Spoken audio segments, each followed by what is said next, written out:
Man's expression changed. After talking to Liu Jin for a few more sentences, the police officer hung up the phone. With a serious face, he said to his colleagues, "Something big has happened. Wang Wenqiu's wife is planning to hire someone to kill Shen Feng." Why? Why is there any reason for this? It must be because Shen Feng got her husband into prison. After another colleague finished speaking, he looked at the policeman and said, "Captain Liu, what should we do? What do you think we should do?" Captain Liu grabbed his hat and put it on his head. "Let's go." Liu Jin was smoking one cigarette after another in the office, waiting for Lao Shao's reply. In the end, Lao Shao didn't show up. She was taken away by a police car. Looking at Liu Jin being taken away, Sister Lin was completely stunned. What happened in the company in these few hours? Ever since Sister Lin left Zhang Wanwan's villa 3 or 4 hours ago, she returned to the company. "I was doing my job well, but then I saw the top executives all running away. I saw Vice President Liu rushing to the company in a hurry. Not long after, Vice President Liu asked everyone to go home.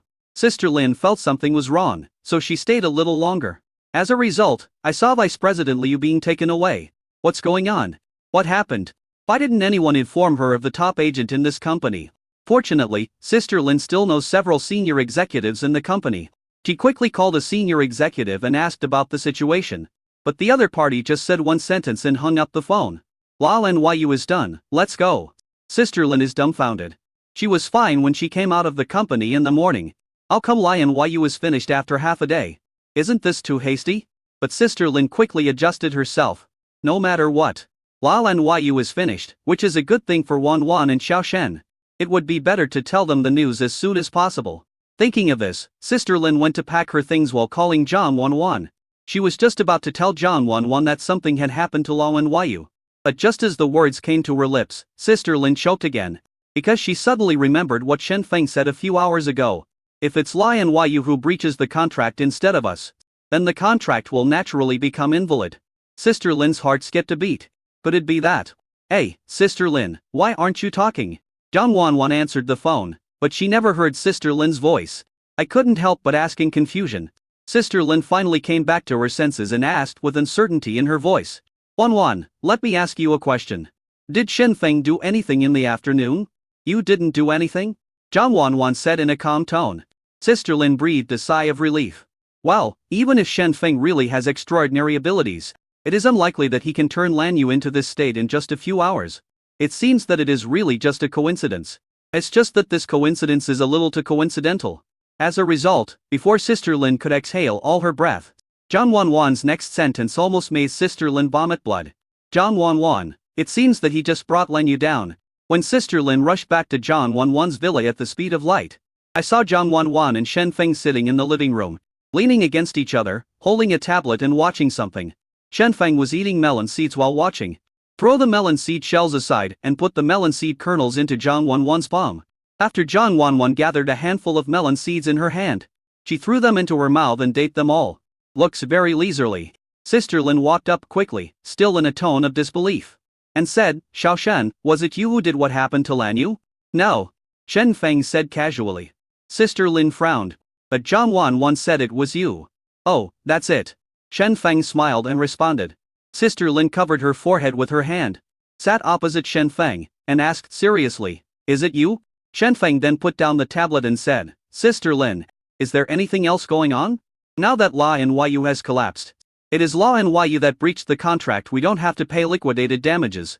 No matter what, this is a good thing. Of course I know this is a good thing. But..." Sister Lin held it in for a long time. Finally, he said, "You have the ability to bring down Lan Yu. So why do you care about this little penalty?" Although Sister Lin didn't know how Shen Feng did it, but if you think about it carefully, you will know that if Shen Sheng really has the ability to bring down Lan Yu, then if he negotiates with Liu Jin, the benefits he can get in the end will definitely be much higher than the penalty for breach of contract. What is this penalty for breach of contract? Shen Feng also knew what Sister Lin meant. So he spread his hands and said, "Blackmail is illegal. And I don't do anything illegal." Zhang Wanwan was browsing her tablet and eating melon seeds, and she almost choked when she heard what Shen Feng said. This guy is truly worthy of being an old monster who has lived for 800 years. How could he say this without blushing or breathing heavily? With such a skin, even an electric drill can't drill through it. Sister Lin took a deep breath. She was also a smart person. Seeing Shen Feng's reaction, she knew that Shen Feng was not going to tell her in detail about how to bring down Lan Yu. Even if she continued to ask, it would probably lead to nothing. But there were some things she still wanted to confirm. She looked at Shen Feng and said in a serious tone, "Xiao Shen, let me confirm one last thing. Will the things you did cause you trouble? Are they really legal?" Shen Feng nodded solemnly, "Of course. I've said it before, I don't do anything illegal, I'm a good citizen who abides by the law." At this time, the doorbell rang. There was a voice coming from outside the door. "Is anyone there? I'm Captain Liu from the Zhonghe Public Security Bureau. Sister Lin." Chapter 109. It's not a human, but you are real dog. Don't talk about Sister Lin. Even Zhang Wanwan thought that the person at the door was here to arrest Shen Feng. She was so scared that she wanted to stuff Shen Feng under the table. Shen Feng smiled and patted Zhang Wanwan's arm, saying, don't be afraid, he's an acquaintance." And he went to open the door. The man in police uniform at the door said a few words to Shen Feng. Zhang Wanwan and Sister Lin couldn't hear clearly. However, it can be seen that the man who called himself Captain Liu saluted Shen Feng, and they both smiled, shook hands, and said something to each other. Finally, Captain Liu left. Shen Feng slowly returned to the living room and sat next to Zhang Wanwan again. Zhang Wanwan quickly asked, "What did you say just now?" "Want to know?" Shen Feng touched her lips with his hand. "Kiss me and I'll tell you." Zhang Wanwan bit Shen Feng's finger. All right, you to stop messing around, Xiao Shen. Let's get down to business. What did that guy want from you just now?" Sister Lin didn't even bother to watch the interaction between the two people. She turned her head away and spoke. Shen Feng let Zhang Wanwan bite his finger and said, "Nothing. I submitted some clues to the police to prove that Liu Jin, the vice president of Law and Yu Entertainment, was suspected of hiring a killer to hurt people many times. I also told the police the location of the evil gang." Sister Lin. How on earth could Shen Feng make such a light statement about something like this? Sister Lin also understands now. Before, she thought that by signing with Shen Feng, she had picked up a treasure. But now it seems that Shen Feng is not a treasure at all. He is a nuclear bomb. On the surface, it looks ordinary and just like a lump of iron. But if he really wants to blow someone up, no one can escape. Fang Wen Qiu, Liu Jin, Yu Entertainment. These CEOs in huge companies that are worth a lot of money in the eyes of ordinary people may be nothing at all in Shen Feng's eyes. Wanwan's little boyfriend. Who is that person? Sister Lin sighed again. After a moment, she composed herself. He rubbed his temple and said, "I'm going to start the studio and the advertising that we didn't agree on before. Have you guys decided on a name for the studio?" Hearing Sister Lin say this, Chen Cheng smiled slightly. Sister Lin is indeed a very smart person. She did not dwell too much on Lao and Yu's affairs, but quickly put herself into the new role. Wanwan is indeed very lucky to meet such an agent. As soon as Zhang Wanwan heard about the name, she immediately became interested. She has always been very interested in things like naming, which allows her to express herself freely. This studio has me, Shen Feng, and Sister Lin, so why not just call? "My name is Wan Feng Lin?" Sister Lin asked. "Just call it Awesome Studio," Zhang Wanwan said. Sister Lin, what does your name have to do with the three of us?" Zhang Wanwan was stunned for a moment, then explained. "Of course it's related. My acting is awesome, Sister Lin. You're awesome as a manager. Fengzi, everything is awesome. So this name makes sense. Although it cannot be refuted." But Sister Lin still asked Zhang Wanwan to change one. Zhang Wanwan racked her brains and thought for a long time. Suddenly inspiration came again. He smiled and said, "And let's call it the 800 years old monster and the movie Queen Fairy Studio. You should make your name longer, there will be no room for it on the screen." Sister Lin was helpless. "And what does that 800-year-old monster mean? Are you calling me old?" "How dare I?" Zhang Wanwan quickly explained. "I'm talking about Shen Fengdong. Do you think he looks like he's lived for 800 years? I see you're still asleep, think of another one." Finally, the studio was named Wan Feng Lin. After deciding on the name, Sister Lin planned to start discussing the jewelry advertisement. However, Zhang Wanwan kept Sister Lin and said, "Sister Lin, it's almost time for dinner, eat dinner before you leave. By the way, please help us to find out which people should be kept."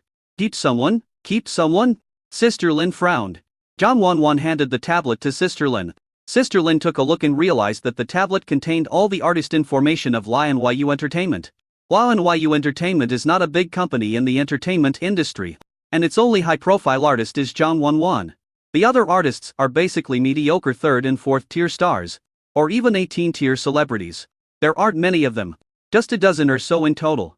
Now that Lai and Yu has collapsed, they should also look for another way out. I was thinking if we want to start our own studio, Wouldn't it be better to keep a few outstanding seedlings? Zhang Wanwan said. Sister Lin glanced at her and couldn't help but praise her. Not bad, I didn't expect you to still think about this matter. You have made some progress. Zhang Wanwan smiled proudly. That's it. After all, she had worked in a studio with Sister Lin in her previous life. I know a little about this aspect. Seeing her like this, Sister Lin asked again, who do you like? Xu and Momo. And the new guy named Sidiu. Sister Lin nodded. She also knew these two people, and they were indeed very good talents. Xu and Momo used to be her subordinates. She coached him for a period of time. Although he was not very popular, his acting skills were always praised. What he lacks is a chance to act in a hit TV series. Sidiu just joined La NYU a few days ago. He seems to come from an ordinary family. But he loves singing after being admitted to the music college in college. He had to work part-time to pay for his studies because he was too poor. By chance, he was discovered by the people of Lion YU and just signed a contract recently. Sidiu has good looks and is a good singer, although he may not become a big star in the future. He can be a good talent if he manages himself well. It's rare that Zhang Wanwan has such good taste. Sister Lin felt a sense of relief that her daughter had grown up. And asked, why did you choose them? Tell me about it. Sister Lin wanted to hear Zhang Wanwan express her own opinions. Then Zhang Wanwan said, of these two people, one is an old acquaintance of yours, and the other is a poor newcomer who just signed the contract. So I think they should be able to sign them at a very cheap price. The most economical and affordable. Sister Lin. She shouldn't have had to high expectations of this girl. This girl is obsessed with money. Night. After dinner. After seeing Sister Lin off, Zhang Wanwan looked at Shen Feng, who looked full of energy, fearing that this guy would eat her up soon again. So he pulled Shen Feng out, intending to consume some of Shen Feng's energy first. The two of them wrapped their faces tightly and strolled to a nearby night market. There are quite a few stalls here. There are shops selling clothes, snacks, accessories and pendants. There is everything. There are even live animals for sale. Zhang Wanwan squatted in front of a stall and teased the puppy in the cage. The puppy was so angry that he wanted to bite the iron bars of the cage. The boss said speechless lie, girl, are you going to buy it or not? If not, don't look at it. If you just stand here, no one dares to approach you. Zhang Wanwan looked around curiously. Sure enough, I found that the pet stall that had been crowded with people before was now empty. She frowned and said, if these people don't come, what does it have to do with us? Nonsense, it's summertime and you're wearing masks and hats. The most outrageous thing is that you're wearing sunglasses at night. You don't look like decent people at all. If this stall wasn't mine, I would have to avoid it. The boss complained. Zhang Wanwan felt a little embarrassed. Speaking of these sunglasses, it is also a helpless move. This was left behind by Sister Lin before she left. Ever since Zhang Wanwan and Shen Feng were broadcast live in the square in Qingliu County and were recognized, Sister Lin felt that a pair of ordinary glasses was not enough to prevent Shen Feng and Zhang Wanwan from being recognized. These two people are now considered big stars. So she left 2 pairs of sunglasses for Shen Feng and Zhang Wanwan. Tell them to wear sunglasses when going out. So now she and Shen Feng were like 2 suspicious thieves, standing against the dark night sky and wearing black sunglasses. Shen Feng squatted beside Zhang Wanwan, watched Zhang Wanwan playing with the dog for a long time, and asked, Brother Wan, do you want to buy a pet to take back? I didn't really want to buy it. I just thought this dog looked a lot like the little black one in the yard when we were kids. Zhang Wanwan sighed. They are all very small, very fierce, all local dogs, and most importantly all black. Shen Sheng took off the sunglasses on Zhang Wanwan's face. Take another look. Zhang Wanwan took a look and saw that there was a cocky dog in the cage in front of her. Stand up and leave immediately. Before leaving, he waved the grilled sausage in front of the dog again. The angry dog jumped up and down, almost lifted up the cage. It's not a person, but you are a real dog. The boss saw this and commented with a pout. Shen Feng and Zhang Wanwan took a stroll around the night market. When we finally walked back, some shops were about to close. I went back to the pet stall and found that most of the other pets had been sold. Only the cocky dog was still lying in the cage. Seeing Shen Feng and Zhang Wanwan coming back, the dog suddenly became energetic again and started barking. The boss, who was about to close the stall, took one look and said, "This little guy is quite vindictive, pretty girl. I think you have a connection with it. How about I sell it to you at a lower price?" Zhang Wanwan rolled her eyes. "You are destined to be with it." Thinking that she was wearing sunglasses, she took them off, rolled her eyes again, and put them back on. Then he sighed. "It's a pity that my family can't keep a dog. Otherwise I could buy one. She often has to rush around filming and go to school, and she probably spends no more than 1/3 of the year at home. She didn't hire a nanny, so she had no way of keeping a dog. Although she did think the dog was quite interesting, Zhang Wanwan still chose not to buy it. The result was early the next morning. When Zhang Wanwan got up and went downstairs to eat, she found a cocky dog running around in the living room. As soon as he saw her, he started barking. The expression is ferocious. Zhang Wanwan was stunned. She kept a polite distance from the dog. People don't offend dogs, and dogs don't offend people. Then he turned to Shen Feng and asked, Feng Ziyu, you bought the dog secretly? Shen Feng, who was carrying breakfast, shook his head. No, I went out to buy soy milk this morning and saw it wandering around the neighborhood. And then it followed me back on its own. Zhang Wanwan couldn't help but ask, is this guy really meant to be with me? Shen Feng looked at her. Then he looked at the grinning local dog. Finally, he said, maybe it just simply holds a grudge. Chapter 110 Boss. Buy a dog, want this one. In the living room. People look at dogs. Dogs look at people. The two sides were at a stalemate for a while. Zhang Wanwan wanted to go to the dining table to have breakfast. But judging from the state of this local dog, it seems that he is not going to let her go. Zhang Wanwan took off her slippers and planned to use them as a weapon to scare away the grinning dog. But think about it. The kind-hearted Zhang Wanwan put her slippers back on. He then picked up the broom next to him.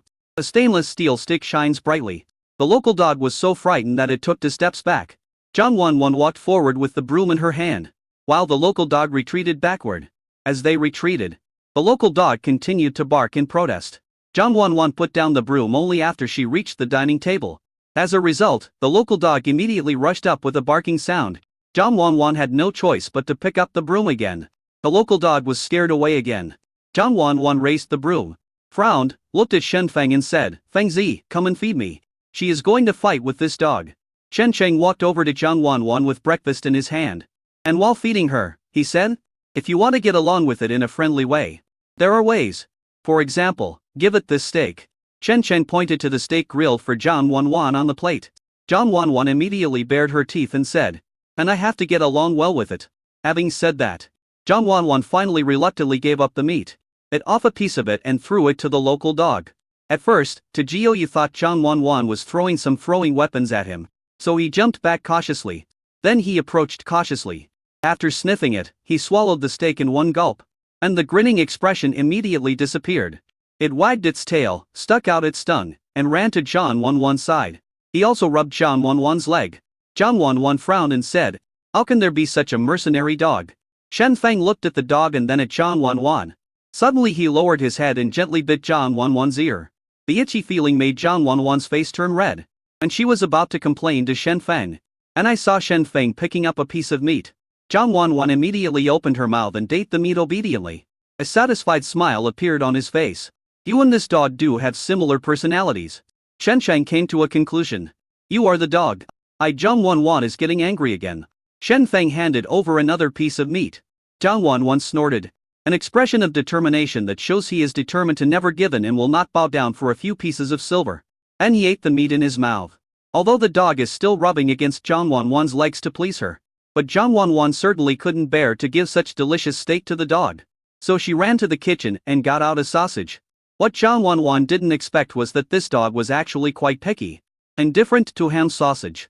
The dog's eyes were staring straight at the half piece of steak on the plate on the dining table. It's over after this dog has eaten the meat you cooked. Will it become indifferent to other foods? Zhang Wanwan looked at Shen Feng. Feng Zi, are you going to be responsible for it in the future? Shen Feng, it's okay if I take responsibility for it. And I will cook for it from now on, and you can just order takeout. No, I was just kidding.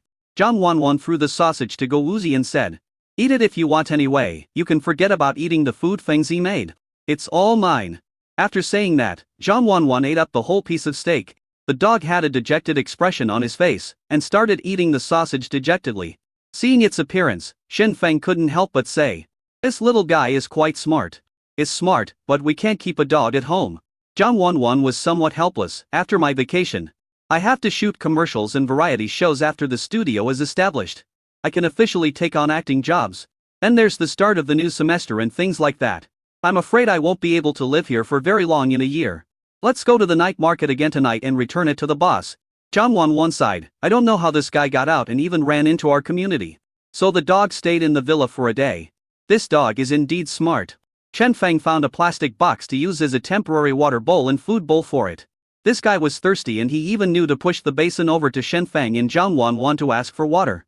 After Zhang Wanwan repeatedly emphasized that the dog was not allowed to urinate or defecate anywhere in the house, the dog really did not pollute the indoor environment for a whole day. It was not until the evening, when Shen Feng and Zhang Wanwan were taking it to the night market to find the bus, that the dog urinated outside. It was like a flood, destroying several ant holes in the garden. They took the dog to the night market, and people around the night market stayed away from them.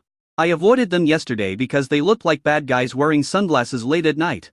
The reason I'm avoiding them now is because they wear sunglasses and let their dogs late at night. And I'm afraid they are blind. Afraid of running into them. There were even kind people who asked, "Do you need help? Can you see?" "Yes, I can see someone trying to steal your phone." Zhang Wanwan hurriedly shouted at the kind-hearted person. The kind-hearted man turned around and saw a little yellow-haired boy trying to touch his pocket. The two people looked at each other. The little yellow-haired boy looked embarrassed. The kind-hearted man's eyes widened. After a few seconds of silence, a little yellow-haired boy pushed the people behind him away and ran away. The kind-hearted person chased after him, shouting, "Catch the thief!" Suddenly a group of people chased after the little yellow-haired boy. Seeing the huge crowd chasing after the thief, Zhang Wanwan and Shen Feng looked at each other, took the dog and found the boss from last night. The boss was watching the fun and seeing someone catching a thief. He didn't notice the customer coming and casually greeted him. "Why, buying a dog?" But when I took a closer look, I found that the girl who came was worse than a dog yesterday. In his hand, he was still holding the dog he had lost yesterday. The boss was stunned. "Hey, why is this dog in your hands?" "I wonder too." Zhang Wanwan said, "I found it in our neighborhood this morning. I'm bringing it back to you, right?" The boss touched his chin. He told Zhang Wanwan and Shen Feng that he planned to go home after closing the stall last night. It might be that the tricycle the boss was riding jolted violently when passing by their neighborhood. The boss didn't think much of it at first, but after returning home he discovered that the cage of the little local dog that he hadn't sold last night was broken. The local dog is also missing. But it was just a local dog. Not worth much, so the boss didn't pay much attention to it and didn't look for it. Unexpectedly, the dog was picked up by Shen Feng and Zhang Wanwan and returned. The boss himself found it interesting, and said while smoking a cigarette, "This dog is really destined to be with you. How about this? Don't give it back to me, just take it away and raise it yourself. At worst, you can just buy some dog food from me. That's also considered supporting my business. How do you think?" "But I can't have a dog at home." Zhang Wanwan spread her hands. "So just let it follow you." She also felt regretful. But her job meant she had to run around a lot, so she had no time to take care of the dog. Seeing that Zhang Wanwan didn't want to, the boss didn't force her. Shen Cheng took the local dog from Zhang Wanwan, and they also planned to leave. As a result, the local dog kept barking at Shen Feng and Zhang Wanwan, jumping up and down and making a lot of noise. Soon, it turned into a pitiful whimpering sound. That sound. Those who hear it cry, and those who listen to it are sad. It's really too miserable. Some passers-by even suspected that the boss was abusing animals. Zhang Wanwan's heart softened again when she heard the dog barking miserably. Zhang Wanwan feels it's a pity not to raise such a destined and smart dog. "Go ahead and raise it, but I don't have time." Just when Zhang Wanwan felt caught in a dilemma, Shen Feng squeezed Zhang Wanwan's hand and said, "Just do whatever you want to do. Don't worry too much. I can think of ways to take care of it with you. We have plenty of ways to take good care of it, but if we miss it and let someone else buy it, it will probably be a permanent regret." Zhang Wanwan pursed her lips. Finally he nodded slightly, walked to the dog and picked it up. "Boss, if you want to buy a dog, you must have this one." Chapter 111 Introducing the new member of my family. When going out, Shen Cheng was holding Zhang Wanwan's hand, and Zhang Wanwan was holding the dog. When they came back, Shen Feng was holding Zhang Wanwan, and Zhang Wanwan was holding the dog. The difference is that Shen Feng had several more bags of dog food and dog supplies in his other hand. When he got home, Shen Feng poured a bowl of dog food for the dog. The dog sniffed it and showed a look of disgust. He was holding Shen Feng's pants in his mouth, as if he wanted to eat the food made by Shen Feng. At noon today, Shen Feng specially prepared a special dog food for it, and the dog was so happy after eating it. I guess he's still thinking about it now. Seeing this, Zhang Wanwan immediately threatened Go Uzi. "I'm telling you, there's only dog food now. Don't even think about pestering Feng Zi to cook for you again. You can eat this dog food if you want. If you don't eat it, you will starve, understand?" The dog whimpered twice. He squatted in front of the food bowl and started eating. Watching the dog eating dog food, Zhang Wanwan said, "Should we give this dog a name?" Today they felt that the dog must be returned, so they just called it dog and didn't give it a name. "What do you think, bro?" Shen Feng asked. "Rhubarb?" Zhang Wanwan picked a name hastily. The dog who was eating dog food winked twice, as if to express his dissatisfaction with this common name. So, Xiao Wang? The dog winked even louder. Why? You're still not happy? Zhang Wanwan rolled her eyes. How about I give you a name that no other dog has used? The dog seemed to understand and stopped eating dog food. He just looked at Zhang Wanwan eagerly, waiting for Zhang Wanwan to give him a name. Zhang Wanwan chuckled. I'll just call you Mimi, how about that? Or Meow, this will work too. Shen Feng said speechless lie. Brother Wan, aren't you afraid that when you walk the dog in the future, as soon as you call the dog's name, half of the cats in the neighborhood will come out to watch you? When Zhang Wanwan heard this, she nodded thoughtfully. That makes sense. Then why not name it Niubi? The corners of Shen Feng's mouth twitched. He imagined Zhang Wanwan going out to walk the dog, but couldn't find the dog. The look when the whole community is shouting awesome. Awesome. I tried hard not to laugh out loud. Zhang Wanwan probably thought of the same thing as him. She shuddered suddenly and then rejected the name herself. After much deliberation, Zhang Wanwan finally decided to give the cocky dog a name. Wotu. Wotu doesn't seem to react that much to this name. Maybe it was because it was satisfied, or maybe it was because it didn't know what Wotu was. In short, the name of the dog was decided. Lying in bed at night, Zhang Wanwan was still sighing. I never thought I would have such a connection with a dog. Not only is it fate, this Wotu is also really smart and understands human nature. Shen Cheng hugged Zhang Wanwan and said, if it hadn't been so obedient today, if it hadn't been acting pitiful in front of the boss, maybe you wouldn't want to keep it so much, right? Chen Feng smiled as he spoke. It seems that not only is Wotu smart, but my younger brother is also very soft-hearted. He leaned close to Zhang Wanwan's ear and whispered, I don't know what I should do to make you, Brother Wan, soften your heart. Now there's someone competing for my affection at home. My position is in jeopardy. Should I also try to please you like Wotu? Hearing Shen Feng's low voice coming to her ears, Zhang Wanwan swallowed. Zhang Wanwan herself couldn't explain why she was so soft-hearted, but she knew that her legs would probably become weak soon. The next day, when Sister Lin came to Zhang Wanwan with the advertising contract, as soon as she entered the door, she saw a yellow local dog running towards her, barking. He looks ferocious and scary. Someone else might have been scared away. But who is Sister Lin? Don't retreat but advance. He immediately took 2 steps forward and glared at the local dog with a frown. The yellow dog was frightened and stopped immediately. Then he turned around and ran away in shame. Sister Lin sneered, and then said to Zhang Wanwan and Shen Feng who were walking over, why did you two raise a dog? And you got a dog like this? Zhang Wanwan told Sister Lin everything that had happened before. Sister Lin was amazed when she heard it. Then it's indeed quite predestined. No wonder their personalities are so similar to yours. Zhang Wanwan pouted. How is it similar to my personality? Just like you, both bully the weak and fear the strong, Sister Lin said as she handed the contract in her bag to Shen Feng and Zhang Wanwan. Take a look at it. If there are no problems, sign the contract and then you can go shoot a set of sample photos to try it out. Shen Feng took the contract and took a look at it. It was the advertising contract for Mingyu Jewelry mentioned earlier. As for the price, it's a little lower than what I negotiated before. Firstly, although Shen Feng is popular, he has never filmed a commercial before. He is a newcomer. Secondly, something happened to Lao Yu Entertainment, and they felt that we no longer had any backing, so they lowered the price a bit. But overall, it's still much higher than what Lion Yu gets after taking its cut, so I think it's still pretty good, Sister Lin said. Shen Feng nodded, looked at the contract, and after not finding any traps or anything wrong, he signed it with Zhang Wanwan. Sister Lin immediately called the partner to reply. It hung up the phone after a while. He said to Shen Feng and Zhang Wanwan, Mingyu Jewelry's company is in Shengjing City. We will go there in about 5 days. If you have nothing to do at home these few days, you can do a live broadcast to attract attention. By the way, what are you going to do with the dog? Just leave it at home. It will probably take us about 10 days to come back, so don't let it starve to death. Shen Feng and Zhang Wanwan also discussed this issue this morning. They planned to send the steamed bread to Zhang Wanwan's parents for foster care if they were not at home. The only trouble is that Suyin doesn't really like dogs. Zhang Wanwan planned to directly give the steamed bread to Zhang Ziyi when the time comes.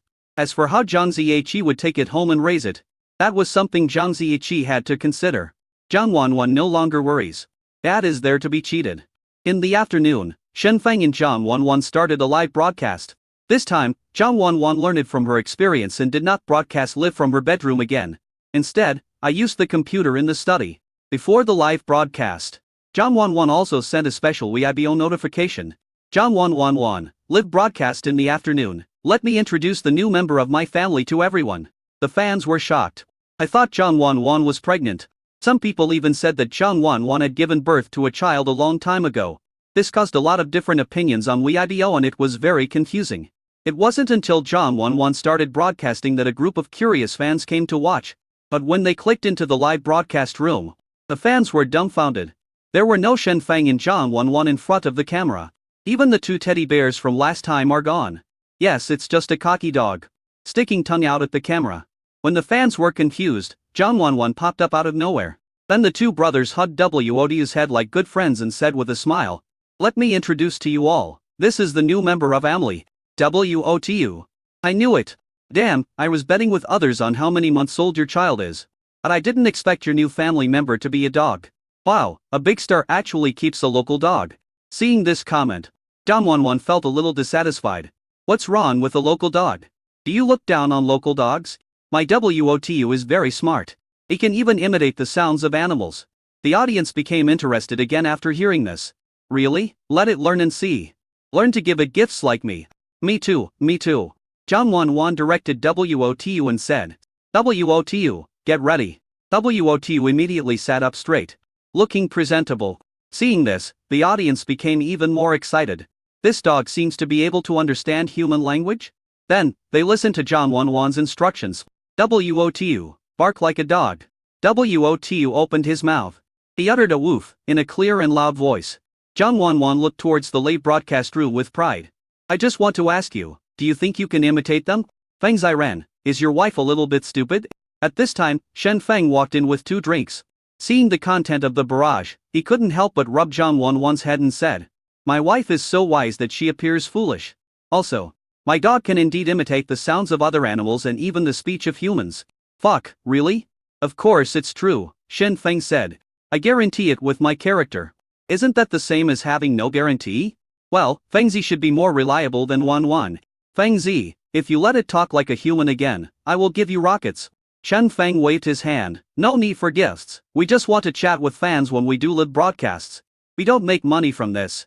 Come on, Wotu, show us your skills again and open your mouth. Wotu immediately opened his mouth obediently. That's all. 1 second, 2 seconds, 5 seconds. Half a minute passed. Seeing that Wotu was about to drool, Shen Feng asked Wotu to shut his mouth. And he said to the camera, "How is it?" The barrage was silent for a while. Someone spoke after a moment. I just said that Feng Zi's guarantee with her personal integrity is equivalent to no guarantee. Whoever said Feng Zi is more reliable than Wanwan, stand up and get beaten. Refund, refund. You still have the nerve to ask us how we are doing. We didn't even hear a fart, what else can we do? But Shen Feng said, just don't hear anything. Just now Wotu imitated the speech of a mute. Audience, it may not be dumb, but you definitely think we are fools. Chapter 112. He is probably a god who made a mistake and came down to earth to save himself. A 2-hour live broadcast is not long. However, Zhang Wanwan still lacks experience in live streaming, and her preparations were not complete. I didn't prepare enough topics. So there was a period of time when I had no topics to talk to the audience. Fortunately, the audience came to support the couple, and they found it very interesting to see the interaction between Shen Sheng and Zhang Wanwan. Seeing that Zhang Wanwan seemed to have no topics to talk to the audience, some enthusiastic audience members even took the initiative to ask questions. Wan Ji, who is chasing whom between you and Feng Zi? This question immediately attracted the attention of other fans. Whether the girl chases the boy or the boy chases the girl. This is always one of the things that outsiders want to know most in a relationship. Zhang Wanwan glanced at Shen Feng and couldn't help but fall into deep thought. Who is chasing whom? This question is really difficult to answer. Zhang Wanwan said hesitantly. Now she and Feng Zi have been together since childhood. She has liked Feng Zi for a long time, and Shen Feng has also liked her for a long time. There was no courtship process between them like other couples. In other words, their pursuit had already spanned the first half of their lives. In the end, it was Shen Feng who said, she should be the one I'm pursuing. I was the one who confessed to her first. The day before I woke up in the hospital, it was he who sent the message, "I love you," to Zhang Wanwan. After waking up in the hospital, he was the first to hug Zhang Wanwan and confess his love to her. Even in the past 300,000 cycles, he had confessed his love to Zhang Wanwan countless times. But Zhang Wanwan didn't remember those. Hey, I thought Wan Ji was so naughty. It must be Wan Ji who took the initiative. I think so too. I made a bet with my friend before. Fengzi. And you tell me about Wan Ji's reaction when you confessed your feelings? Wasn't it interesting? Shen Feng smiled. He said, the night before I confessed my love, I was admitted to the hospital. When I woke up the next day, I saw her lying on the side of my bed when she woke up. She cried and rushed to me out of worry. Shen Feng hadn't finished speaking yet. Zhang Wanwan covered her mouth. This Feng Zi actually dared to tell others about her crying. Zhang Wanwan covered Shen Feng's mouth and said, this guy fell into a coma due to hypoglycemia that day. So I sent him to the hospital. As a result, after he woke up, he was so timid that he thought he was going to die. He lay in my arms and cried, confessed his love to me, and told me a lot of things like his bank card password, as if he was making arrangements for his funeral. After that, when I told him he just had hypoglycemia, he still didn't believe me and insisted on having a full-body checkup in the hospital. He was shaking with fear during the checkup and was such a coward. After Zhang Wanwan finished speaking, she released the hand that was covering Shen Feng's mouth. Shen Feng looked at Zhang Wanwan helplessly, while Zhang Wanwan looked at Shen Feng provocatively. When the commentators heard Zhang Wanwan describe Shen Feng in such a terrible way, there were definitely many people who didn't believe it. After all, who is Feng Zi? Not to mention the things he did before, such as catching snakes with bare hands and picking fruits from trees. He also recently helped the police solve a case. How could such a person be so timid? Still crying? It was hard for the audience to believe Shen Feng's sobbing appearance. Someone immediately raised questions. I don't believe it. Feng Zi, is what Wanwan said true? I also think Feng Zi is not that kind of person. The one who is crying should be Wan Ji, right? Wan Ji just blocked Feng Zi's mouth. He must be guilty. Shen Sheng looked at the barrage, then glanced at Zhang Wanwan. There was a threatening look in Zhang Wanwan's eyes. That expression seemed to be saying, if you dare not give me face, I will make you pay.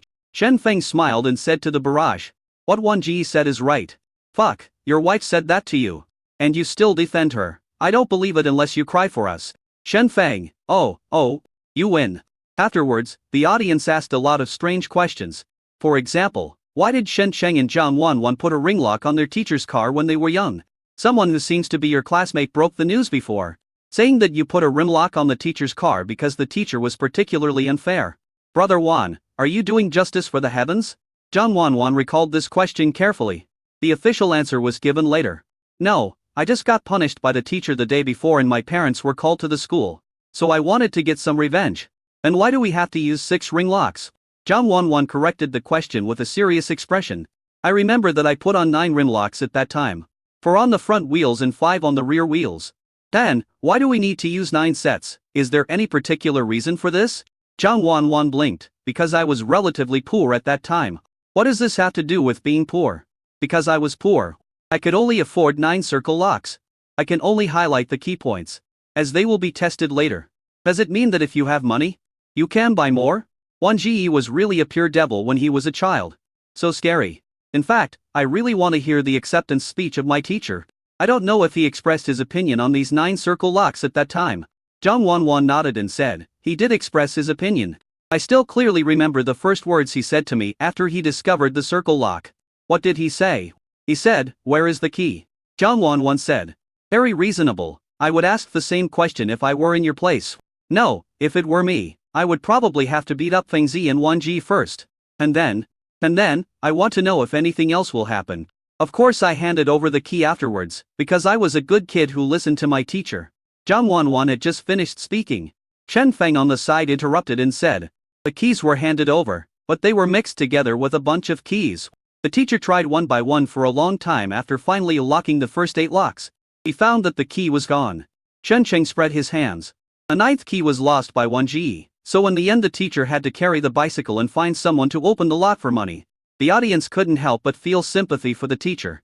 So miserable. After much difficulty in breaking 8 locks, it's too hard for the teacher to find someone to open the lock for money. Wan Ji, you have done so many bad things. The only difference between this and directly hiring someone to open the lock is that it wastes more time. Zhang Wanwan originally felt a little guilty. However, after seeing this comment, she immediately felt justified again. There is obviously a difference. Please don't talk nonsense. If I hadn't given him 8 keys, he would have had to pay for 9 locks to open the lock. I saved him the money for 8 locks. If you don't give him the lock, he doesn't have to spend a penny. Zhang Wanwan coughed lightly. Well, I apologized afterwards, and my parents compensated the teacher. I behaved well afterwards, and the teacher even thanked me in Shenfeng before graduation. I don't believe it. Is the teacher a masochist? How can I thank you after being bullied like this? What did he thank you for? Aren't students usually the ones who thank their teachers at graduation? He thanked us for letting him off the hook and not having to repeat the grade. The audience felt the teacher's sadness again. Being a teacher is indeed not easy. Being Shenfeng and Zhang Wanwan's teacher is even more of a test. This teacher was probably a deity who violated the laws of heaven in his previous life and was banished to the mortal world to suffer misfortune. Some people commented like this. In addition to the question about the circle lock, someone also asked Shenfeng and Zhang Wanwan when they plan to have a child. This question is relatively more serious. Zhang Wanwan didn't know how to answer appropriately and felt a little conflicted for a moment. However, Shenfeng said seriously without changing his expression, "We are working hard every day." A barrage was immediately filled with OHH. Zhang Wanwan blushed and quietly reached out her hand, trying to pinch Shenfeng. In the end, Shenfeng remained calm. Instead, it was Wotu, who was lying on the side, who let out a howl. And he looked at Zhang Wanwan with grievance. Wotu is so miserable. 1G, why did your fight with Fengzi involve Wotu? Wotu's 10-year loyal fan came uninvited. Who is bullying my Wotu? Zhang Wanwan stroked Wotu's dog head while looking at the comments. He felt a little embarrassed and tried to defend himself. Can you blame me? Wotu is a dog, and Shenfeng is even more of a dog than Wotu. It's hard for me to tell the difference, okay? As soon as he finished speaking, Shensheng suddenly came over and kissed Zhang Wanwan on the face. Zhang Wanwan's already red face became even more embarrassed. What are you doing? Doesn't this person care that there are so many people watching the live broadcast? Shenfeng smiled and said, since 1G said that he can't tell the difference between me and Wotu, and of course I have to find a way to leave more impressions in front of 1G, so that he won't be unable to tell the difference in the future. Is this kiss impressive enough? If not, try it again?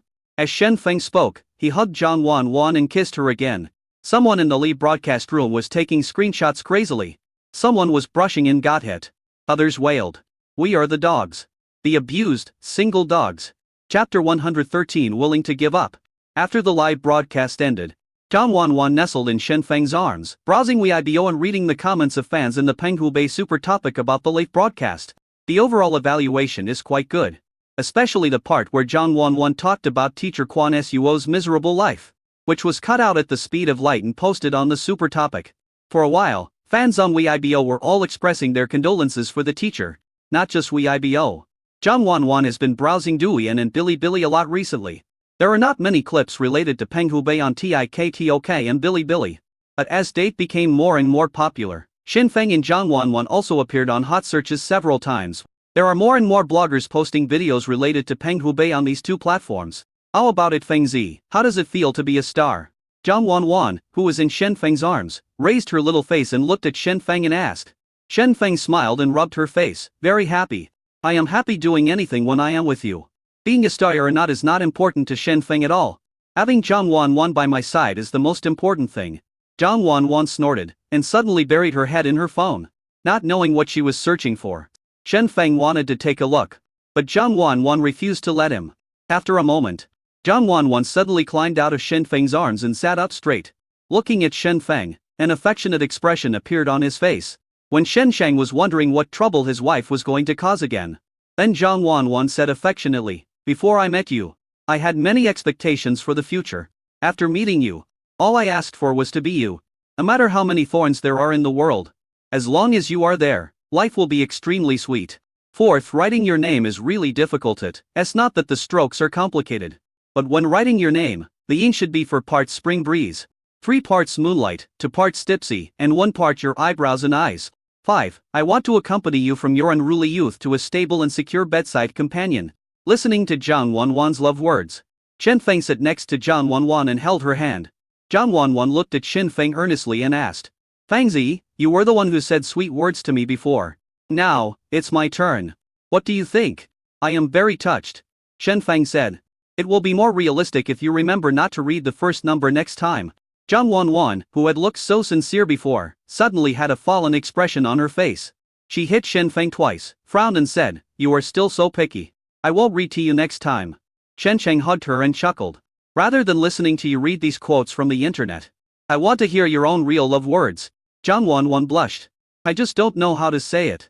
I'm not like you who has lived for hundreds of years. I'm not shameless and can say anything. I'm not as smooth-talking as you. I don't say so many sweet words. Shen Feng said, who said you can't say sweet words? I think your words are sweeter than honey. Hearing Shen Feng flirting with her invisibly, Zhang Wanwan cried out and punched Shen Feng twice in succession. Then she buried her face in Shen Feng's arms. In the following days, Shen Feng and Zhang Wanwan live streamed twice more. Although they have not signed a contract with the live streaming platform, they are stars after all and their popularity is high enough. Therefore the live broadcast platform also gave them face and even gave them free promotion. After these few days of live streaming, the number of fans of Shen Feng and Zhang Wanwan has increased a little bit. Although it's not as popular as when date was recorded, it's still pretty good. After the live broadcast ended that day, Zhang Wanwan and Shen Feng took the steamed bread and drove away from the villa. Tomorrow they will rush to Shangjing City to shoot a commercial for a jewelry company. This trip might take more than 10 days, so Zhang Wanwan and Shen Feng had to deliver the steamed bread to Zhang Ziyachi first. Because Suyan doesn't like to have dogs, Zhang Wanwan is afraid that if she brings the dog directly home, she will be scolded by her mother. So Zhang Wanwan planned to take a detour. First go to Zhang Ziyachi's company, deliver the steamed bread to Zhang Ziyachi, and let Zhang Ziyachi take it home.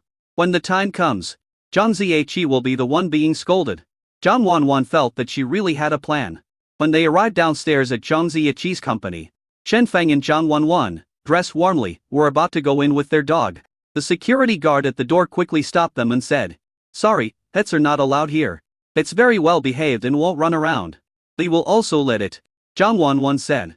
"Sorry, that's not possible either." Zhang Wanwan picked up the steamed bread. The security guard continued, "It's not a question of whether to hold the pet or not. Our company has a rule that pets are not allowed to enter." Zhang Wanwan frowned. Suddenly he said, "This is not a pet.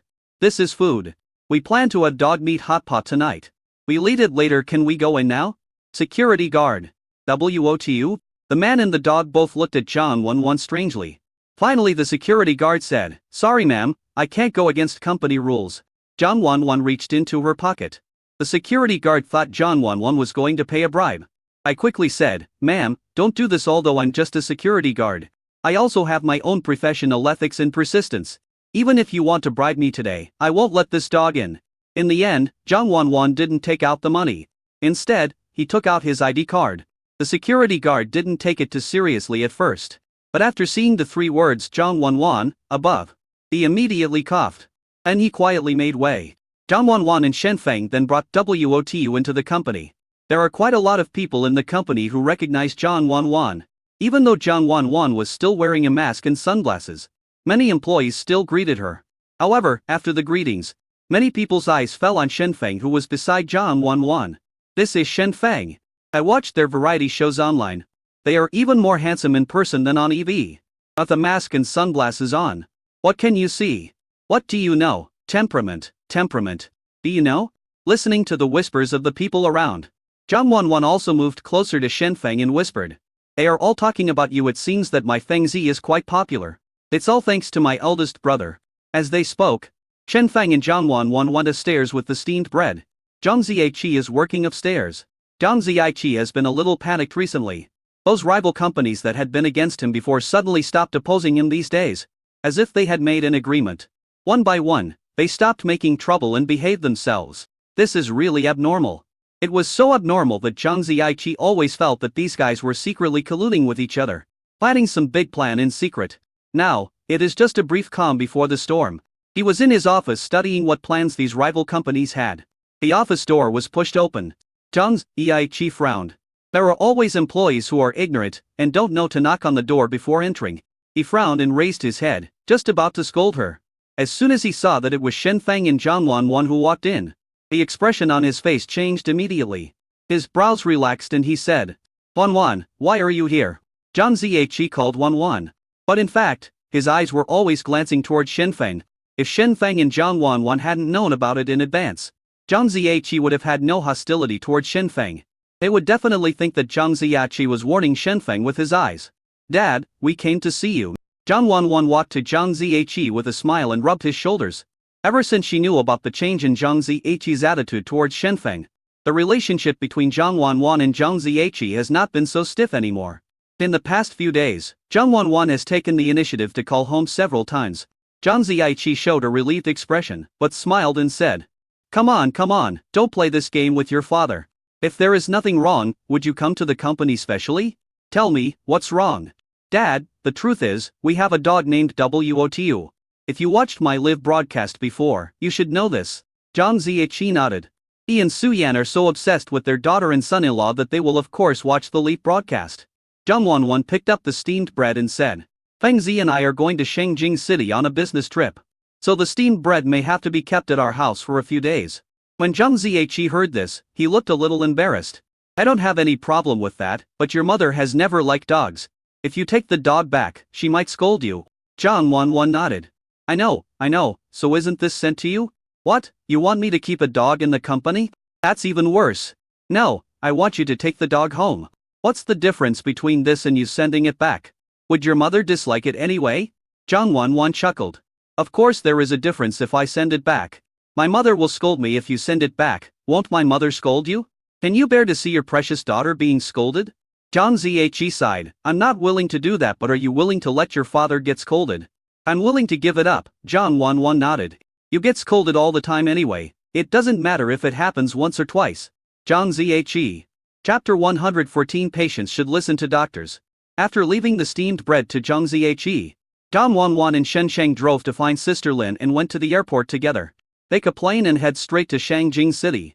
Shangjing City is in the north and has a completely different appearance from Zhongye City in the south.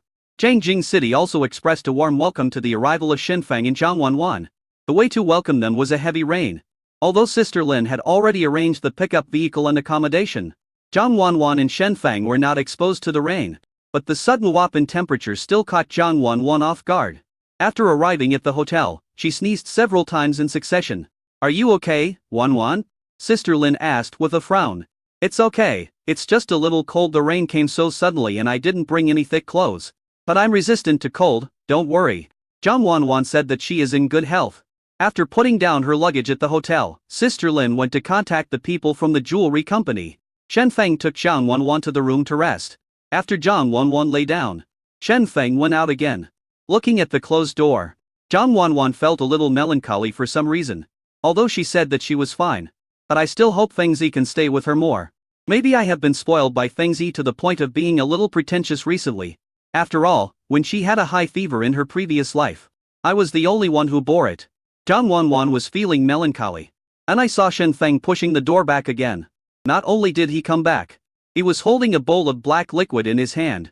Zhang Wanwan was stunned for a moment, and quickly waved her hands and said, I'm really fine. No need to take medicine. It's not medicine, it's ginger cola I made for you. Shensheng walked to the bedside, holding a bowl in one hand and a spoon in the other. He scooped a spoonful and blew it gently, then handed it to Zhang Wanwan.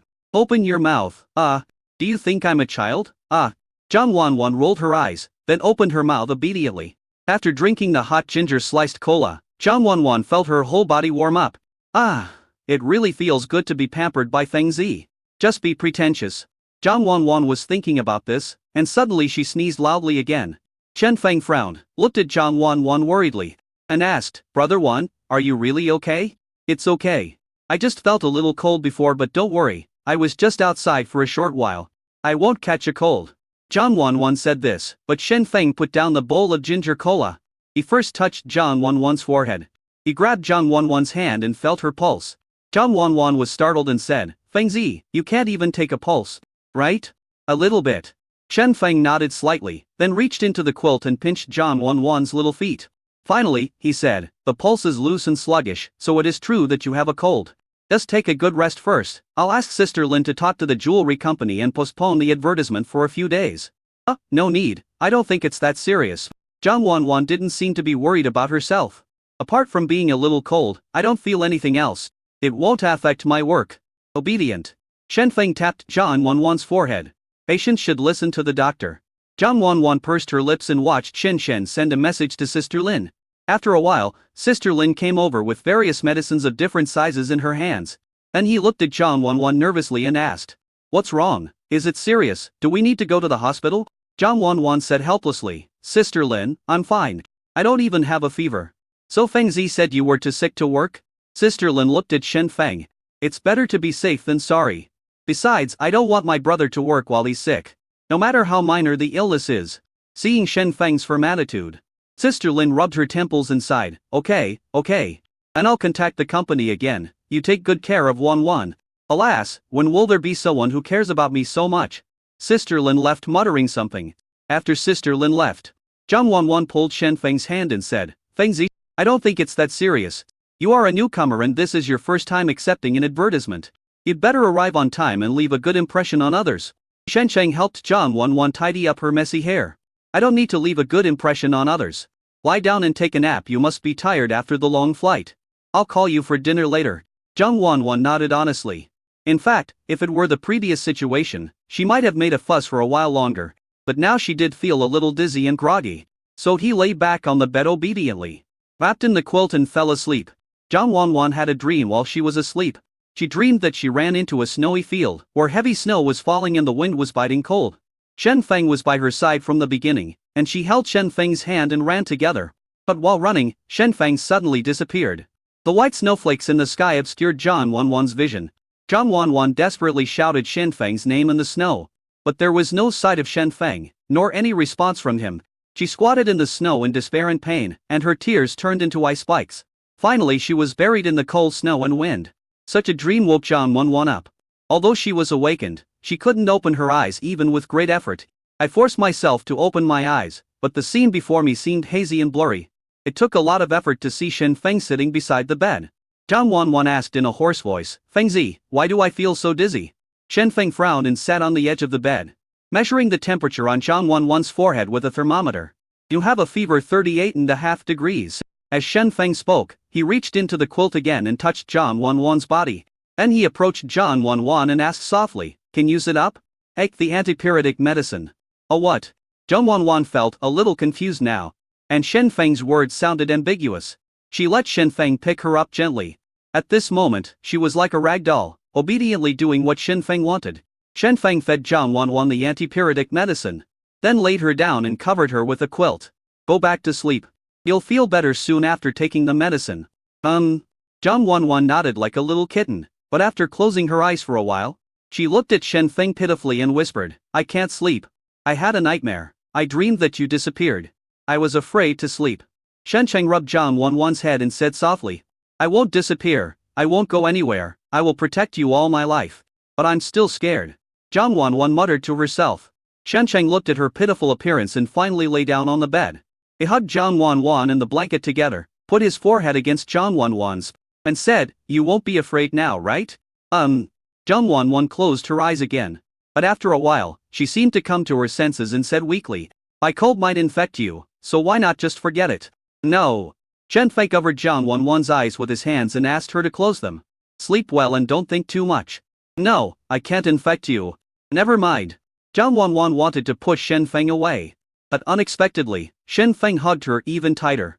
He hugged Zhang Wan tightly in his arms, and then said word by word, the patient should listen to the doctor. If the doctor says it's okay, then it's okay. After saying that, he gave Zhang Wan another light kiss on the forehead. Go to sleep, be obedient. Zhang Wan wanted to say something else, but she was really dizzy now. He opened his mouth dazed lie, but finally closed his eyes and fell asleep. This time, Zhang Wan didn't dream of the snowy weather. Instead, I dreamed of the cozy little villa in Zhonghe City. In the villa, she nestled in Shen Feng's arms, the sunlight pouring in from the window, making her feel warm. It's so happy and comfortable. Chapter 115 Brother-in-law. Although she was only blown by the cold wind for a while, Zhang Wan's cold was still quite serious. Even after taking antipyretic S, there was no immediate improvement. When Zhang Wan woke up again in a daze, the room was pitch black. She moved slightly and found that Shen Feng seemed to still be holding her. She thought Shen Feng was asleep, so she tried to carefully break free from Shen Feng's arms and go to the bathroom. Unexpectedly, as soon as I moved a little, Shen Feng's voice came. Awake? How do you feel? There was no trace of sleepiness in his voice. Then it was obvious that he had not slept just now. Have you been awake all this time? Zhang Wan was stunned and asked softly. Yeah, I'm not sleepy. As Shen Feng spoke, he pressed his forehead against Zhang Wan's. Then he said, it's okay, the fever has subsided a little. What are you going to do? I'll help you. I need to go to the bathroom. Okay, can't help with that. Shen Sheng turned on the night light beside the bed, helped Zhang Wan down from the bed, and hugged her to the bathroom door. While Zhang Wanwan was going to the bathroom at night, Chen Feng used hot water to make some medicine for Zhang Wanwan. After helping Zhang Wanwan back to bed, the medicine had become a little cold. Zhang Wanwan looked at the medicine that Shen Feng brought. Her face as bitter as a bitter gourd. I don't want to take medicine. Good. Ouch. Zhang Wanwan opened her mouth reluctantly and drank the medicine.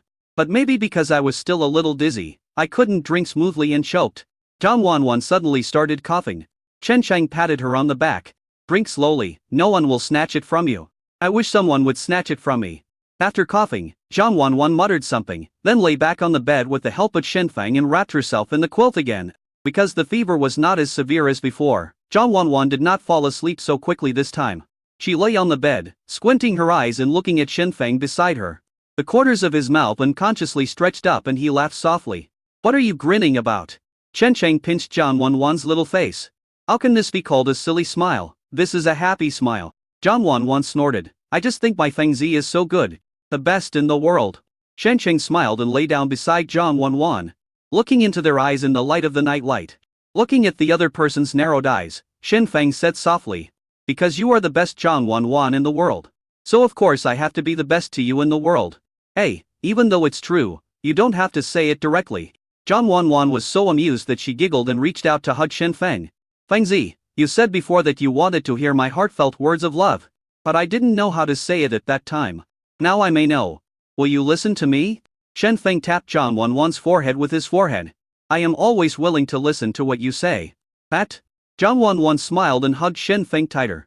Next to Shen Feng, he whispered, I love you. A happy smile appeared on Shen Feng's face. He lowered his head and was about to kiss Zhang Wanwan's lips. But Zhang Wanwan stretched out her hand and stood between the two of them. Kiss, you can kiss me, but you have to wait until I get better. Otherwise it will really be contagious. Zhang Wanwan said. If she and Shen Feng both caught a cold and had a fever and were bedridden, Sister Lin would go crazy. Shen Sheng had no choice but to kiss Zhang Wanwan's hand. Zhang Wanwan soon fell asleep in Shen Feng's arms again. And slept until the next day. Although Zhang Wanwan didn't feel full of energy when she woke up the next day, at least she didn't feel so uncomfortable anymore. Shen Sheng took her temperature and it had dropped. Zhang Wanwan and Shen Feng both breathed a sigh of relief. In the morning, Sister Lin brought breakfast to Shen Feng and Zhang Wanwan. Gave Shen Feng a rujiamo. But he only gave Zhang Wanwan a bowl of porridge. Zhang Wanwan expressed strong protest. Sister Lin said her protest was futile and then left in style. Zhang Wanwan held the porridge and looked pitifully at Shen Feng who was eating arujiamo. Shen Sheng smiled and handed the arujiamo to Zhang Wanwan. Zhang Wanwan took a bite, then smiled and handed the porridge to Shen Feng, saying, I'll eat a bite of the arujiamo, and you drink a mouthful of porridge. It's a fair exchange. After the two of them finished their breakfast, Zhang Wanwan leaned on the bed and played with her cell phone. Today, Shen Feng still didn't let her go to shoot the commercial. And when Sister Lin contacted the jewelry company yesterday, she also said that she had a cold and the shooting would be postponed for 2 days. So Zhang Wanwan still doesn't have to work today. While browsing Weibo and watching the various secondary creative clips of her and Shen Shen, Zhang Wanwan suddenly received a WeChat message. Qian Hua Hua. Wanwan, help me. Zhang Wanwan was stunned. This Qian Hua Hua is Zhang Wanwan's college roommate. Although Zhang Wanwan is often filming and rarely stays in school, she still has a good relationship with her roommate Qian Hua Hua. Of course, that was all before Shen Feng's death in his previous life. After Shen Feng died in her previous life, Zhang Wanwan didn't dare to turn on her cell phone for a while and just lived in seclusion. After that, when someone tried to chat with her, she basically didn't reply. Many of my good friends no longer keep in touch with me. And the same goes for this money. After her rebirth, Zhang Wanwan spent every day with Shen Feng and rarely chatted with Qian Hua Hua. Apart from being questioned for a while by Qian Hua Hua and other college roommates when she and Shen Feng officially announced their relationship, they rarely had any contact since then. Zhang Wanwan thought about it and sent a reply. Zhang Wanwan, what's wrong? Qian Hua Hua, pesticide ranking. Come quickly. Zhang Wanwan rolled her eyes. Zhang Wanwan. We haven't played games for almost 2 months. Why did you suddenly come to me to play ranking today? Zhang Wanwan, you must have other intentions. Tell me now. Qian Hua Hua. I really can't hide it from you. Old man, I do have a little trouble. Qian Hua Hua told Zhang Wanwan the truth. This Hua Nai's family kept urging her to find a partner, which made her very annoyed in the end. She lied to her family and said that she had found a boyfriend. It's just that I'm in a different place and it's not convenient for me to come here for the time being. As a result, today, Qian Huahua's younger brother asked Qian Huahua to play Honor of Kings, and insisted that Qian Huahua bring her boyfriend to play together. Qian Huahua, I don't have a boyfriend, but if I tell the truth, my brother will definitely complain. Qian Huahua, I'm hiding in the toilet now under the pretext of having to pee. Sisters, please help me out and fight a few rounds. Zhang Wanwan. Wouldn't it be the same if you asked King King and the others to play games? There are 6 people in Zhang Wanwan's university dormitory, and most of them play games. Zhang Wanwan is not in the dormitory all year round, but she is the one who plays less with them. Qian Huahua. Their level is too poor, and I lied to my brother before that my boyfriend is a wild king. Now that I asked King King and the other auxiliary professionals, I was exposed. Qian Huahua. Please, my dear Wanwan, you are the worst pesticide user among all the people I know, so please help me. Zhang Wanwan was a little hesitant. Because she is not in good condition now, she doesn't really want to play games. While Zhang Wanwan was hesitating, Qian Huahua sent another message. Qian Huahua, after the task is completed, there will be a handsome reward. Zhang Wanwan, okay, I'll be online right away. She opened the Honor of Kings on her phone. When they were in high school, Zhang Wanwan liked to drag Shen Feng to the internet cafe to play League of Legends, but after becoming an actor, Zhang Wanwan, who was running around on film sets, had fewer opportunities to meet Shen Feng. In the end, the two of them would rub pesticide with their mobile phones from time to time. Even after her rebirth, Zhang Wanwan had played with Shen Feng several times. Zhang Wanwan's pesticide ID is Wan Ji Wudi, which sounds like a man's name. So after being pulled into the team by Qian Huahua, Qian Huahua's younger brother Qian Duo did not become suspicious. While calling Zhang Wanwan brother-in-law, with a smile, he started ranking. After entering the game, Qian Duo asked, "Why isn't my brother-in-law talking?" Zhang Wanwan was about to type. Suddenly I saw Shen Feng standing aside. She immediately pulled Shen Feng over, pointed at the phone, and then pointed at Shen Feng's mouth, then turned on the voice. Shen Feng had no choice but to become a tool and said, "Hey, can you hear me? Oh, my brother-in-law's voice is so handsome. And a little familiar. Brother-in-law, can you let me to fly?" Qian Duo was a little excited. Qian Huahua coughed lightly. "Of course I can take him with me, after all, he is my boyfriend." As soon as she finished speaking, Zhang Wanwan's hand slipped while she was operating the mobile phone. She originally wanted to go to the bottom lane to gank someone, but she walked straight into the opposite side's defense tower and lost the first blood. "Brother-in-law, what's going on?" Qian Duo asked. "The network is stuck." Zhang Wanwan replied sullenly, but after she finished speaking she realized that she shouldn't have spoken. Sure enough, Qian Duo asked in confusion, "Brother-in-law, why is there a woman's voice over there? Who is it?" Shen Cheng poked Zhang Wanwan's angry face and said with a chuckle, "My girlfriend is next to me." "Oh, your girlfriend." Qian Duo responded and started playing games again. After a moment, he suddenly came back to his senses. "Huh? Your girlfriend? Then what is my sister?" "Your sister?" Shen Feng thought for a moment. "Maybe, my girlfriend's girlfriend?" Qian Duo? Qian Huahua? Zhang Wanwan's hand holding the phone was trembling slightly. He whispered, "Huahua, if the truth is revealed, is there any money left for a big reward?" "Yes, please send me your address." Qian Huahua said with gritted teeth. "I'm going to bring a knife to you too as a gift." Chapter 116 is over. The seal is lifted. After the truth was revealed, the scene was very embarrassing for a while. Qian Duo kept talking about going to his parents to complain. Qian Huahua kept talking about giving Zhang Wanwan a gift. Zhang Wanwan. I just focused on playing the game and my record became 0-6. She felt that it was really not her fault. It was mainly because of the money that interfered with her performance. At this point, the enemy had advanced on 3 fronts and was sure of victory. The ranking mode of Honor of Kings is played by 5 people. If 3 of them are not paying attention, it will cause trouble to the other 2 passers-by players. 2 passers-by were struggling to defend their home against the enemy's attack. While they said through the microphone, "Damn, do you know how to play jungle? How can you give up so easily? Is your family a food delivery company?" "That's right, not only are the dishes there, but you guys keep talking non-stop. You 3 are so annoying. This mid lane R and the shooter are equally bad. If I had known, I would have assisted you guys. I'd rather let me play the C position. 3 losers, I'm unlucky to run into you." These 2 passers-by probably played the game together and knew each other. At this time, they all started to confront Qian Duo's siblings and Zhang Wanwan.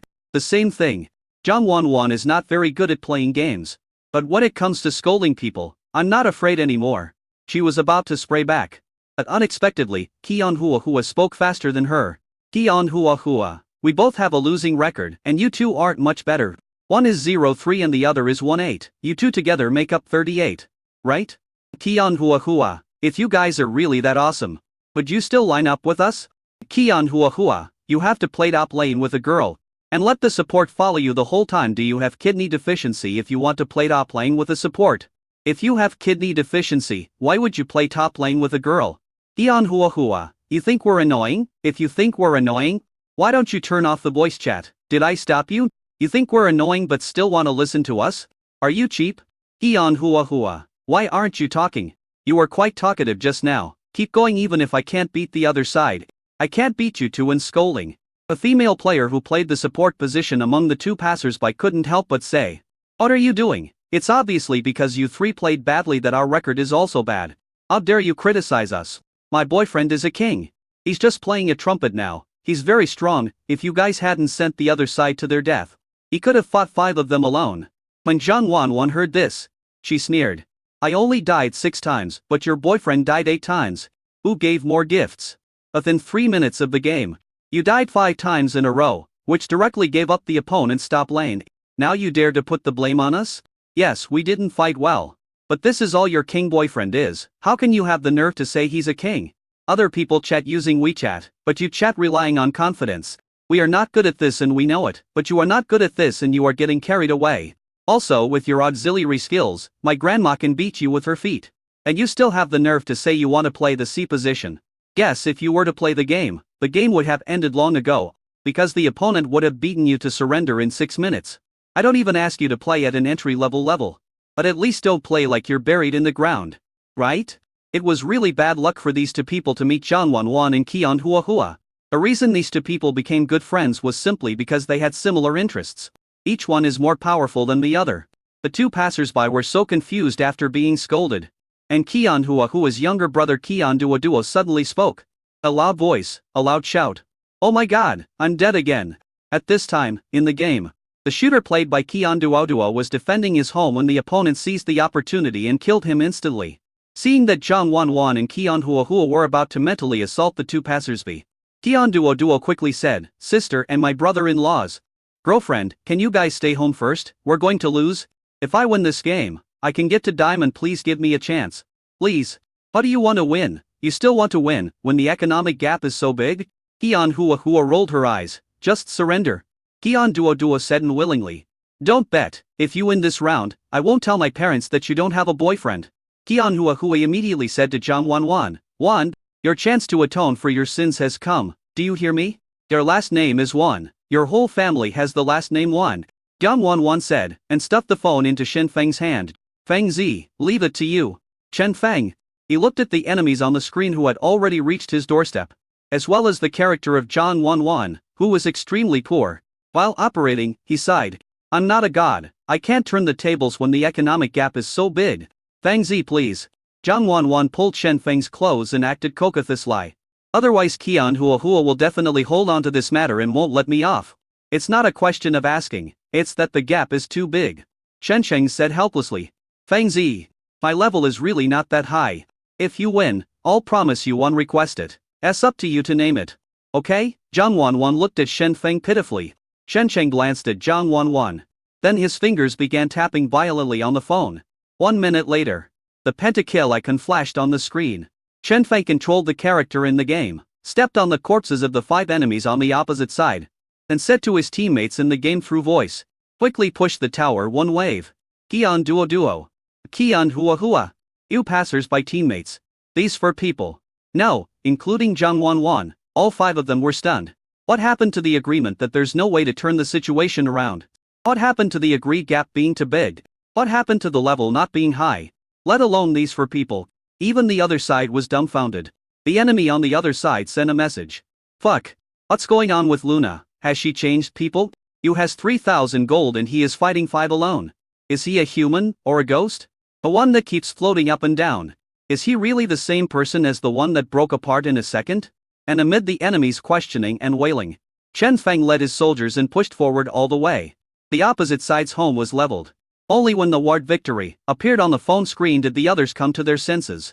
Kian Duo just cheered. Brother-in-law is awesome. Who is your brother-in-law? Can you stop talking nonsense? Zhang Wanwan yelled into the phone. Kian Duo is a sensible guy. He immediately smiled flatteringly at Zhang Wanwan and said, Sister, you are my real sister, and your boyfriend must be my brother-in-law. He's not my boyfriend. Zhang Wanwan snorted proudly. He is my husband, with a certificate. Kian Duo poked Kian Hua next to her and said, Sister, look at her, how come she has a husband and is such a powerful wild king? But you are still a single dog. Kian Duo, are you tired of living? Kian Hua rolled her eyes and said, Anyway, you win this time. So don't tell your parents about this, do you hear me? Yes, it would be even better if you could let this brother-in-law take me a few more times. Kian Duo said. Kian Hua asked Zhang Wanwan, but Zhang Wanwan said she didn't want to come. As a result, Kian Hua suddenly sent Zhang Wanwan a red envelope. There are 200 yuan in it. Kian Hua and Kian Duo come from wealthy families and are typical second-generation rich people. You can also tell from their names. Zhang Wanwan received the red envelope and immediately said to her phone, Hurry up and start the game. Kian Duo said reluctantly. Sister, can you let your husband beat you? It's okay. I'll play first, and then I'll give it to him when I'm about to lose. Zhang Wanwan said. Kian Duo had no choice but to start the game silently. I don't know if it's fate or just bad luck for some people. The two random teammates on Zhang Wanwan's side in the last game were actually matched on the opposite side this time and became Zhang Wanwan and his teammates' enemies.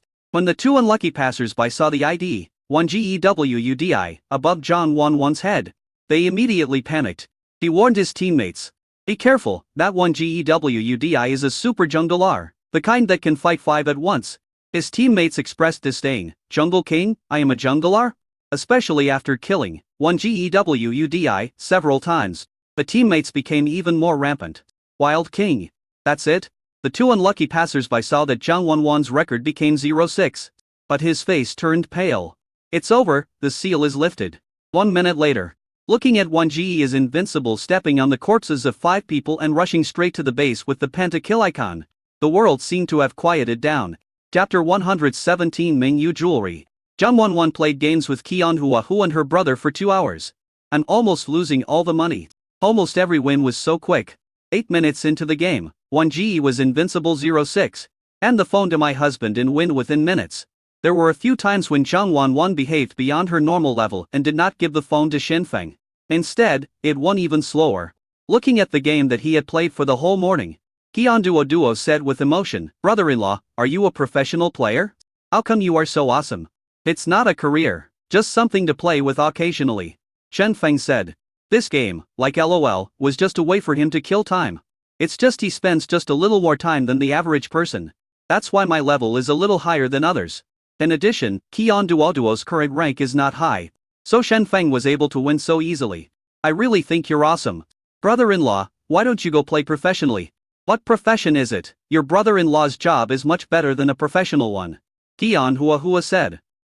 What does my brother-in-law do? Star? Kian Duo suddenly fell into deep thought. After a moment, his hands were shaking as he held the phone. 1GE is invincible things damn. Why didn't I guess it before? Are you Shenfeng and Zhang Wanwan? Are you?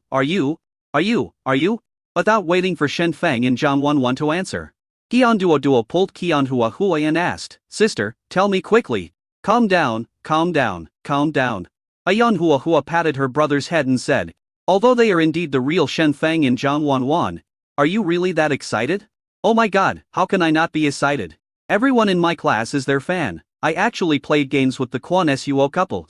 Oh my god. Kian Duo was so excited that he spoke without restraint.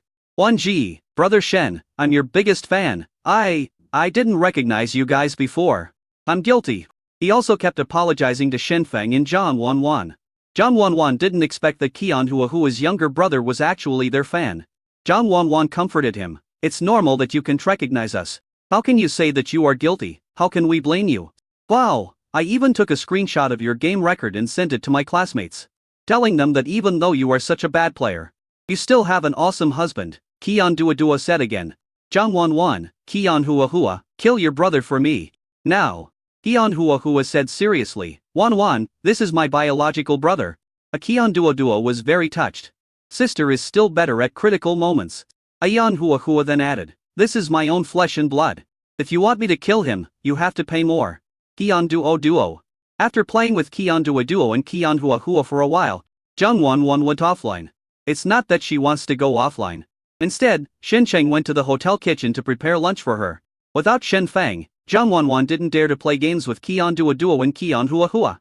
Soon, Shen Feng brought out a bowl of hot porridge and some refreshing side dishes. Zhang Wanwan buried her head in eating. Although the dishes are all vegetarian, Shen Feng's cooking skills are really great. Even though it was vegetarian food, Zhang Wanwan enjoyed eating it very much. Seeing Zhang Wanwan eating her meal with big mouthfuls, Shen Feng felt a little relieved. It seems that her body should not be so uncomfortable anymore. With a slight smile, Shen Feng said, Wan Ji, you said before that as long as I can turn the tables, you will agree to one of my requests, whatever I ask. Right? Zhang Wanwan, who was eating, paused for a moment and then nodded. Whatever you want, go ahead. Real? Of course, I mean what I say. Zhang Wanwan looked very upright and said, when have I ever broken my promise? Brother? Chen Sheng leaned close to Zhang Wanwan's ear and whispered a request. Zhang Wanwan blushed when she heard Shen Feng's words. This Feng Zi is getting more and more bold. But in the end, Zhang Wanwan agreed without hesitation. Then he continued to drink his porridge, trying his best to pretend nothing had happened. Shen Sheng raised his eyebrows. Since brother has agreed to this evening, when do you plan to start? Start what? Let me start my request. Zhang Wanwan coughed lightly. I only said that I would agree to whatever you ask. But I didn't say that I must do it after I agree. Feng Zi, you are still too young and narrow-minded. Chen Feng. He silently took out his cell phone and seemed to type something. Zhang Wanwan came over curiously and asked, what are you doing? Shen Feng just smiled and said, I'm keeping accounts. Since Wan Ji doesn't plan to do it now, I will write it down first and see how much debt you can owe. Once you are fully recovered, I, as the creditor, will have to force you to enforce the debt. Shen Sheng said this and pinched Zhang Wanwan's little face. Zhang Wanwan bit Shen Feng's hand, stared at him and said vaguely, a man who loves to hold grudges. Shen Sheng let Zhang Wanwan bite her hand, kissed her forehead, and said softly, I don't like to hold grudges. I only love you. Zhang Wanwan blushed. He picked up the steamed bun and slapped it on Shen Feng's face. After another day of rest, Zhang Wanwan's health finally improved. After Sister Lin contacted the jewelry company again. On the afternoon of the third day after arriving in Shangjing City, Chen Feng and Zhang Wanwan finally arrived at their partner, this time Mingyu Jewelry. Mingyu Jewelry is in a somewhat awkward situation in the domestic jewelry industry. It's a bit like Zhang Wanwan's former status in the entertainment industry. Second line, not as good as the best, but better than the worst. Mingyu Jewelry is far behind the top domestic jewelry companies. But it is much more formal than small workshops. People don't think of it first when buying high-end jewelry, nor do they consider it when buying cheap goods. So Mingyu Jewelry has been stagnant. They were in urgent need of promotion, but they had previously asked celebrities to shoot several commercials and do endorsements. But the results were not satisfactory. Coincidentally, I saw the video clip of the Quan Suo couple before, and also followed the show Dating, and discovered the treasure pair of Shen Feng and Zhang Wanwan. In the manager's office of Mingyu Jewelry, King, the CEO of Mingyu Jewelry, spoke to Shen Feng, Zhang Wanwan and Sister Lin. King is in his 30s. She founded Mingyu Jewelry and is a typical strong woman. MRQN, you're too polite. Xiao Shen and Wanwan are actually not as famous as first-tier celebrities. They are still far behind. Sister Lin said with a smile. Sister Lin and King have very similar temperaments and are about the same age. So it was quite natural for them to chat with each other. I have great confidence in my judgment of people. They will become great in the future. No, not in the future. As long as they can have another opportunity like they to show their talents, they will become real top stars. King said with a smile. In fact, I not only want you to shoot the commercial, but I also want to give you the product endorsement rights. Sister Lin raised an eyebrow. Why not? Xiaochen and Wanwan have the ability to become the image spokespersons of your company. Advertising and endorsements are not exactly the same. To put it in an analogy, advertising is more like a short-term temporary job, while endorsement is a long-term job. It can even be said that they are long-term partners. If Shen Feng and Zhang Wanwan could get an endorsement, it would definitely be a good thing. I can ask Shen Feng and Zhang Wanwan to endorse our company. But whether I can get the endorsement rights depends on whether they can help me accomplish something. King said slowly. This is not written in the contract. And you tell me what it is? Sister Lin asked. It's easy to say. But it's also hard to say, King said with a somewhat mysterious expression. I would like to ask them to help me run a game. Chapter 118. I can beat 10. In King briefly explained to the three of them what the so-called competition meant. You should have heard of Zhenchun Jewelry, right? It is one of the largest jewelry companies in the country today. Zhenchun Jewelry used to be a company of similar size to Mingyu Jewelry. But they used malicious commercial competition and unfair and despicable means to step on Mingyu and become one of the top 5 jewelry companies in China today. The reason why our company has not made any progress in hiring celebrities to endorse its products is because Zhenchun Jewelry is targeting us. In King's side, every time we hire someone to shoot an advertisement, Zhenchun Jewelry will inevitably hire a bigger star to shoot an advertisement at the same time. Zhenchun Jewelry is also in Shangjing City. There are obviously many filming locations for commercials. But Zhenchun always tries to snatch a location from us and then puts pressure on us everywhere. That's fine. But when we were doing the final advertising campaign, Zhenchun Jewelry also wanted to run ads at the same time as us. Then they bought trending searches and used their ads to suppress ours. In King, who had been smiling all the time, finally showed a trace of fatigue. Zhenchun and I have been struggling for several years. But after all this, their company has become bigger and bigger. But we have always been suppressed, and our performance has become increasingly bleak. Some people even laugh at us for being a stepping stone for Zhenchun Jewelry. After hearing what King said, Sister Lin already understood. So Zhenchun Jewelry also hired someone to shoot the commercial this time. Right? In King nodded. That's right. It's better to say that it was Zhenchun who found the spokesperson first this time. The person they are looking for this time is Fu Yan. When Sister Lin heard the name Fu Yan, she narrowed her eyes. As an insider in the entertainment industry, I don't think anyone would be insensitive to this name. He is the most popular top artist in the entertainment industry today. And he is also the walking traffic in popularity. Now the number of fans that Shen Feng and Zhang Wanwan have on Weibo is not even a fraction of that Fu Yan. Zhenchun can afford Fu Yan, but we can't afford a big shot of the same level. In King's side. So, you invited Shen Feng and Zhang Wanwan, who were once compared to Fu Yan. Sister Lin's voice was a little cold. I think it is necessary to make these things clear in the contract and previous communications. Instead of telling us now, Shen Feng and Zhang Wanwan were once hailed as high-quality idols by Weibo fans. Even because of the hot search for high-quality idol, many of Fu Yan's fans criticized Shen Feng and Shen Feng's fans. Although it was thanks to Zhang Wanwan that Fu Yan's fans finally started fighting with fans of other popular stars. But it is undeniable that there was eventually a feud between Fu Yan's circle and Shen Feng Zhang Wanwan's circle. After that, there were always people comparing Shen Feng with Fu Yan. So even though on the surface Shen Feng and Fu Yan had never even met each other, but secretly, the two of them have become enemies. Zhenchun Jewelry invited Fu Yan, and Mingyu Jewelry invited Shen Feng and Zhang Wanwan. This is clearly an attempt to go against each other. But Sister Lin didn't know about this in advance. If she knew, she would never allow Shen Feng and Zhang Wanwan to get involved. She knew very well how crazy Fu Yan's fanatical fans were. She absolutely didn't want Shen Feng and Zhang Wanwan to be treated as public enemies again by those crazy fans. Fu Yan's status is not comparable to Xiao Shen and Wanwan. So we don't want to participate in your competition. Mark you in. Sister Lin said in a cold voice, we won't shoot this commercial anymore. Goodbye. It's okay not to shoot, but when you guys came, I had asked the marketing account to post a rumor on Weibo. The content is that Shen Feng and Zhang Wanwan are suspected of participating in the shooting of Mingyu Jewelry's advertisement. And they are going to compete with Fu Yan on the same stage. Din King said slowly, if you don't shoot now, people on the internet will just say that you are afraid before the battle. And then Shen Sheng and Zhang Wanwan will become a laughingstock. Right? Sister Lin frowned and stared at King. Din King. I thought we were still friends. I didn't expect you to plot against us like this. Din King smiled bitterly. Alin, I just need your help. This is Mingyu Jewelry's last chance. If we can't get out of Zhenchun's suppression, we will be acquired by them next year. Please help me. Arlene, just consider this as the last request you promised me.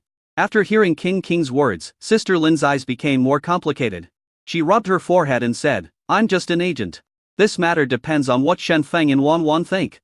Then, he looked at Shen Feng and Zhang Wanwan. I respect your opinion. If you don't want to accept this advertisement, let's leave immediately.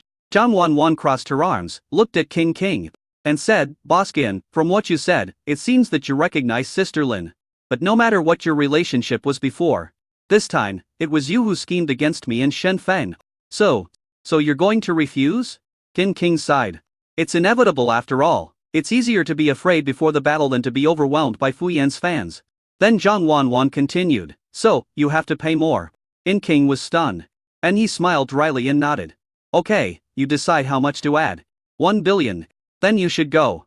Just kidding, Zhang Wanwan smiled. Doubling the current amount. Isn't that too much? King nodded and shook his head. It's no problem to triple it, but the premise is that you have to outdo Fu Yan in this advertisement. Do you have the confidence? The smile on Zhang Wanwan's face became even brighter. If I can't even beat a young handsome guy who relies on his looks, I will write my name backwards. Zhang Wanwan really doesn't take the so-called top stars in the domestic entertainment industry seriously. With Fu Yan's acting skills, she can beat 10 of them. On the way to the advertising shooting location, Zhang Wanwan asked Sister Lin, "Sister Lin, did you know King?" There was something unnatural about Sister Lin's expression.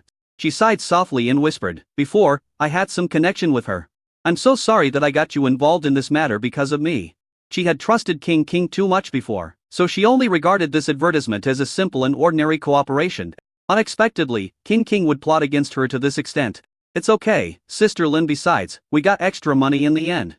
Zhang Wanwan comforted Sister Lin. "The premise for getting more money is that your advertisements have to suppress Fu Yan," Sister Lin said helplessly, "not to mention that Zhenshun Jewelry will spend money to increase the popularity of its own advertisements. Fu Yan's own popularity alone is enough to crush you." "Don't worry, Sister Lin, I have a way." "Do you have a solution?"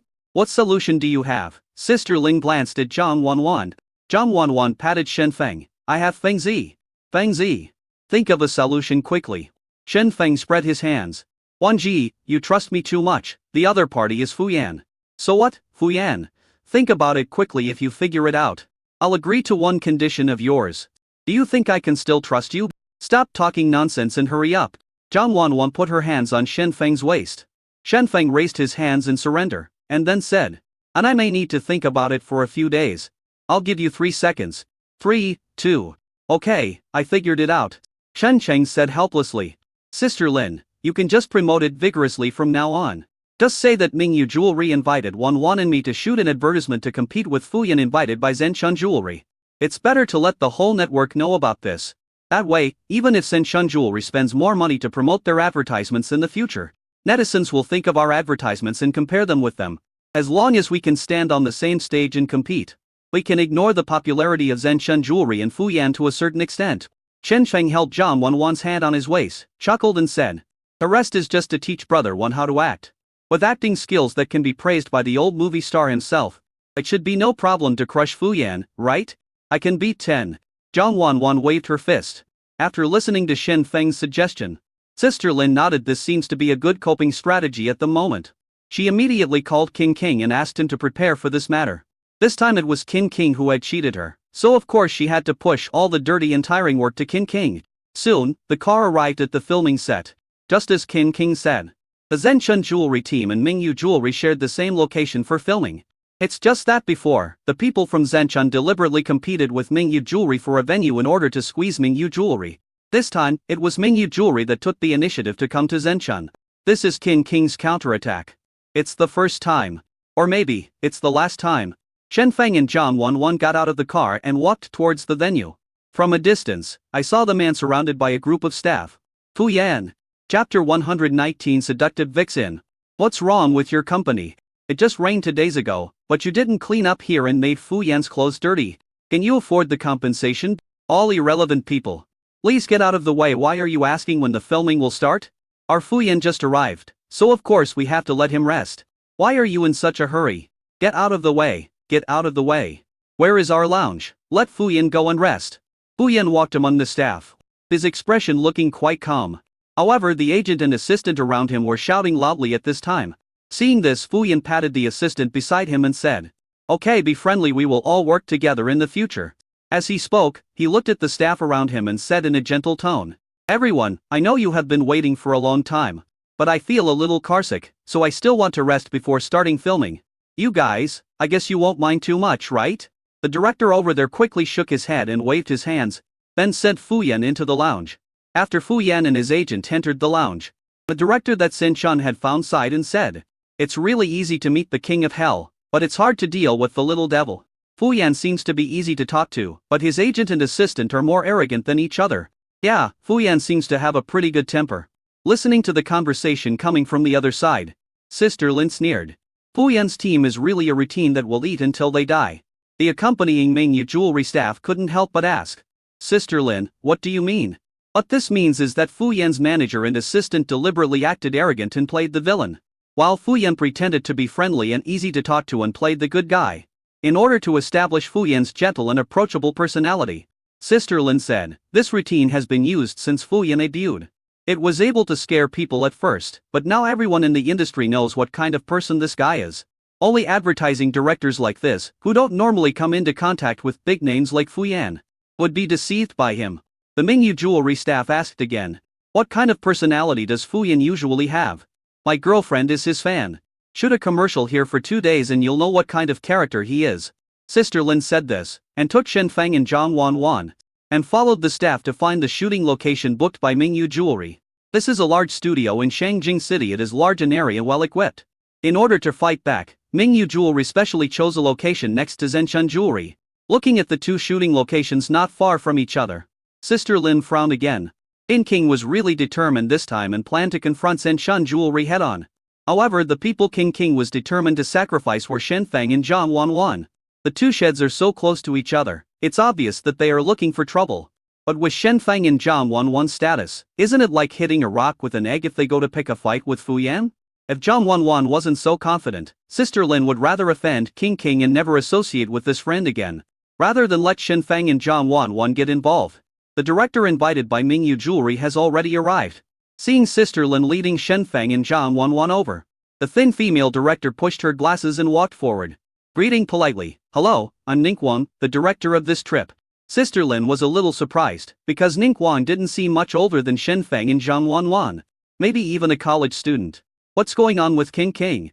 Since he values this opportunity to fight back so much, and is even willing to offend her to invite Shen Feng and Zhang Wanwan to compete with Fu Yan, why does he want to invite such an unknown young man to be the director? Just when Sister Lin was confused, Zhang Wanwan's eyes suddenly lit up. Ningguang, I didn't expect you to be the director of this commercial. You know me? Ningguang was stunned. Why would a big star like Zhang Wanwan recognize her? In fact, looking at Zhang Wanwan's expression, she seemed a little excited. I recognize you. Didn't you submit a short film called Remembrance in the college student film competition? I really like watching that short film. Zhang Wanwan coughed first, then told the truth. Shen Sheng saw clearly her unnaturalness. His youngest brother was definitely not so excited about the so-called short film. However, Ningguang obviously believed what Zhang Wanwan said. She looked so thin that she seemed almost frail, but her face showed a hint of surprise and a hint of joy at being admired. She lowered her head and said softly, thank you for the compliment. I have also seen your performance. Your acting skills are very impressive. I hope we can cooperate this time. Ningguang hadn't finished speaking yet. Zhang Wanwan suddenly took out her cell phone, pulled Ningguang and said, you and I hit it off right away. We'll be good sisters from now on.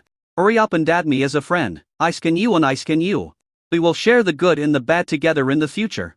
Remember to think of me and Fengzi when you have a good script. After saying that, Zhang Wanwan patted Ningguang's shoulder heavily. It almost knocked her glasses off. Ningguang added Zhang Wanwan as a friend in a daze. It took her a long time to come back to her senses.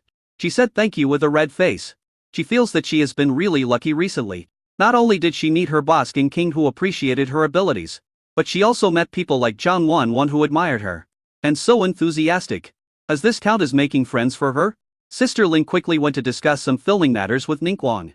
Shen Feng and Zhang Wanwan went to the lounge to put on makeup first. In the lounge, while the makeup artist hadn't arrived yet, Shen Feng asked, Wan Ji, the relationship between you and Ningguang should be more than just watching the short film, right? Zhang Wanwan smiled mysteriously. She glanced around to make sure no one was around. Then he whispered, Fengzi, let me tell you, we've hit on a treasure this time. Didn't I tell you that I won the Golden Globe Award for Best Actress before I was reborn? Do you know who directed that award-winning movie? Although Shen Feng knew that person was most likely Ningguang, but he still followed Zhang Wanwan's words and asked, who is it? It's Xiaomu. Shen Feng. He had to admit that sometimes he still couldn't figure out Zhang Wanwan's routine. 100 years was enough time for him to gain insight into human nature. But unfortunately sometimes, Zhang Wanwan is really not a human being. Does the name Xiaomu have anything to do with Ningguang? Zhang Wanwan patted Shen Feng. Hey, don't make that expression. I haven't finished yet. This Xiaomu is actually Ningguang's future husband. And Ningguang is the assistant director of that award-winning film. 10 years later, Ningguang and her husband are the most prestigious husband and wife directors in Asia. They have directed the Spring Festival Gala, and their high-quality films have won many awards overseas. Of course, her husband, the so-called genius director Xiaomu, contributed to this, but Ningguang also played a big role. The two of them complement each other and are indispensable. Zhang Wanwan chuckled. I got the Best Actress award in my previous life by hanging out with them. If I had gotten close to Ningguang in this life? How about letting you win some Best Actor awards when the time comes? Chen Feng smiled and pinched Zhang Wanwan's nose. I don't want to win the Best Actor award, I just want to win you as the Best Actress award. While the two were talking, the makeup artist had already arrived at the lounge. There were two female makeup artists who did the makeup for Shen Feng and Zhang Wanwan. One of them who was putting makeup on Zhang Wanwan had a very serious expression on her face. But the one who did Shen Feng's makeup, but his eyes were always shining. Staring at Shen Feng was like staring at a gold brick. It seems like she is putting on makeup and swallowing her saliva at the same time. After finishing their makeup, Shen Feng and Zhang Wanwan were about to change their clothes. Then I heard the makeup artist whisper to the other makeup artist. He's so handsome, invincible, much more handsome than Fu Yan. I'm dying, I also want to marry him. When Zhang Wanwan heard the voice, she rolled her eyes at Shen Feng. Then she pretended to hold Shen Feng's hand as she walked past the two makeup artists, and said to Shen Feng in a pretentious manner, Husband, you look so good after putting on your makeup. Chen Sheng got goosebumps after hearing this. Shen Feng said helplessly, Wan Ji, are you jealous? You're jealous. Zhang Wanwan snorted. He pinched Shen Feng secretly again. I don't think you are an 800-year-old fox. You are just a seductive vixen. It's a pity that a vixen like me can also be seduced by others. Shen Feng smiled and held Zhang Wanwan's hand. I just happened to be defeated by a little kitty. Chapter 120 The Knight and the Princess. The vixen and the kitten changed their clothes.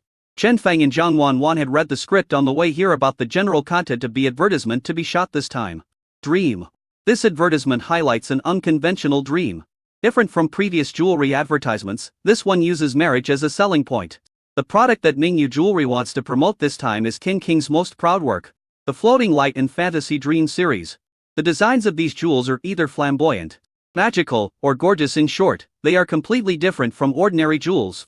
Advertisements should naturally highlight these characteristics.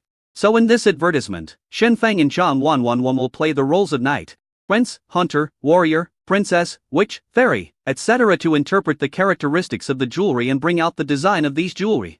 Today Shen Feng and Zhang Wanwan just arrived, so this is considered a trial shoot.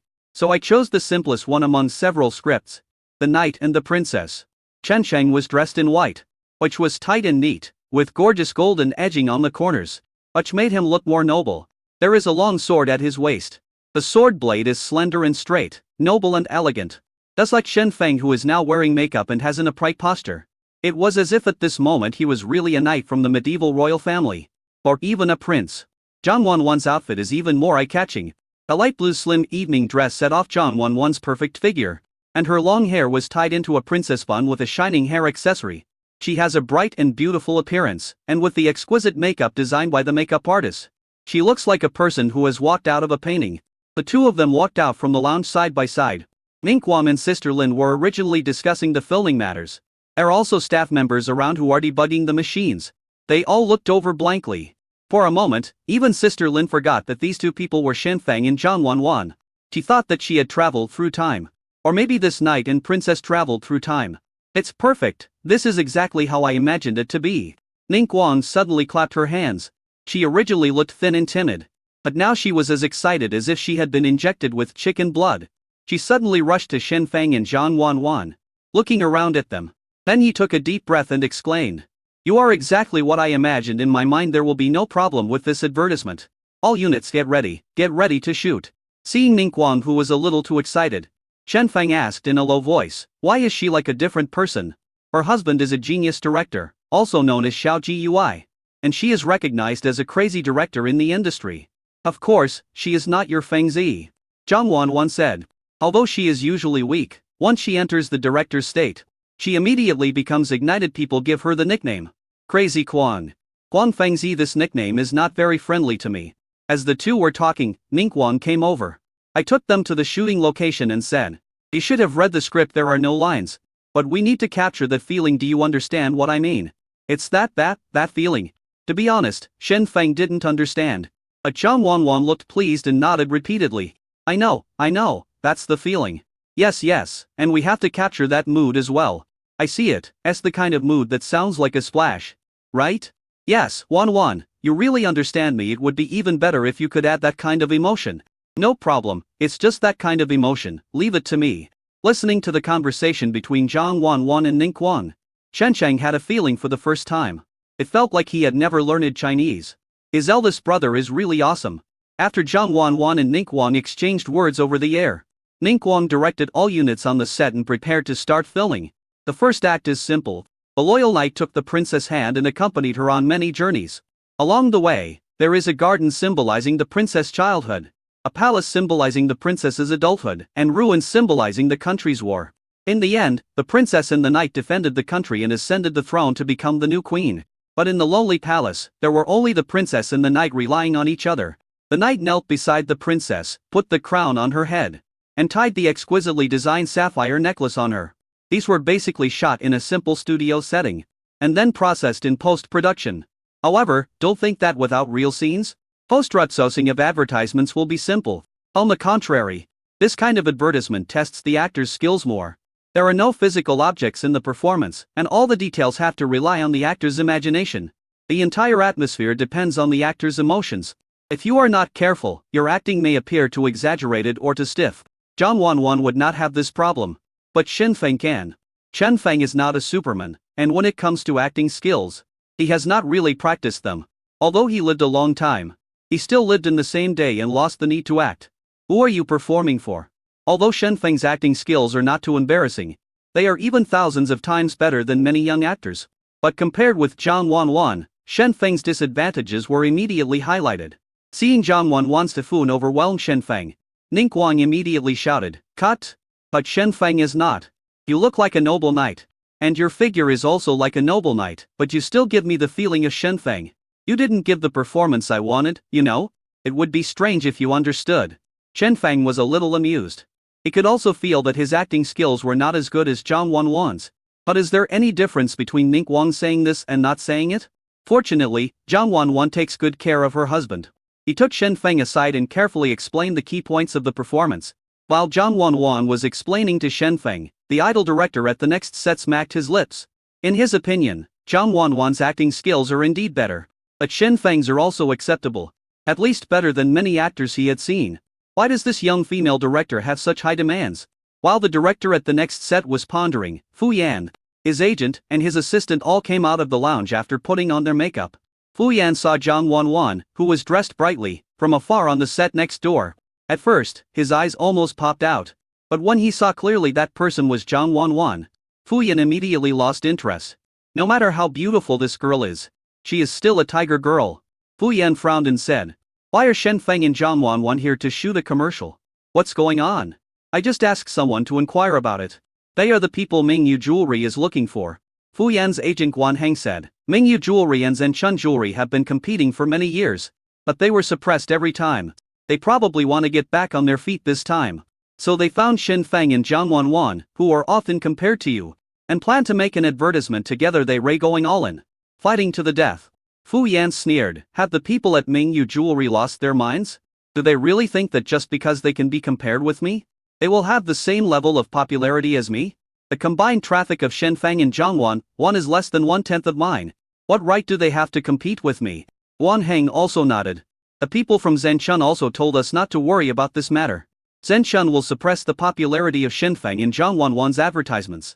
In terms of financial resources, Mingyu can't beat Zhenchun. So what you need to do is to shoot commercials and endorse products with peace of mind." Reassurance. Guan Heng, because of Chen Feng, the so-called high-quality idol, I have been belittled all day long recently, although his popularity cannot be compared with mine. As long as he is in the entertainment industry, he is a threat to me. Fu Yan said, narrowing his eyes slowly. "Now they are courting death by coming to challenge me. Do you think I can let them go easily? I'll find a way to teach them a lesson. Let them know that as a top star in the entertainment industry, not everyone is qualified to touch me."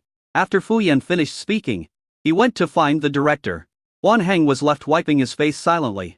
"Damn, you said you wanted me to teach you a lesson. But you should give me some advice. I'm just an agent, not a military advisor. How do you expect me to teach others a lesson?"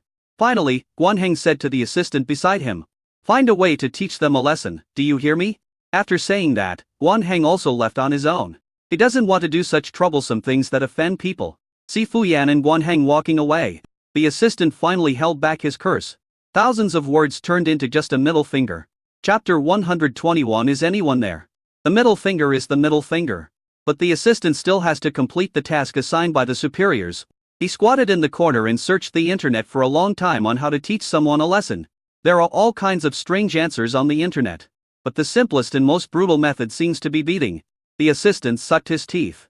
We live in a civilized society now. And beating people is against the law. If fighting doesn't work, then take a step back. Change it to scare people. The assistant thought this was a good idea. Finding a way to scare Shen Feng or Zhang Wanwan and leave them with psychological trauma should be considered a lesson. Right? Thinking about it, the assistant started planning. Finally he walked to the toilet closest to the next set, planning to ambush here. When Shen Feng came to the toilet, he launched a surprise attack. It's better to push Shen Feng into the toilet. When such a big scandal happens, Shen Feng will become a complete laughingstock. Isn't this lesson big enough? As long as this matter can be accomplished. Maybe in the future it will not be Guan Heng who orders him to do things. But he will be the one giving instructions to Guan Heng. The more he thought about it, the better it seemed to the assistant. So he groped his way to the toilet and squatted down.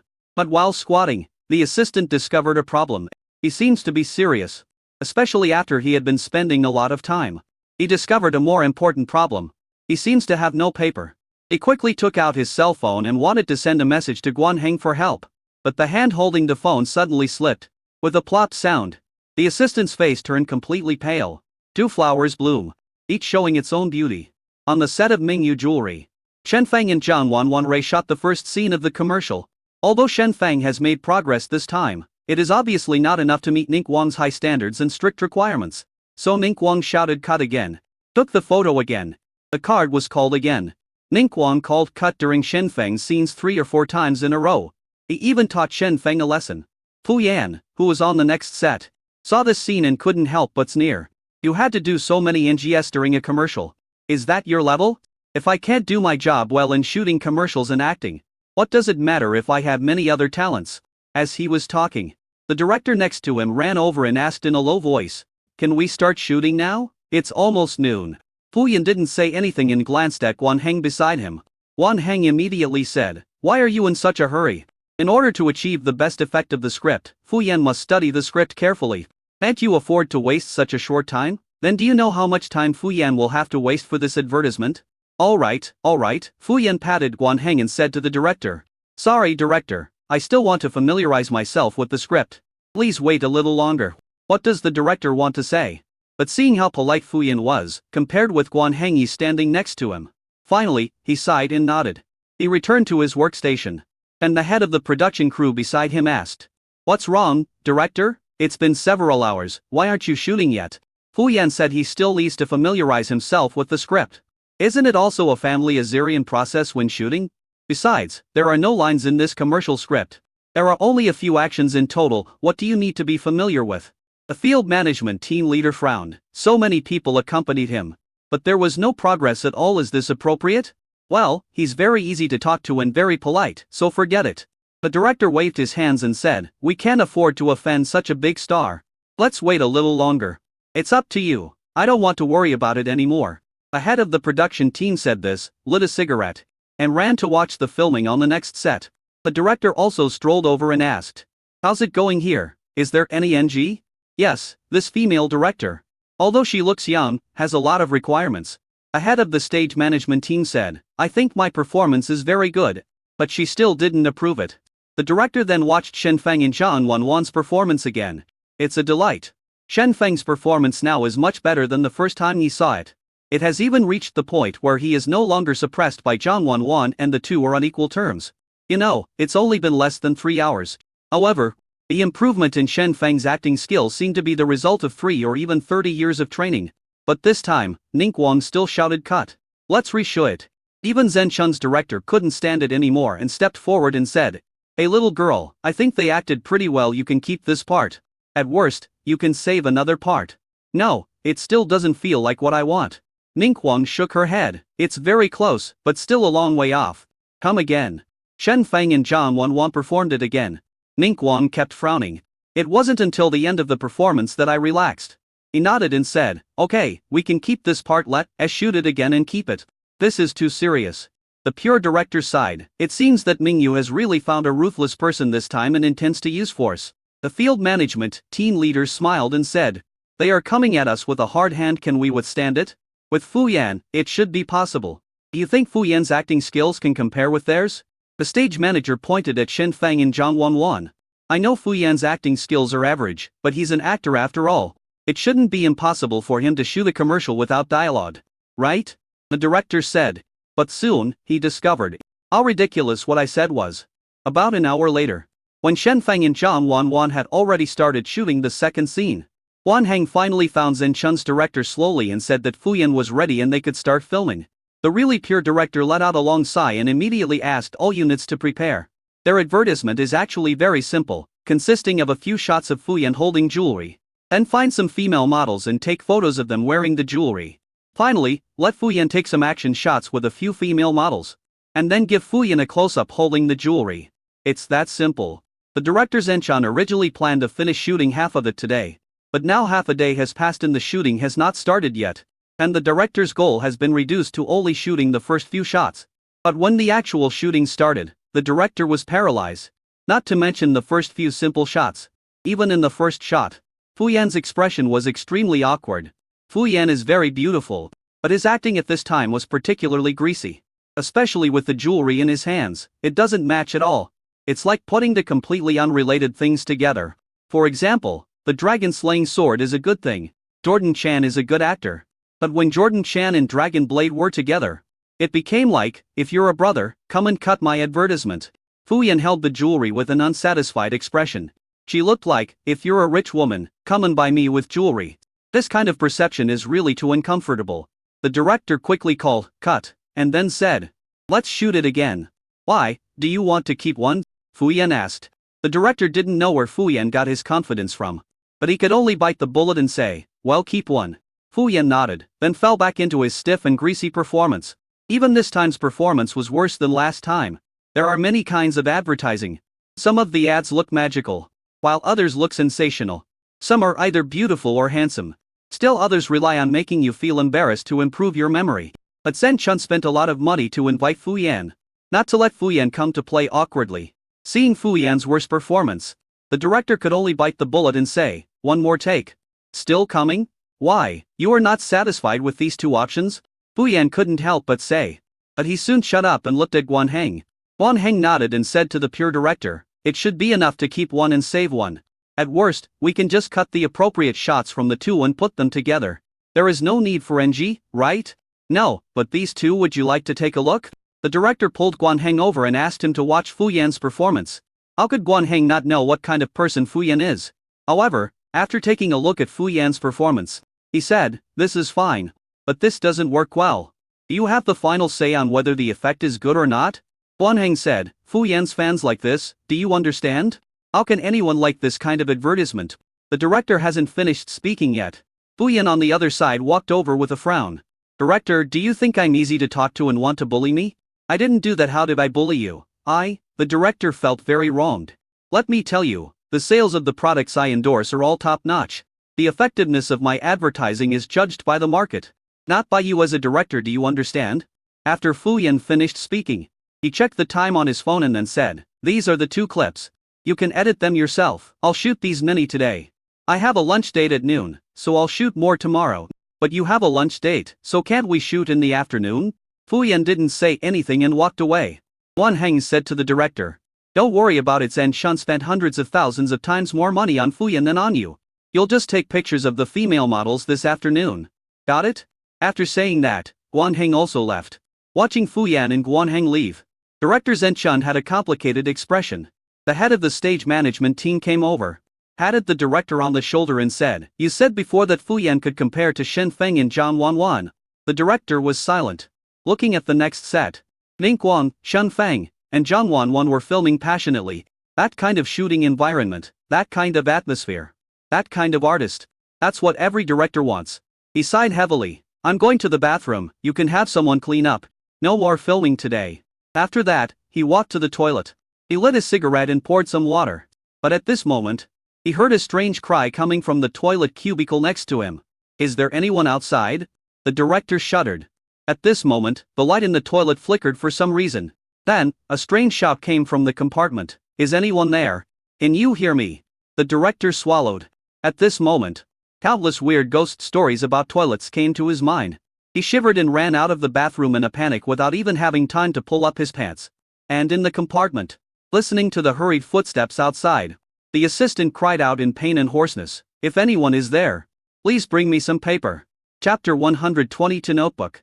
Shen Chang and Zhang Wanwan stayed in the studio shooting until 7 o'clock in the afternoon before finishing work. Ning Guang is indeed a workaholic when she gets working. If Qin King hadn't come at the end and offered to treat her to a meal, she would have probably continued filming. Chen Feng and Zhang Wanwan changed back into their own clothes and removed their makeup. While cleaning up in the lounge, Zhang Wanwan asked, "Feng Zi, how do you feel today? Are you tired?" "I'm fine. But you just recovered from a cold, can you hold on?" As Shen Feng spoke, he helped Zhang Wanwan tidy up her hair. Zhang Wanwan chuckled, "I can hold on. I should say I'm enjoying this state. Since my rebirth, this is the first time I've enjoyed filming so much, or rather, this is the first time I've truly done my job since my rebirth." Since her rebirth, Zhang Wanwan has filmed a variety show called Date. When she is filming variety shows, she just needs to be herself. Which is completely different from the feeling of filming a drama. Not like now. Although it was just a short commercial now, under Ning Guang's high standards and strict requirements, Zhang Wanwan finally regained her peak state when filming in her previous life. She really enjoyed this feeling. "But Feng Zi, you've made great progress. It's only been one day, and you can already keep up with my pace." Zhang Wanwan sighed. As expected, a fox spirit that has lived for 800 years is different from us ordinary people. The two chatted and laughed as they walked out of the lounge. "But I found that on the set, the atmosphere between Qin King and Sister Lin seemed a little wrong." Qin King and Sister Lin, two mature women, were sitting opposite each other at this time. No one was looking at each other, yet they seemed to be staring at each other. Qin King seemed to be looking for an opportunity to talk to Sister Lin to ease the awkwardness. Sister Kelin, on the other hand, looked very distant. Seeing Shen Feng and Zhang Wanwan coming, Sister Lin ignored Qin King, stood up and said, "Xiaoshen, Wanwan, let's go back to the hotel."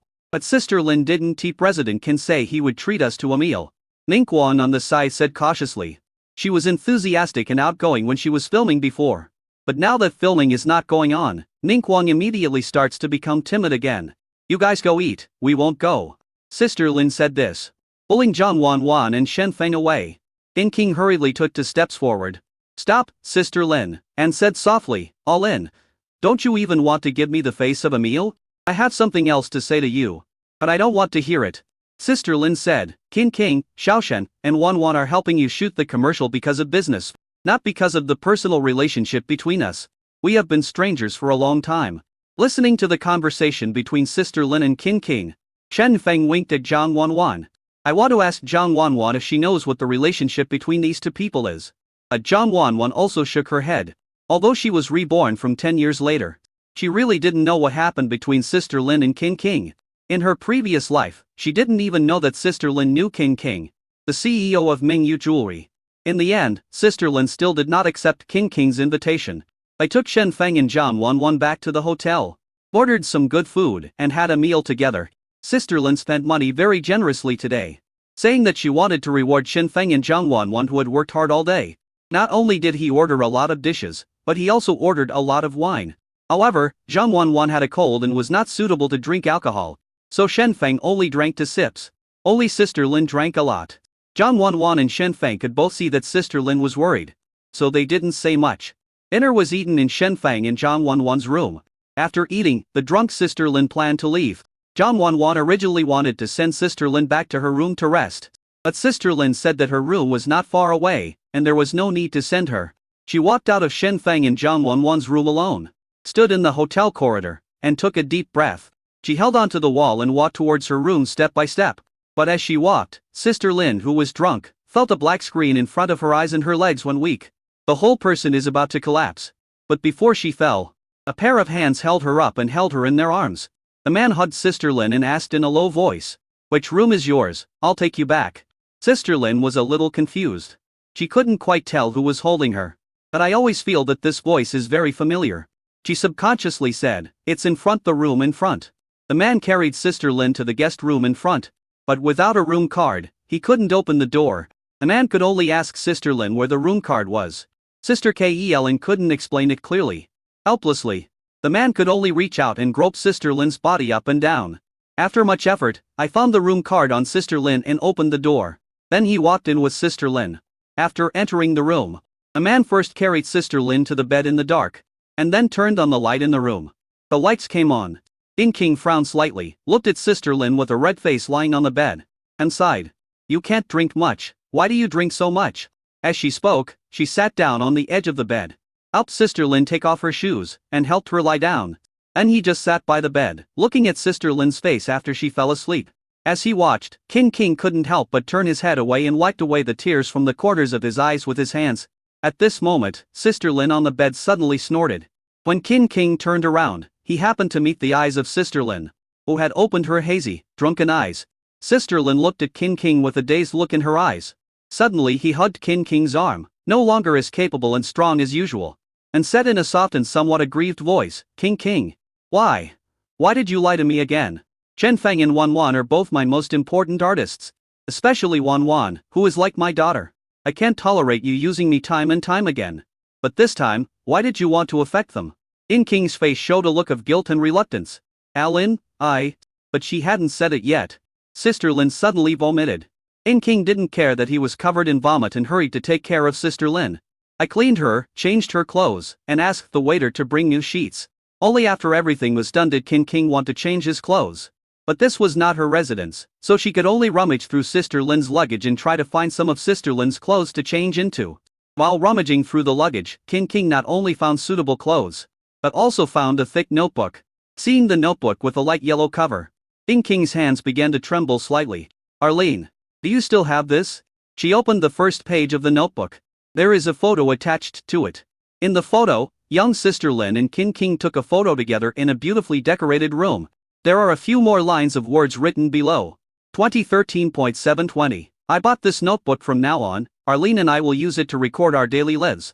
2013.720. King and I finally finished decorating our room. From now on, this will be our new home. King bit her lip and turned the next page with trembling fingers.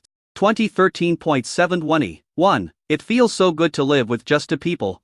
King's designs are so beautiful, she will definitely become a great designer in the future. 2013.720. 1. Hey, classmate Alin, even if you praise me like this, I will never forgive you for breaking my computer. Please treat me tonight. 2013.820. Taking photos to commemorate King finally learning how to cook. I can enjoy it in the future too. 2013.820. Arlene's cooking is still the best. You are not allowed to enjoy it, otherwise I will not be able to enjoy it. 2014.915. Happy birthday King. Actually I wanted to say this a long time ago. A notebook King bought is really great, we should keep recording and fill it up. 2014.915. I bought a lot of notebooks so I can record things for a long time. King's tears slid down and dripped onto the notebook. Drops fell on this line of words. 2015.28. Goodbye. King. Starting from January 2015, there were only Sister Lin's handwriting on the notebook, and no more King's handwriting. And after February 8th, it is completely blank. A King closed the notebook, held it in one hand, covered his mouth with the other, and tried not to cry too loudly, but she couldn't control her tears, which fell down her face like pearls from a broken string. Right at this moment, a hand reached out, holding a piece of toilet paper. King was stunned and looked at Sister Lin, who was walking towards him drunk. There is a piece of toilet paper in Sister Lin's right hand. In his left hand, he held the commercial liquor that was available in the hotel room. She looked at King and said drunkenly, "Which one do you want?" King was silent for a moment. Then he took the bottle of wine from Sister Lin's left hand. Chapter 123. Dreaming the same night and wearing the same makeup at dawn. King changed into Sister Lin's clothes and sat on the bed with Sister Lin. She held the bottle of wine in her hand, unopened. Sister Lin hasn't sobered up yet. But after vomiting, she is much more sober than before. At least she could tell that the person next to her was King. Then she was not dreaming. She turned her head and looked at King, and said, "What do you want to do here? I told you. I have something to tell you. I also said that I don't want to hear it. I'm sorry, Arlene. I'm so sorry about what happened back then." Listening to King's apology, Sister Lin couldn't help laughing. "You apologize to me? Yes, you should apologize to me. But you shouldn't apologize for what happened back then, but for what happened this time." Sister Lin said this. Then she lay down on the bed and burped again. reeking of alcohol.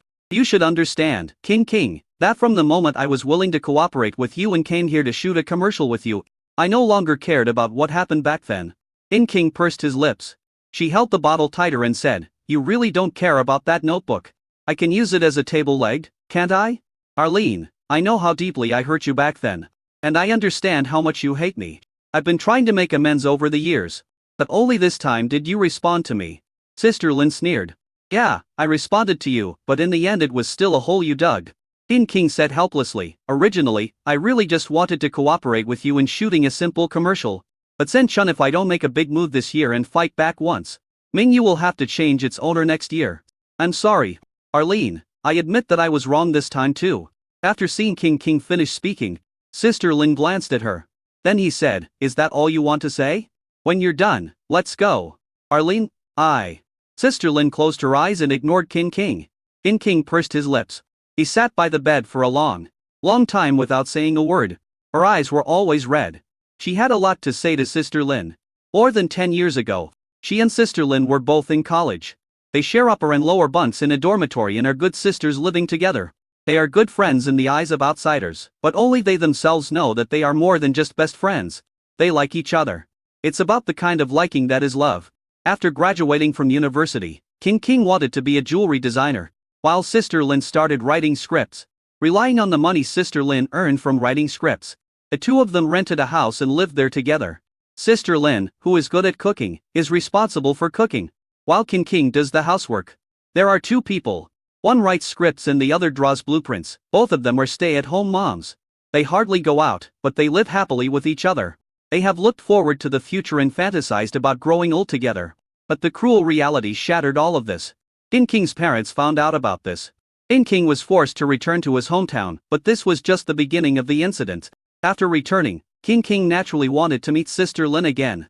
But King's parents insisted that King give up this idea. So, her parents forced King to break up with Sister Lin in person, and threatened her with the drawings that King was going to use for the designer competition. Those drawings were the result of King's hard work since he was in college. On one hand is dream, on the other hand is love. When King was in a dilemma, her father suddenly became seriously ill. The father, lying on the hospital bed, cried and told her that he wanted to see her live a normal life and hold his grandson as soon as possible. The mother even knelt on the ground and begged her. King was finally forced into a corner, and met Sister Lin again on February 8, 2015. Sister Lin, who came all the way by train, thought King wanted to live with her again. But in the end, what she waited for was King's cold breakup. The February wind was bitingly cold. But it seemed not as cold as King's words. After saying this, King got into his mother's car and left without even looking back. Sister Lin was crying her heart out in front of the train station. Since then, King has hardly contacted Sister Lin again. Even if King became successful and famous in the future and got rid of his parents. But there was no way to contact Sister Lin anymore. Except for this advertisement for Shenfang in John 11. In fact, King herself was forced into a desperate situation and she was also a victim. But it was also because of this that she realized how deeply Sister Lin was hurt by her. King sighed. Sister Lin, who was lying on the bed, also sighed softly. King didn't leave and didn't sleep. She wasn't asleep either. Even though she was drunk, she couldn't open her eyes, but her mind was full of King, and she still found it difficult to fall asleep. In fact, a few years after the breakup, Sister Lin also knew the truth of the matter. I found out that King was under multiple coercion and had no choice but to break up. But by then, Sister Lin had cut her long hair, put on a smart suit, and became an agent. She felt that work could replace those memories, and she felt there was no need to face the past that could never be returned to. Or, she was just being sulky. It has been going on until now. It got to the point where she received a cooperation contract from Mingyu Jewelry. When Sister Lin saw the name Mingyu, she thought of King, because this was the pen name she used when she wrote scripts when she lived with King. Sister Lin felt that so many years had passed and she had let go of everything. Considering the development of Shenfang in John 11, Sister Lin finally took over the advertisement. So today's reunion came about. However, it was only after they actually met again that Sister Lin realized this. It turns out she hasn't let go of everything yet. At least, he hasn't let go of King yet. She hasn't let go of the memories of those years at all. She knew she wanted to reconcile with King. She also knew that she looked as ridiculous as an elementary school student when she was being upset. But she just couldn't help it. Even Sister Lin herself couldn't explain why. It was not until 2 or 3 o'clock in the morning that King stood up silently. She wanted to leave, but walked to Sister Lin's side. He stroked Sister Lin's hair with his hand, his eyes filled with guilt and reluctance. Finally he reached the door of the room. He put his hand on the door handle. Just as I was about to open the door, I suddenly heard Sister Lin's voice from behind me. "It's too late, it's not safe to go back alone." "So?" King was a little surprised. Did Sister Lin want to invite her to stay overnight? "So you can go find a hotel and get a room." King. "What are you looking at me for? Do you expect me to get you a room?" King. You didn't like to make jokes like this before. Sister Lin said casually. "You will become like this too after being with Shen Feng and Wan for a long time. Since you took care of me tonight, please stay," Sister Lin said, looking at the night view outside the hotel window again. "Just today." King laughed, nodded, and sat back on the bed. She picked up the unopened bottle of wine that she had placed on the bed. King looked at the bottle and then said, "Do you have a bottle opener? I want to drink some too. I'll help you look for it." The two people searched the room for a long time in the middle of the night but couldn't find the bottle opener. Finally returned to bed. Lying together, King held up the bottle and said, "There is wine but no bottle opener. This hotel is so stupid." "Yeah, that's stupid." Sister Lin closed her eyes. "Why are you so stupid? So are hotels." King too. "So does she." The next day. It was already 8 or 9 o'clock. But Sister Lin hadn't gotten up yet. No one replied to my messages and the phone was turned off when I called. Zhang Wan, who was extremely worried, ran to and knocked on Sister Lin's door.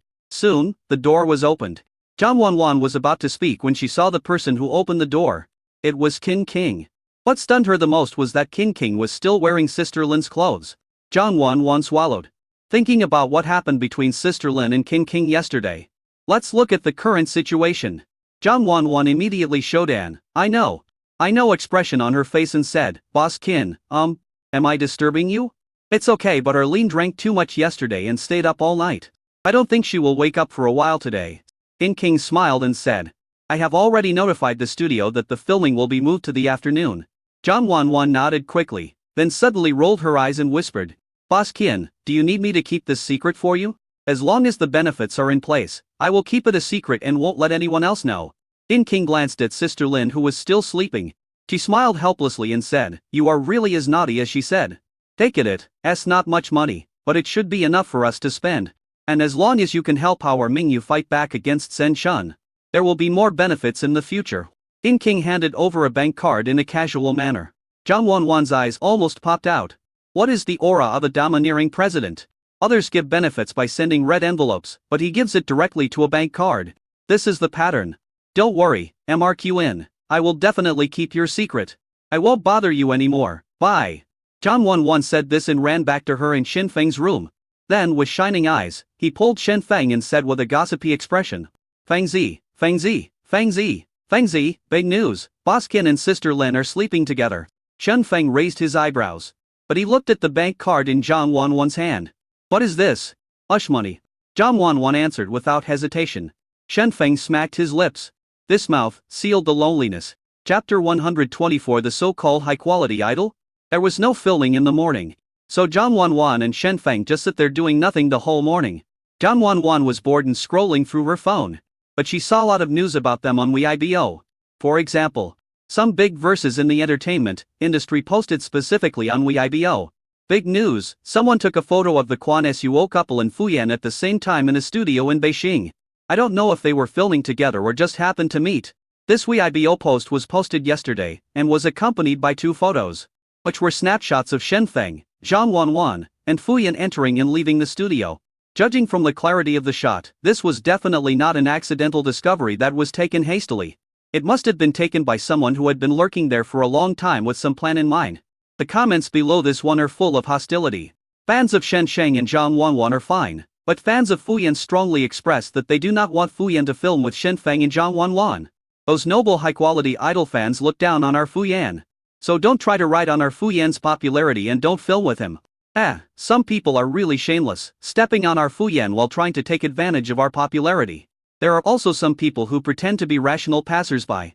I'm just a passerby, but I think Shen Feng and Zhang Wan can't compare to Fuyan, so they should not film together. There are also some that are more straightforward. In some of those second-tier celebrities, please stay away from our brother. Are you worthy? Looking at these comments, Zhang Wanwan couldn't help but curl her lips. It's like who would want to film with him with his acting skills? I'm afraid I'll beat him to death when I'm filming opposite him, Zhang Wanwan muttered. When she had nothing to do before, Zhang Wanwan dragged Shen Feng to watch a few episodes of the TV series starring Fu Yan. The original idea was that knowing yourself and your enemy will ensure victory in every battle. Even if the opponent's strength is average, it is best to take it seriously. As a result, Zhang Wanwan couldn't continue watching after less than one episode. From a professional perspective, Zhang Wanwan felt that the director must have been blind to let this person be the lead actor. From an unprofessional perspective, Zhang Wanwan felt that this drama was just a joke and the laughs were all due to Fu Yan's acting. Lip-synced lines, awkward expressions, and stiff movements are completely disproportionate to Fu Yan's salary of tens of millions, or even hundreds of millions.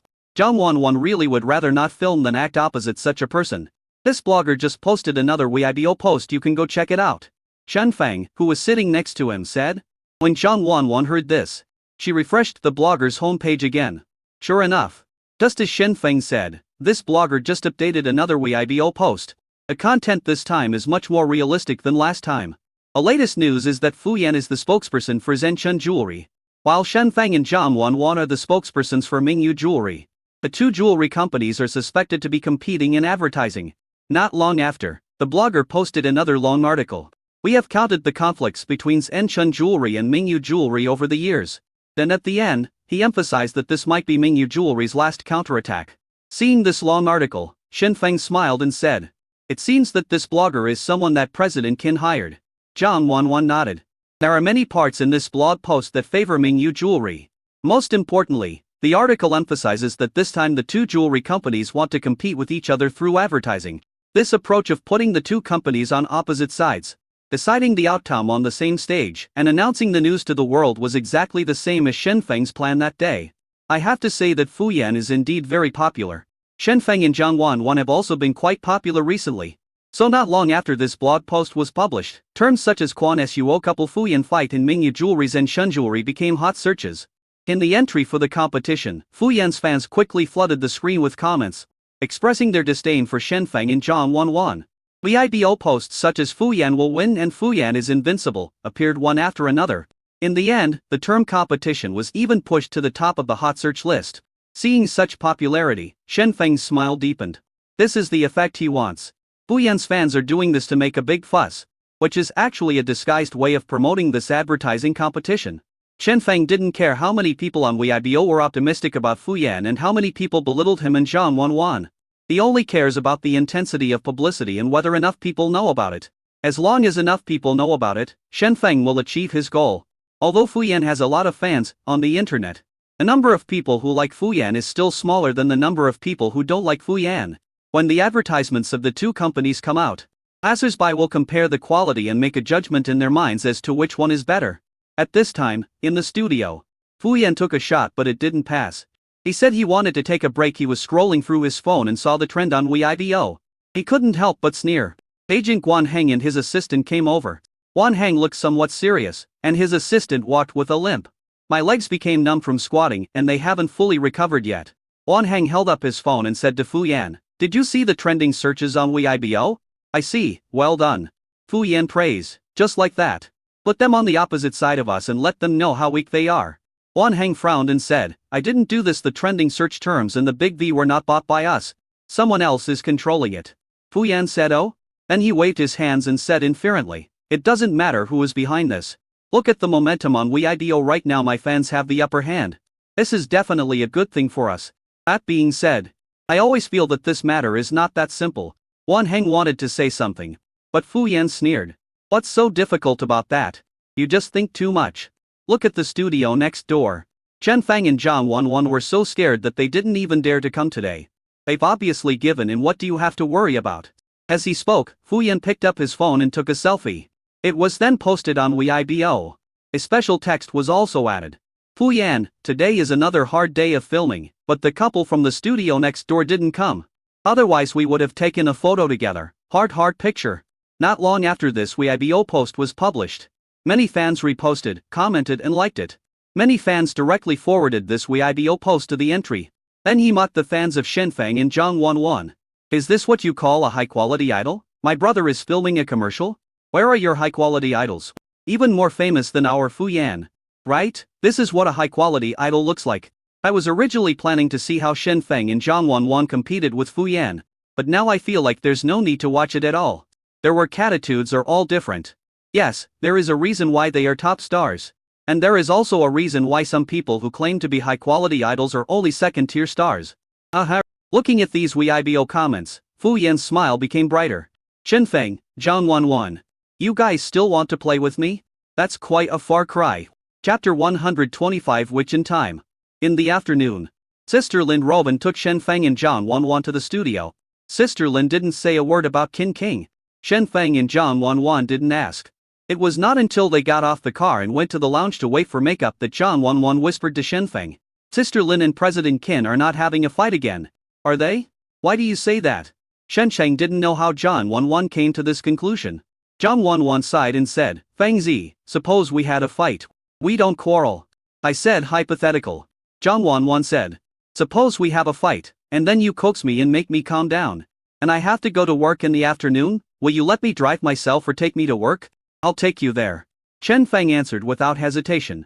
Zhang Wanwan nodded. Yes, so if Sister Lin and President Qin really reconciled, President Qin should doctor Sister Lin to the studio instead of letting Sister Lin come alone.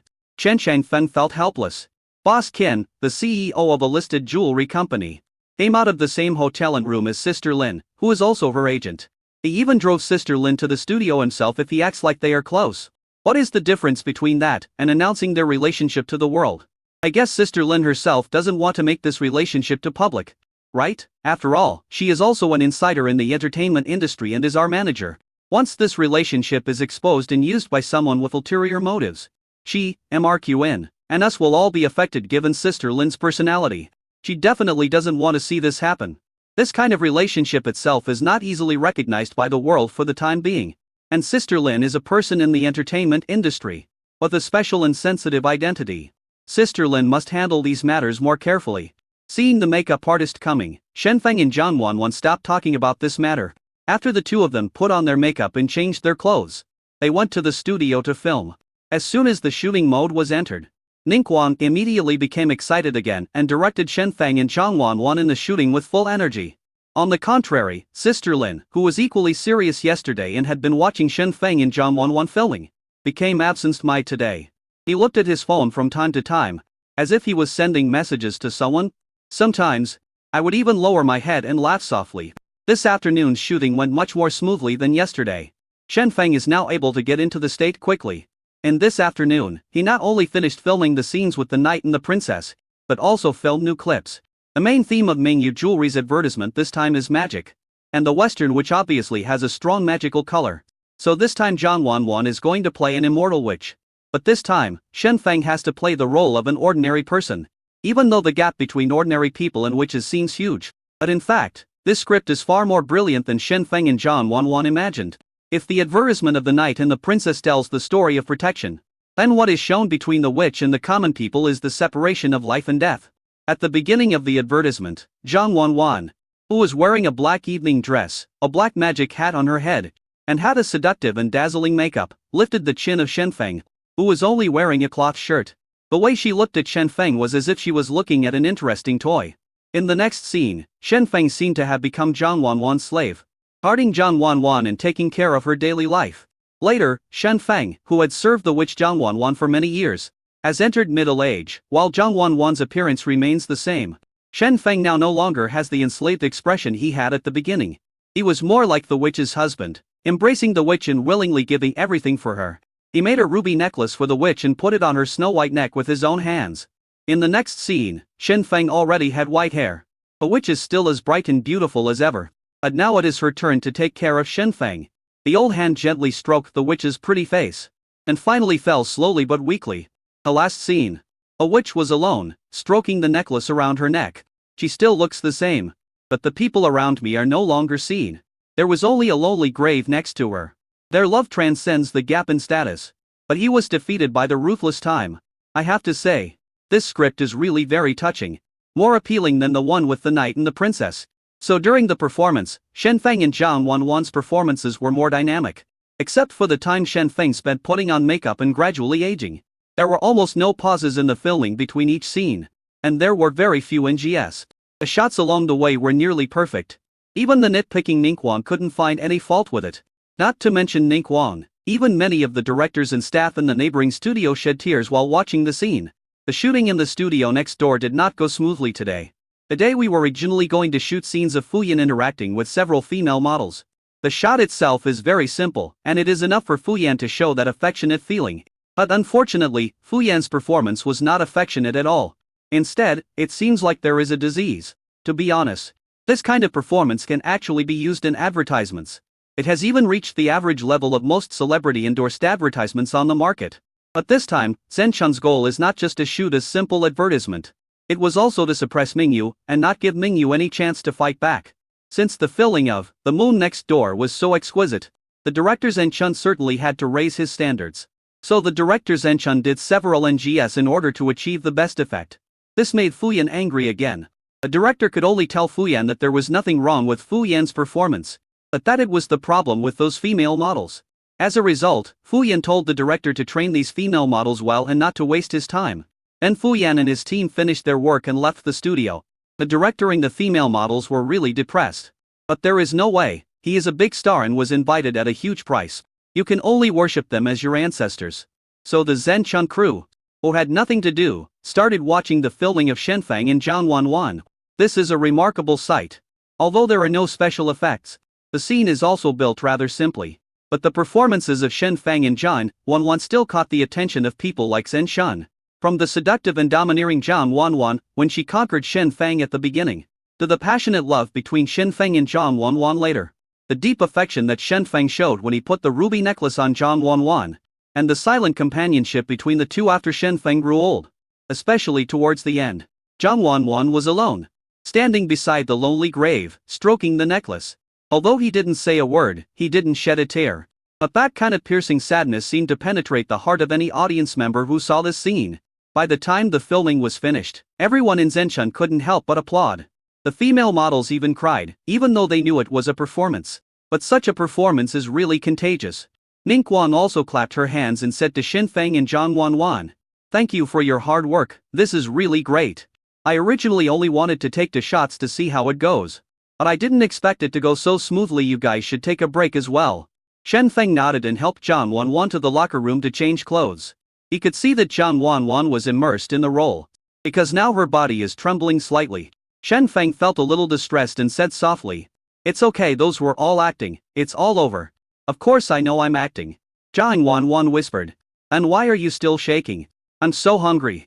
Zhang Wanwan cried and grabbed Shenfeng's arm. "I eat too little at noon." Shenfeng.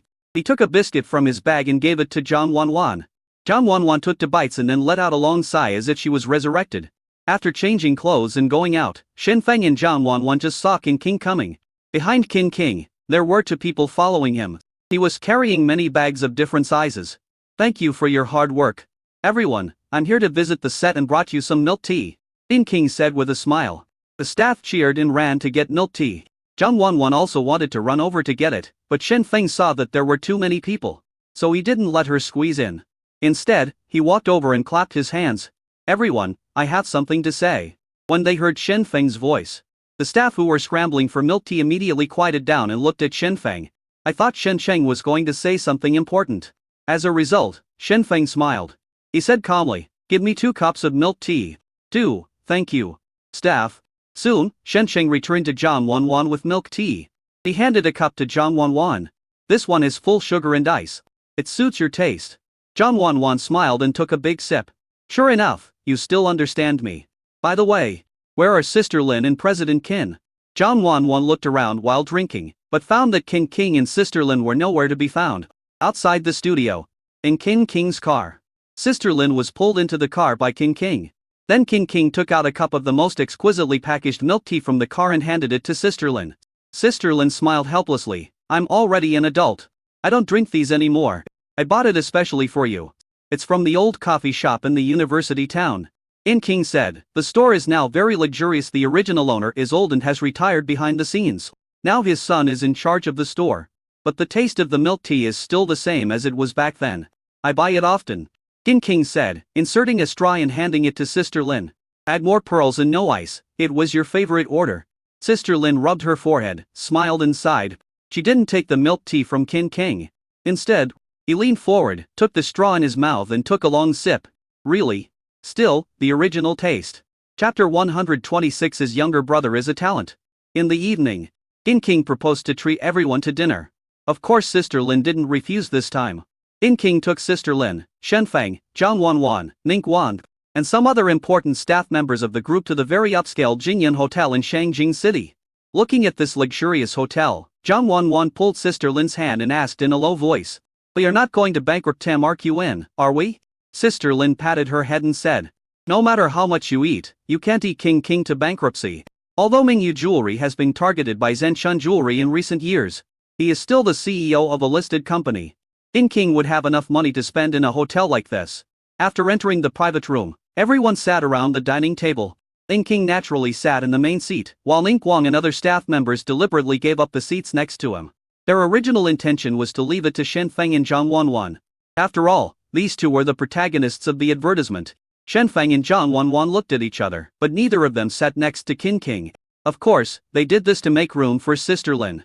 When Sister Lin saw this scene, she rolled her eyes at Zhang Wanwan and Shen Sheng.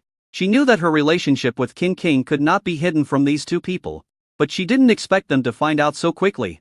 In the end, Sister Lin sat next to Qin King. The two people just nodded and greeted each other. But the smile in Qin King's eyes was still caught by Zhang Wanwan, who had been secretly glancing at this side. After asking the waiter to bring the menu, Qin King asked Shen Shen and Zhang Wanwan to order first. Zhang Wanwan originally wanted to order all the dishes that Shen Feng and Sister Lin liked.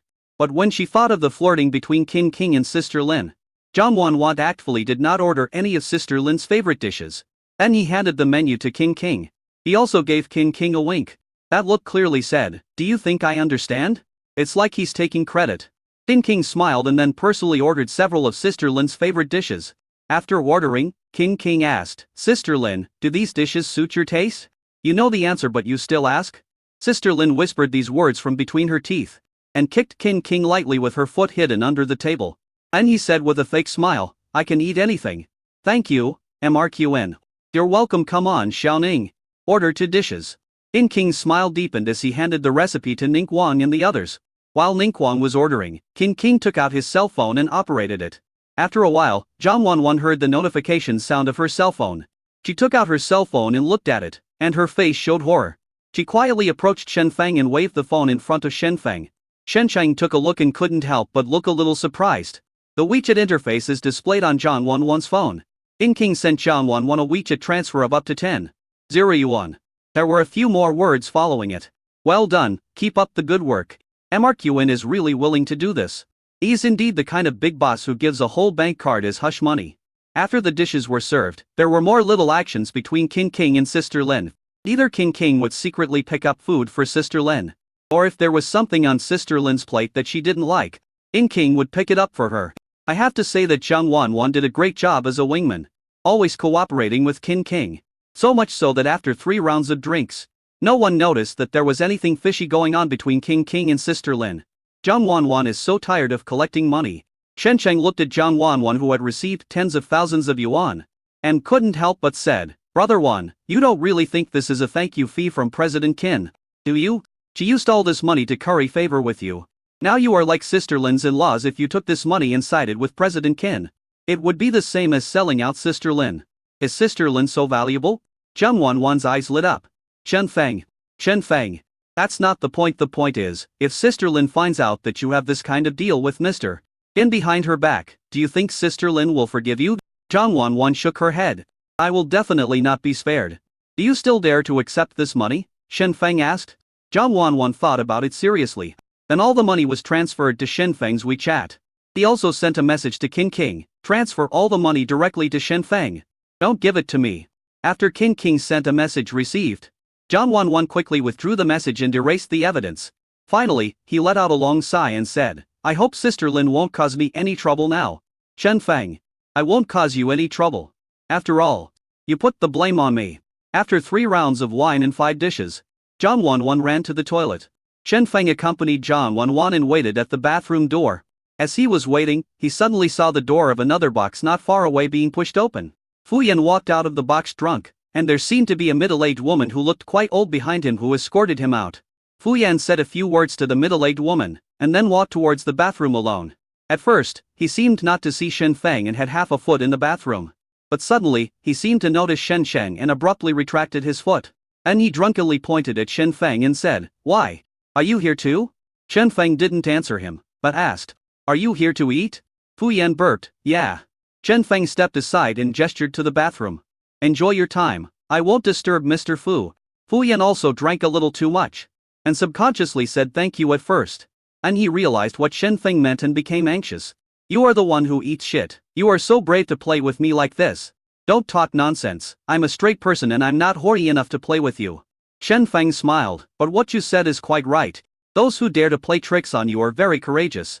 After all, it's a face that was created by plastic surgery. If you kiss someone, you might end up sucking out a piece of the implant." Fu Yan became even more annoyed when he heard this, and angrily said, "What are you talking about?" He grabbed Shen Feng by the collar, but Shen Feng still looked calm. "I didn't say anything. I just said that the person who played you was quite courageous." "Ah, could it be that the person who played you was of a very high status?" "I can't tell you. May I ask who she is?" "She's the CEO of Kaiyan Trading." "Bah, are you trying to trick me?" As Fu Yan spoke, he grabbed Shen Feng's hand even harder. Shen Feng lightly grabbed Fu Yan's wrist and took away Fu Yan's hand that was grabbing his collar. And he glanced at the door of the box that Fu Yan had just walked out of and said, "Song Yalai, are you the president of Kaiyan Trading, the widow of Ma Meng?" The former president of Kaiyan Trading is now the third richest person in the country in terms of total assets? Right? It's no wonder you've been able to climb to your current position since you can be with such a rich man. After Fu Yan heard what Shen Feng said, he sobered up a lot. He broke free from Shen Feng's hand, took 2 steps back and said, "What nonsense are you talking about? It's not true. I can get to where I am now entirely thanks to myself. Indeed, relying on your body is also relying on yourself. It's not shabby." Shen Feng smiled. "You, Shen Feng, if you dare to say something nonsense again, it's fine for me to say 8 or 10 nonsense sentences. But I'm afraid Mr. Fu, the great star, doesn't have the time to listen." Shen Feng said, patting Fu Yan's shoulder, "President Song was talking to you at the door just now, and you rushed to the bathroom after you said a few words. You must be very anxious, right?" After saying that, Shen Feng whistled softly. If Shen Feng hadn't said anything, Fu Yan could have held his pee for a while longer. But after Shen Sheng's reminder, Fu Yan couldn't bear it anymore. Plus this fatal whistle. Fu Yan almost sold it on the spot. He didn't bother to pay attention to Shen Feng and rushed into the bathroom. He avoided Zhang Wanwan, who was washing her hands, and broke into the toilet with the words "men's restroom" on it. Then, I heard a woman's screams coming from the toilet. Shen Sheng was still a little surprised when he saw Zhang Wanwan pulling him and running towards the box while trying not to laugh. Shen Feng ran after Zhang Wanwan and asked, "What happened in the toilet?" Zhang Wanwan almost laughed herself to death and said, "I was washing my hands after using the restroom just now. I heard you talking to Fu Yan and knew he wanted to use the restroom. So I wanted to teach him a lesson. Then, I swapped the sign on the men's restroom with the sign on the women's restroom." Shen Feng tried hard not to laugh out loud.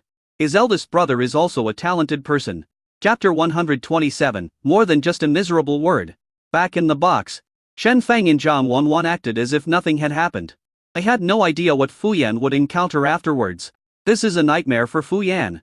Fu Yan, who was unable to hold it any longer, just walked into the restroom when he ran into a lady who was about to leave. The lady was old and didn't seem to know Fu Yan. "I only saw a man enter the women's restroom. Then immediately there was a scream. The decibel level of this voice is extremely high. I have to say, it's scary. And Fu Yan is also a human being. So Fu Yan was scared. So Fu Yan. I peed." But Fu Yan didn't care about his wet pants and hurriedly tried to run out of the women's room first. But unfortunately, his feet slipped and he fell face down on the ground. The security guards in the hotel and the people in the men's restroom nearby also rushed over after hearing the lady scream. They didn't see Fu Yan's face, but they saw a man falling face down in the women's restroom. And the lady was still shouting, "Rogue." The security guards and enthusiastic people immediately stepped forward and pushed Fu Yan, who was about to get up, back to the ground. Fu Yan screamed in pain and shouted hurriedly, "You bunch of idiots! I am Fu Yan, how can I act like a hooligan? Let me go." To be honest, if the people holding Fu Yan down were all women, after hearing Fu Yan's voice, maybe he would really let Fu Yan go. Unfortunately, the people holding Fu Yan down now are a group of grown men. In addition to the security guards, they are also a group of men who are qualified to dine in high-end hotels like Jingyan Hotel. Not to mention whether these people have heard of Fu Yan. Even if they had heard of him, no one was a fan of his. There are even many people who are his haters. The composition of Fu Yan's fans is so distorted. 90% of the fans are female, and the remaining 10th. It's hard to say. In addition, Fu Yan called them idiots. Even if they were not black fans, they would be angry at this moment. So when several enthusiastic people heard what Fu Yan said, they immediately left several big footprints on Fu Yan's buttocks. Fu Yan screamed in pain. Originally, the security guards didn't dare to take action. But when they saw Fu Yan face down on the ground and unable to see anything, they plucked up the courage to hit Fu Yan twice. Then he pretended to maintain order and said, "Hey, stop kicking, let us handle it." Then he pretended to help Fu Yan up, and gestured to a few enthusiastic people to kick him a few more times. By the time Fu Yan stood up completely and wanted to see who was so wicked to kick him, those enthusiastic people had already run away. Fu Yan was angry and hurt. He bared his teeth and yelled at the security guards. "What are you guys doing? Catch those people who kicked me just now. Do you know who I am? I'm Fu Yan. I know the CEOs of your companies. Do you understand?" The security guard quickly said, "Well, we will find a way to find the person. Why don't you go with us to the security room and change your pants first?" Fu Yan Kirsten was helped out by the security guard. But when people are unlucky, it's like drinking cold water and getting something stuck in their teeth. As soon as I came out of the bathroom, I saw a few women walking towards the bathroom from a distance. As I walked, I heard them talking. "Fu Yan? Is there really a Fu Yan? Where is he? That's my idol. I didn't expect he'd be here too." These women are the female family members of those enthusiastic people mentioned earlier. As soon as the enthusiastic people said that they saw Fu Yan in the toilet, these female family members who were Fu Yan's fans naturally wanted to come and see what was going on. When Fu Yan saw that it was his fan, he was stunned on the spot. If his fans saw him with a bruised face and wet pants, he would have lost his reputation. He immediately shouted to the security guard, "Go back quickly." The security guard was very obedient and helped Fu Yan back to the women's restroom. Fu Yan angrily yelled, "I'm going to the men's restroom. Are you guys idiots?" The security guard helped him to the men's restroom again. Then Fu Yan pointed at a security guard and said, "You, take off your pants, change them for me later." He pointed to another security guard and said, "Go watch at the door if anyone asks me where I am. Just tell them I'm gone." Then Fu Yan went into a cubicle, took off his pants, and waited for the security guard outside to hand him clean pants. The two security guards looked at each other. Then he started muttering softly, "What the hell? He wears my pants. What should I wear? That's true, and I don't know who he's calling an idiot. How about we just leave and ignore this guy? I find him annoying. What if he goes to the manager and the manager picks a fight with us? Who cares? We're both wearing masks and he's drunk. There are 5 or 6 security guards on this floor. How can he recognize us?" The two of them discussed it. The last piece ran away. Fu Yan was left alone, took off his pants and waited in the toilet for a long time. Finally he couldn't wait any longer and asked through gritted teeth, "Why are you taking so long to take off your pants? Take them off now." As he spoke, he opened the door of the compartment and peeked out through the crack. As a result, there was someone in the men's room who was about to urinate. Just as I unbuckled my belt, I heard Fu Yan's words. The guest looked back and saw that the door of the compartment where Fu Yan was open. Fu Yan was still looking out with a sly look in his eyes. The guest became anxious and cursed loudly on the spot. "You're a pervert, aren't you? You want to watch a grown man take off his pants?" Fu Yan was frightened and quickly closed the door of the compartment. Only after the customer left cursing did he dare to push the door open again. But he found that the 2 security guards had disappeared long ago. "Fuck, are you trying to trick me?" Fu Yan was almost going crazy. He wanted to use his cell phone to call Won Heng and ask him to come and help him. But the cell phone happened to be left in the private room where he and Song Elayu were having dinner. Fu Yan was desperate. Not to mention whether anyone outside will see it. If he really looked like this, returning to Song Elayu's box in a mess with wet pants, he would probably be blocked by Song Elayu. Without this top financial sponsor, Fu Yan would be truly finished. But if he kept hiding in the bathroom and didn't come out, making Song Elayu wait anxiously, he would be in trouble. Time cannot be delayed, but we cannot go back wearing such pants. Just when Fu Yan felt that he was finished, suddenly, in the cubicle next to me, there was the sound of someone making a phone call. Fu Yan thought of something, and after the man finished the call, he asked the man to help call Won Heng. The man was kind-hearted and helped Fu Yan. Even though Fu Yan repeatedly asked him to come as soon as possible, Won Heng arrived in just 10 minutes and brought the pants to Fu Yan. "What's wrong with you?" Looking at the wet pants that Fu Yan threw into the trash can, Won Heng frowned and asked. Fu Yan gritted his teeth and said, Someone screwed me. Who? Shen Feng, Zhang Wanwan. They? What did they do to you? Fu Yan was embarrassed to say it. But in the end, he still said, Shen Feng whistled and made me want to go to the toilet. So Zhang Wanwan changed the signs of the men's and women's toilets. Guan Heng. Fu Yan, damn it, I saw you smile. Guan Heng coughed lightly and said, do you have any evidence for what you said? If so, they will be in trouble next. Fu Yan was helpless. What evidence could he have? There is no camera in the toilet, so the fact that Shen Feng whistled at him to pee cannot be used as evidence. Anyway, I won't let them off the hook on this matter. But I have to hurry back to the box. The old woman has been waiting for so long. I wonder if she's angry. Fu Yan said, pointing at Guan Heng. Shen Feng and Zhang Wanwan are left to you. You must teach them a lesson and help me get revenge. Looking at Fu Yan leaving, Guan Heng rubbed his face. Another lesson. The last time Fu Yan Rang taught Shen Feng and Zhang Wanwan a lesson, the assistant almost squatted in the toilet and doubted his life. Although that incident was purely an accident and had nothing to do with Shen Feng and Zhang Wanwan directly, but Guan Heng felt that with the abilities of Shen Feng and Zhang Wanwan, if he really wanted to take action against the couple, he would be the first to suffer. But there was no other way.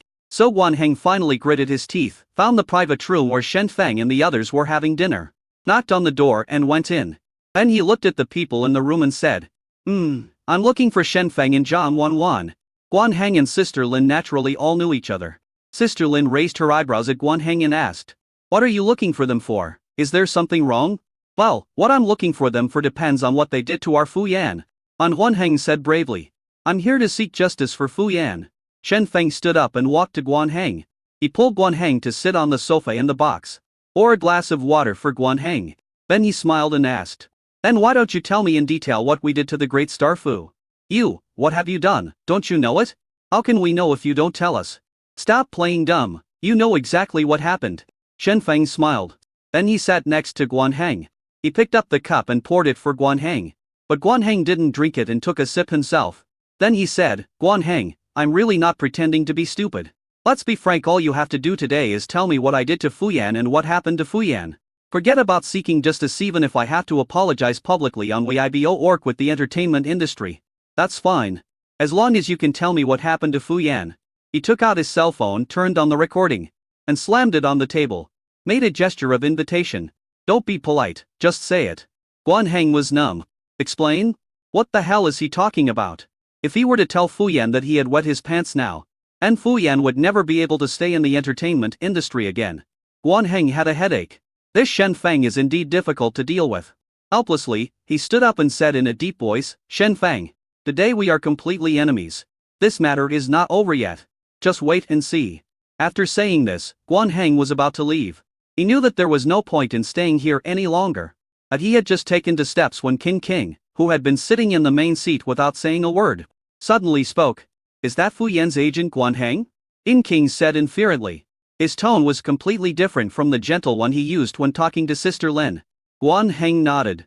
King pointed to the empty seat at the table and said calmly, sit over there. MRQN, I'm leaving, Guan Heng said. I said, sit over there. King narrowed his eyes. The voice also turned cold. Don't make me repeat it again. Guan Heng shuddered subconsciously. Even though he is the agent of a big star, his aura is still far inferior to that of a real president like King. He gritted his teeth and sat in that position. When King leaned back in his chair, looking at Guan Heng with cold eyes, he said slowly, you came to my King's dinner party for no reason and bothered my guest. And you want to leave just like that? Guan Heng, even your master doesn't dare to ignore me like this.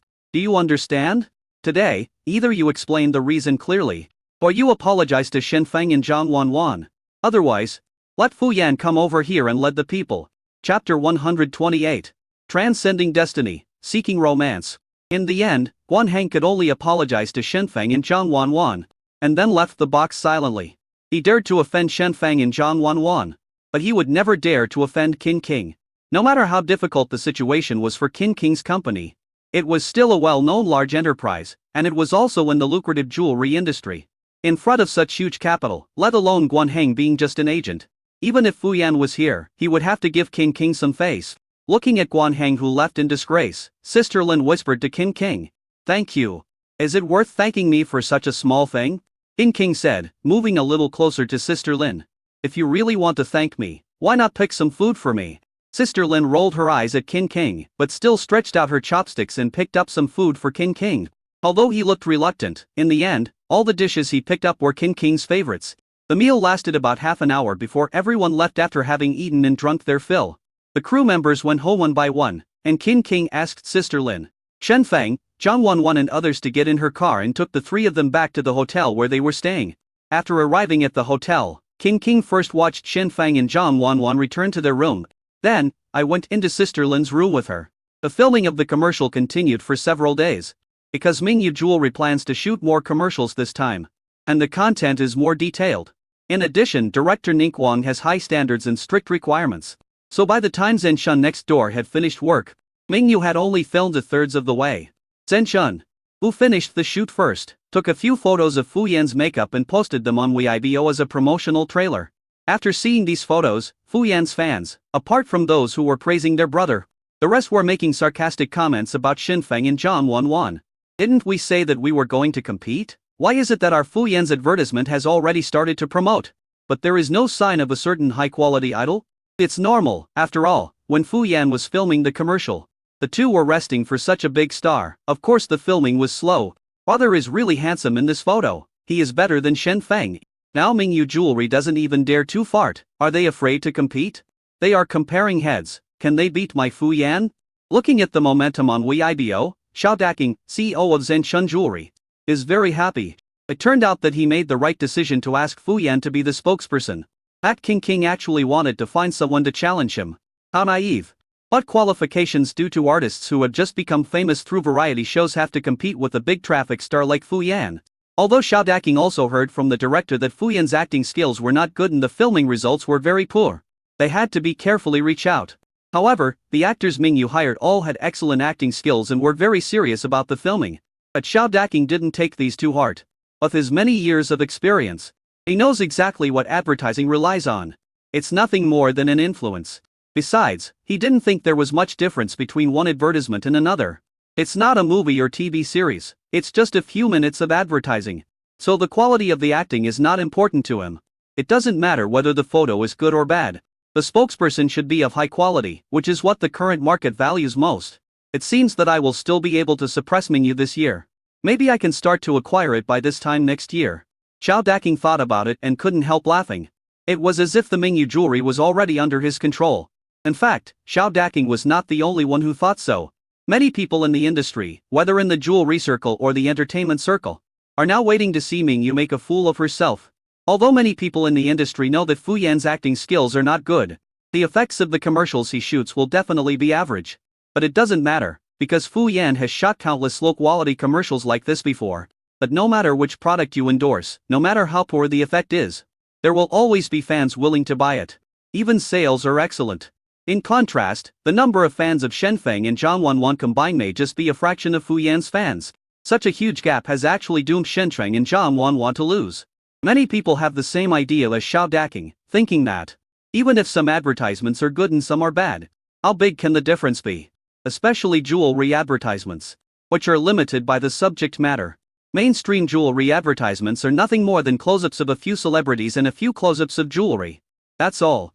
Even if Shen Sheng and Zhang Wanwan's acting skills surpass Fu Yan's, how much weight does acting play in an advertisement like this? Therefore, people from both the entertainment and jewelry circles felt that Mingyu had already lost this competition. Shen Feng and Zhang Wanwan have already lost. However, Shen Feng and Zhang Wanwan did not take the online rumors and various speculations from people inside and outside the circle seriously. In recent days, they rarely even checked Weibo but devoted themselves to the filming. After a few more days, Mingyu's filming was finally completed. Entered the stage of polishing and fine-tuning. As for Zhen Shun, he has already released the processed advertisement. It caused another heated discussion on Weibo. Although Fu Yan looks a little stiff in the advertisement, fans don't seem to care at all. Even passers-by who saw the ad and commented like, the expression is a bit stiff or, it doesn't match the jewelry well would be criticized by fans for a long time. He was last year's Golden Swallow Award winner. How could his acting be stiff? Don't you see how high the ratings of Fu Yan's TV series are? How can his acting be bad? What do you mean it doesn't match with jewelry? If it doesn't match, would you choose him to shoot an advertisement? So you guys know more about it than the professionals, right? Why don't you guys come to shoot for me? If you can do it, go ahead. Under the powerful fighting power of Fu Yan's fans, many passers-by didn't even dare to comment. If you say anything bad, you will be criticized for a long time. Who would want to suffer this? Zhen Chunziaran also posted the purchase link for the jewelry in the advertisement on Weibo. Within an hour of the ad being released, more than 5,000 sets of this jewelry were sold. Zhenchun Jewelry's Weibo account was even more deliberate in its attempts to stir up trouble. For every 1,000 sets sold, Zhenchun would post a new Weibo post to celebrate. Every time we celebrate, we would add the tag at the end. It's obvious that he's showing off to Mingyu Jewelry. On the other hand, there has been no movement from Mingyu Jewelry. It's like admitting defeat. Upon seeing this, Fu Yan's fans rushed to Mingyu Jewelry and Shenzhen Wanwan's Weibo to provoke them. Didn't you say that strength speaks volumes before? Come on, what about your strength? You coward. You're still a high-quality idol. Chen Feng and Zhang Wanwan. One is a pure newcomer and the other is a second-tier star. How good can the commercials they shoot be? If they have a little self-awareness, they should just cower and admit defeat. Fans of Shen Cheng and Zhang Wanwan were all anxious after seeing this. One by one, they are discussing it non-stop in super topics or fan groups. Have Fengzi and Wanwan finished filming? Fu Yan's fans are writing on their faces, and they still don't show any expression. You didn't think you could win, so you ran away? Fuck, you must be a fake fan. Is my 1G that kind of person? Even if she is, Fengzi is not. Can anyone contact Fengzi and Wanwan to ask about the situation? I'm getting so anxious seeing Fu Yan's fans showing off every day. Fu Yan's fans were jumping for joy as they thought they had won. Amid the concerns of Shen Feng Zhang Wanwan's fans. 5 days later, Mingyu Jewelry quietly posted a Weibo post. There is only one video and one line of text on Weibo. Crossing fate and pursuing romance. Next is a 6-minute video. This Weibo post does not contain any tags, so not many people noticed it at first. And it didn't cause any particularly big waves. Only fans who have been following Shenfeng, Zhang Wanwan and Mingyu saw this video. What really made this video go viral and become popular on the internet was a forwarding. Shu Yilin, the waves behind Chase the Sand, which amazes and makes one sigh. It has been a long time since I cried so much after watching a short film.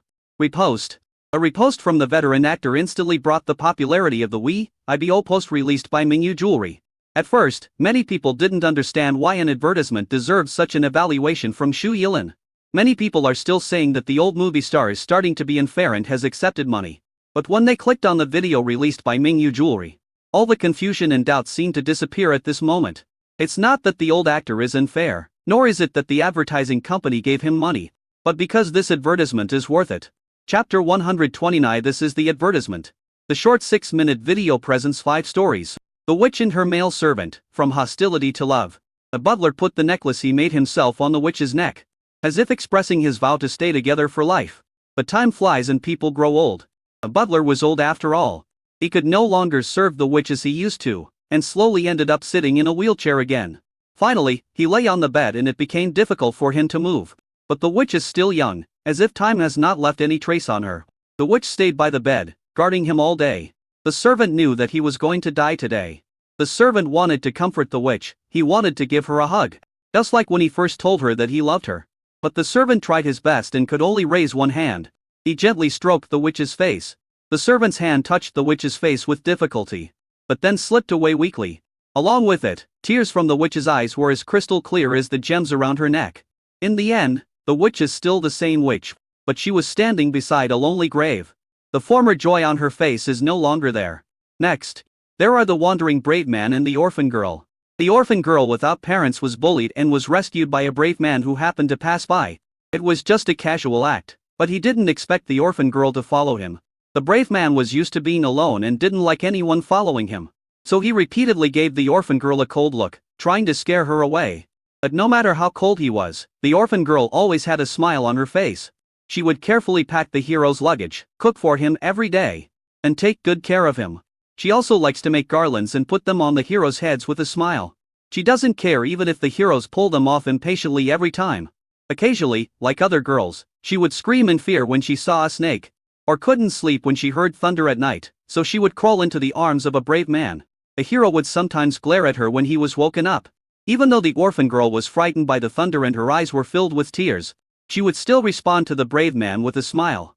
That day the orphan girl found a gem. She simply tied the gem to a straw rope and put it around the brave man's neck with a smile.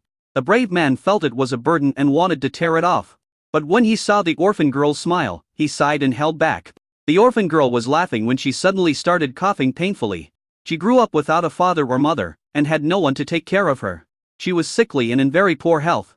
Seeing the blood coughed up by the orphan girl, the hero's heart ached unusually. He gave up his original destination and visited the best doctors to treat the orphan girl. But the orphan girl's health is getting worse day by day. The scene changes and the sun sets. The orphan girl dressed in white stood under the wine-red sunset. And her face, which was pale and bloodless due to illness, showed a bright smile again. She walked towards the hero with her hand outstretched. The brave man wanted to catch her, but the figure of the orphan girl disappeared like a bubble. The brave man woke up from his dream, and all he had in his hand was the gem tied with a straw rope. As the day dawned, the brave man picked up his bag and set off again. But the girl with the beautiful smile was no longer by his side. There was only a somewhat withered wreath hanging on the luggage. The third story is about the knight and the princess. The knight guards the princess and accompanies her for half of her life. When it is windy, the knight makes a cloak for the princess to protect her from the wind. When it rains, the knight serves as an umbrella for the princess. When there is an enemy, the knight is the shield that blocks the sword. The country is broken and the mountains and rivers are in turmoil. In the end, it was the princess and the knight who defended the country. A princess ascended the throne and became the new queen. But in the lonely palace, only the knight was with her. A knight personally placed the crown symbolizing the queen on her head. Put on that gorgeous sapphire necklace for her.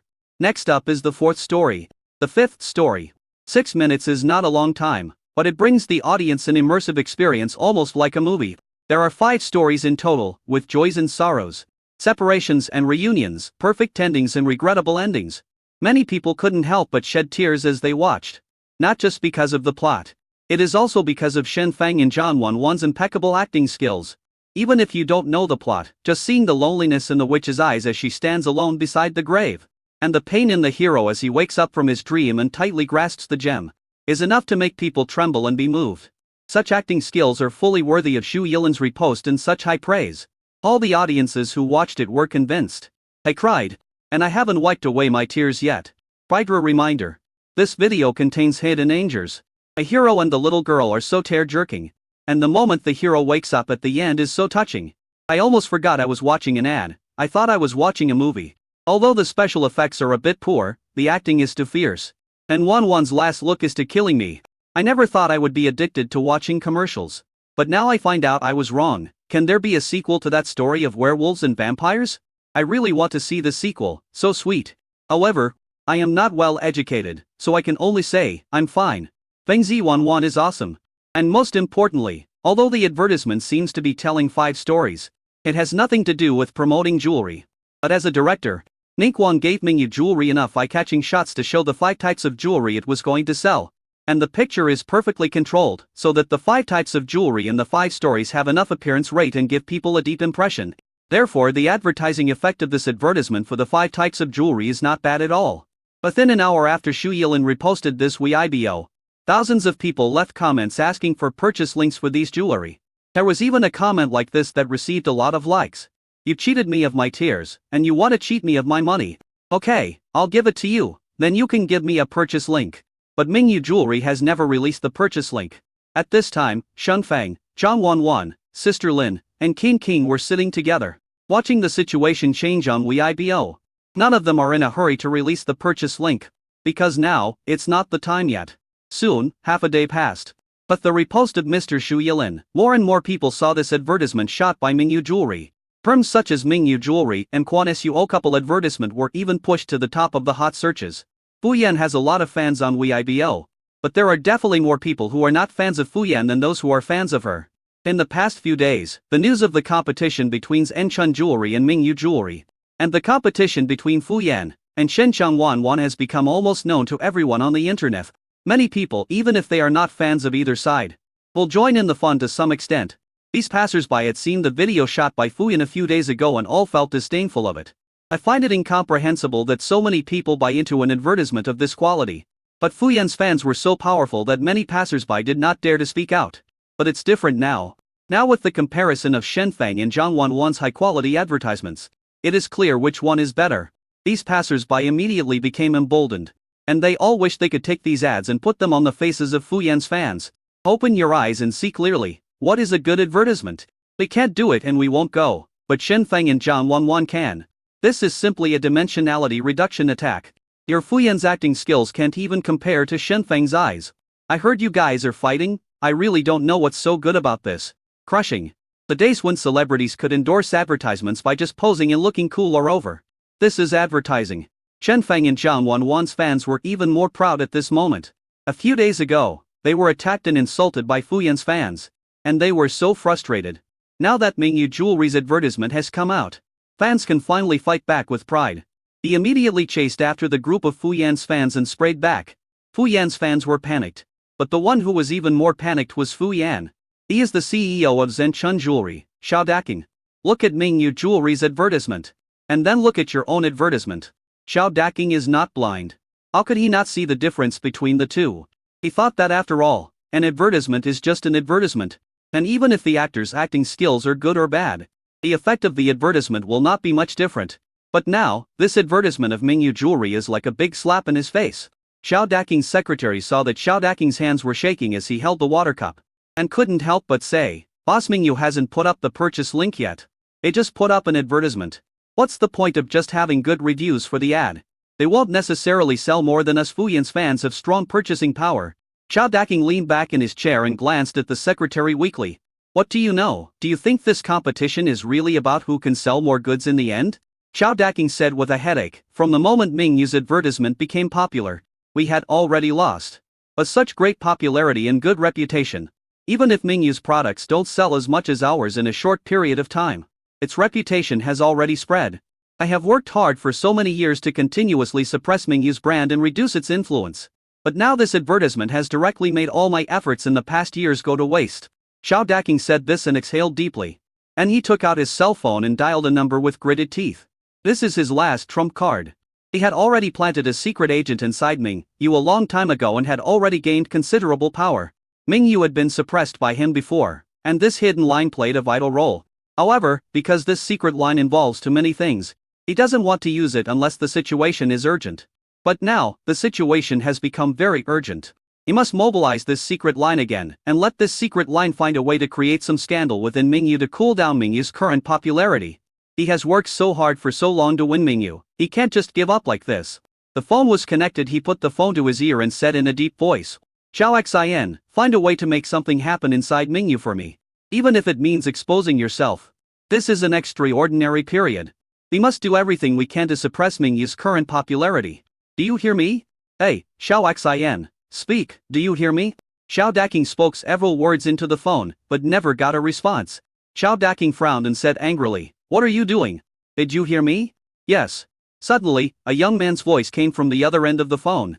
But when Xiao Daking heard this voice, his expression changed. Because this is not Xiao Xin's voice. "Who are you? Where is Xiao Xin?" The man on the other end of the phone smiled. He said casually, "I have evidence that Xiao Xin embezzled company funds and leaked company information. I have asked Xiao Xin to go through legal procedures. His phone is temporarily in my hands as evidence. As for who I am, didn't Mr. Xiao see the commercial I shot? I thought Mr. Xiao cared about me a lot. Okay, let me introduce myself then. My name is Shenfeng." Chapter 130 Talking Business with Gangsters. When Xiao Daking heard the name Shenfeng, he was stunned. Shenfeng? The second-tier star hired by Mingyu Jewelry. Even if it was King who answered the phone, Xiao Daking would not be so surprised. But what's going on with this Shenfeng? Would King let this second-tier little star get in touch with the internal affairs of Mingyu Jewelry? Is such a small star qualified to hold Xiao Xin's phone and talk to him? Is this little star worthy? This is a matter between Mingyu Jewelry and me. It's not something a small fry like you can get involved in. Let King answer the phone. Shenfeng smiled. "Sorry. MRQN doesn't have time at the moment." "No time? Is she dealing with Xiao Xin's matter? Or is she dealing with your advertisement?" Xiao Daking frowned. "Neither. She is spending time with the person she loves." "Xiao Daking?" Shenfeng continued, "So she paid me to come and negotiate with your Zhenchun Jewelry to discuss Xiao Xin and your previous malicious competition." "Discuss? Just you? What qualifications do you have? Even a star of Fuyan's level has to behave himself in front of me. So who do you think you are?" Xiao Daking said unhappily. He felt that King letting Shenfeng deal with him was an insult to him. Could it be that in King's eyes, he, the CEO of Zhenchun Jewelry, is only worthy of negotiating with a second-rate star? Shenfeng was not annoyed by Xiao Daking's rude words. Instead, he said with a smile, If Mr. Xiao thinks I am not qualified, please hang up the phone. Xiao Daking was about to hang up the phone immediately, but the next second, his mobile phone rang with a notification sound indicating that he had received an email. Then Shen Feng said, as soon as President Xiao hangs up the phone, I guarantee that within 10 minutes, this email will be sent to the CEOs of the top 10 jewelry companies in the country. One copy for each person. When Xiao Daking opened the email, his face turned pale instantly. Just as King said before, Xiao Daking Senchun Jewelry is only a company of similar size to Mingyu Jewelry. I have been able to climb to my current position through malicious competition and unfair and despicable means. Even several jewelry workshops that cooperated with Senchun were forced to close down due to Senchun's malicious breach of contract. There was a workshop owner who was heavily in debt. He was unable to repay his debts and jumped off a building and died. The content of the email is all the evil deeds that Senchun Jewelry has done, including some unequal contracts that they deliberately set as traps. If this email was sent to the CEOs of other jewelry companies, Xiao Daking would know without a doubt what would happen to Senchun. Why do you have these things in your hands? Did Mingyu investigate secretly? Xiao Daking's voice began to tremble. To be precise, I investigated it, Shen Feng said. I said that I took Mr. Qin's money, so I naturally have to work for MRQN. Okay, since Mr. Xiao feels that there is nothing to talk to me about, I will hang up first. As for this email, Mr. Xiao, you don't have to worry about it. Bye. Shen Cheng said this and was about to hang up the phone. Xiao Daking panicked and said hurriedly, No, wait a minute. Let's talk it over. What do you want to discuss? Shen Feng smiled and said, as far as I know, Mr. Xiao, your wife and your confidants hold a total of 50 of the shares of Senchun Jewelry. Transfer a portion to our President Qin and let her become a shareholder of Senchun. Is this request not too much? Xiao Daking frowned and thought about it. Finally, he said helplessly, okay, how much is the transfer? Since someone had the upper hand over him, Xiao Daking had no choice but to admit defeat. There is no way if this email really falls into the hands of other jewelry companies, he will probably end up in debt and end up in jail. Let alone shares. Transfer 49. Shen Feng said. Too much. Very much. Xiao Daking glared angrily. What's the difference between this and asking for my life? I sent the email then. Xiao Daking. He rubbed his forehead weakly and said, Brother, you are not talking about business, you are blackmailing. Do you know that? Yes, I am blackmailing you. Just tell me whether you will give it to me or not. Shen Cheng said as a matter of course. The bandit temperament is fully revealed. This left Xiao Daking speechless. He talked business with many people, but I've never done business with gangsters. Now, he talked about it. He had him empty in his mind. I want to speak, but I dare not. Finally, Xiao Daking could only compromise and say, 49 is too much, less. Then 50 is fine. Xiao Daking. Just when Xiao Daking felt that he couldn't communicate with this person, Shen Feng spoke again. How about this? MRQN and you have known each other for many years, and we have a good relationship, so let's both take a step back. Shen Feng said in a gentle tone, we only want 30 of your shares. We will be Senchun's first shareholder at that time. Mr. Xiao will still be the second shareholder and hold the power in the company. However, Mr. Xiao wants to transfer these 30 shares at a low price, half of the market value. After listening to Shen Feng's words, Xiao Daking pondered for a long time. He really wanted to go and discuss it with someone else, but Shen Feng didn't give him the chance. Just say either agree or send the email. What's even more unethical is that he gave Xiao Daking a countdown, with a time limit of 5 minutes. I even made a timer that was ticking down. Listening to the ticking sound, Xiao Daking felt numb. This sense of urgency made his scalp tingle and his mind went blank. Finally he said weakly, okay, I agree. By retaining 20 of the shares, he is still the company's largest shareholder, second only to the general public. It's better than those emails being exposed and him being condemned by the public and becoming a prisoner.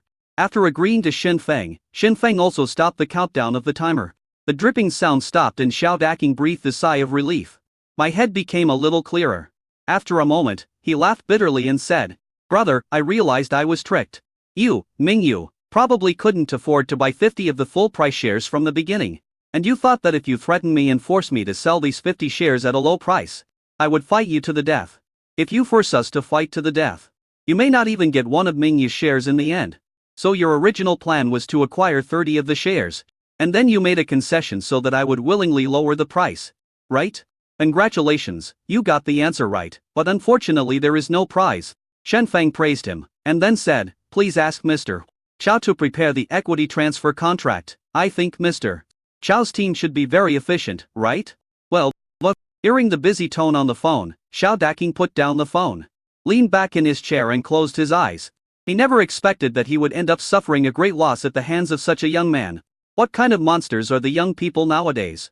At the same time, Mingyu Jewelry.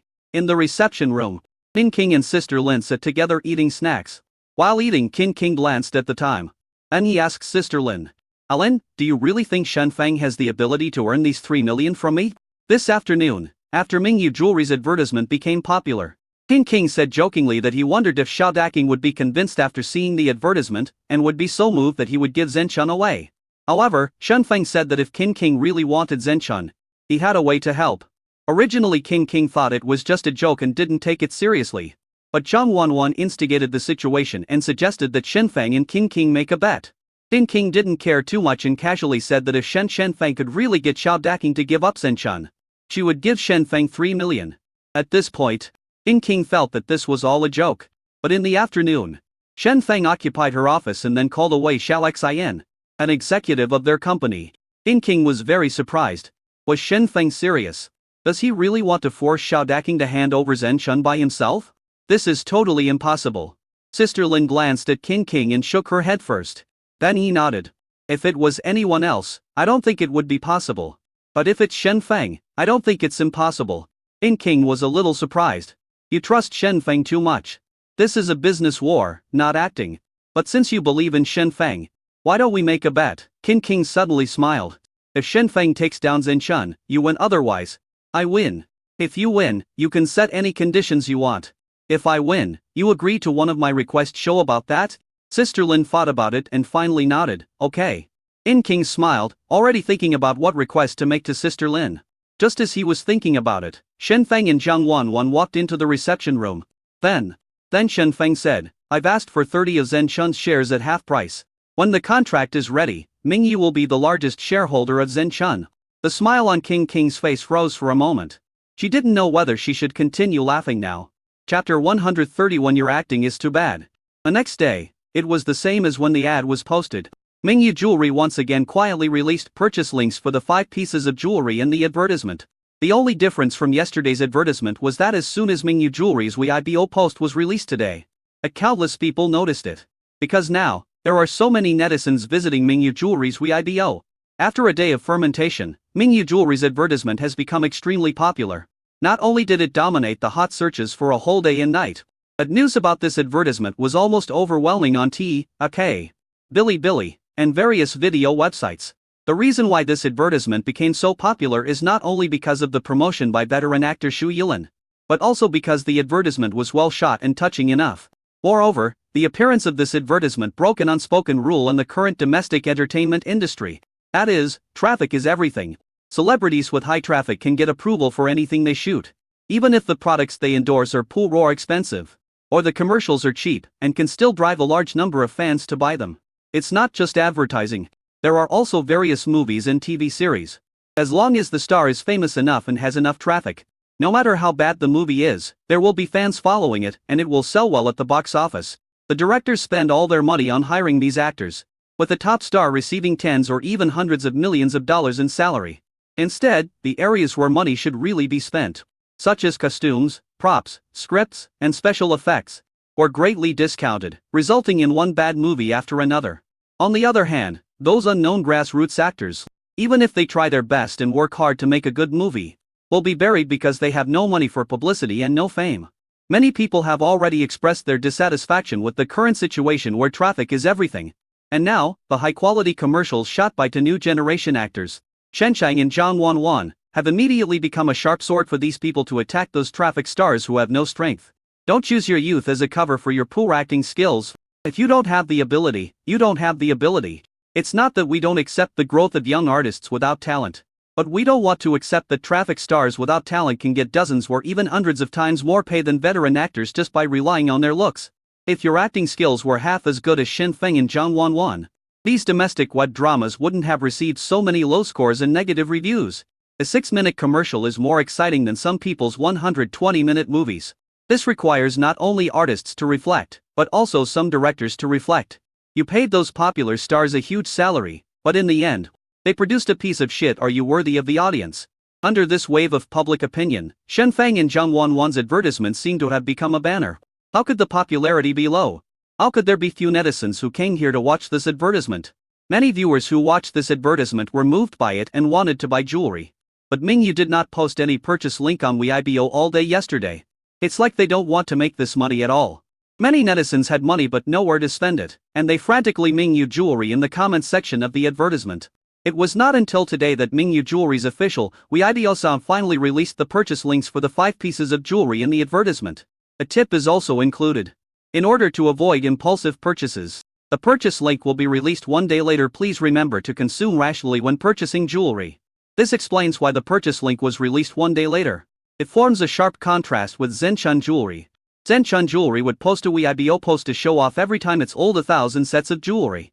While Mingyu Jewelry, on the other hand, advises fans to consume rationally. The difference is obvious. However, what is more obvious is the sales volume of jewelry. Zhenchun Jewelry sold 8,000 sets in 1 hour, relying on Fu Yan's wealthy fans. As for the subsequent purchasing power, it is much worse. Until today, only 10,000 sets have been sold in total. Mingyu Jewelry's 5 types of jewelry, each limited to 10,000 sets, were sold out in less than half an hour after the purchase link was released. Although this is also related to the slightly lower pricing of Mingyu Jewelry, the most important thing is the audience. The low-quality advertisements shot by Fu Yan can only induce fans to buy.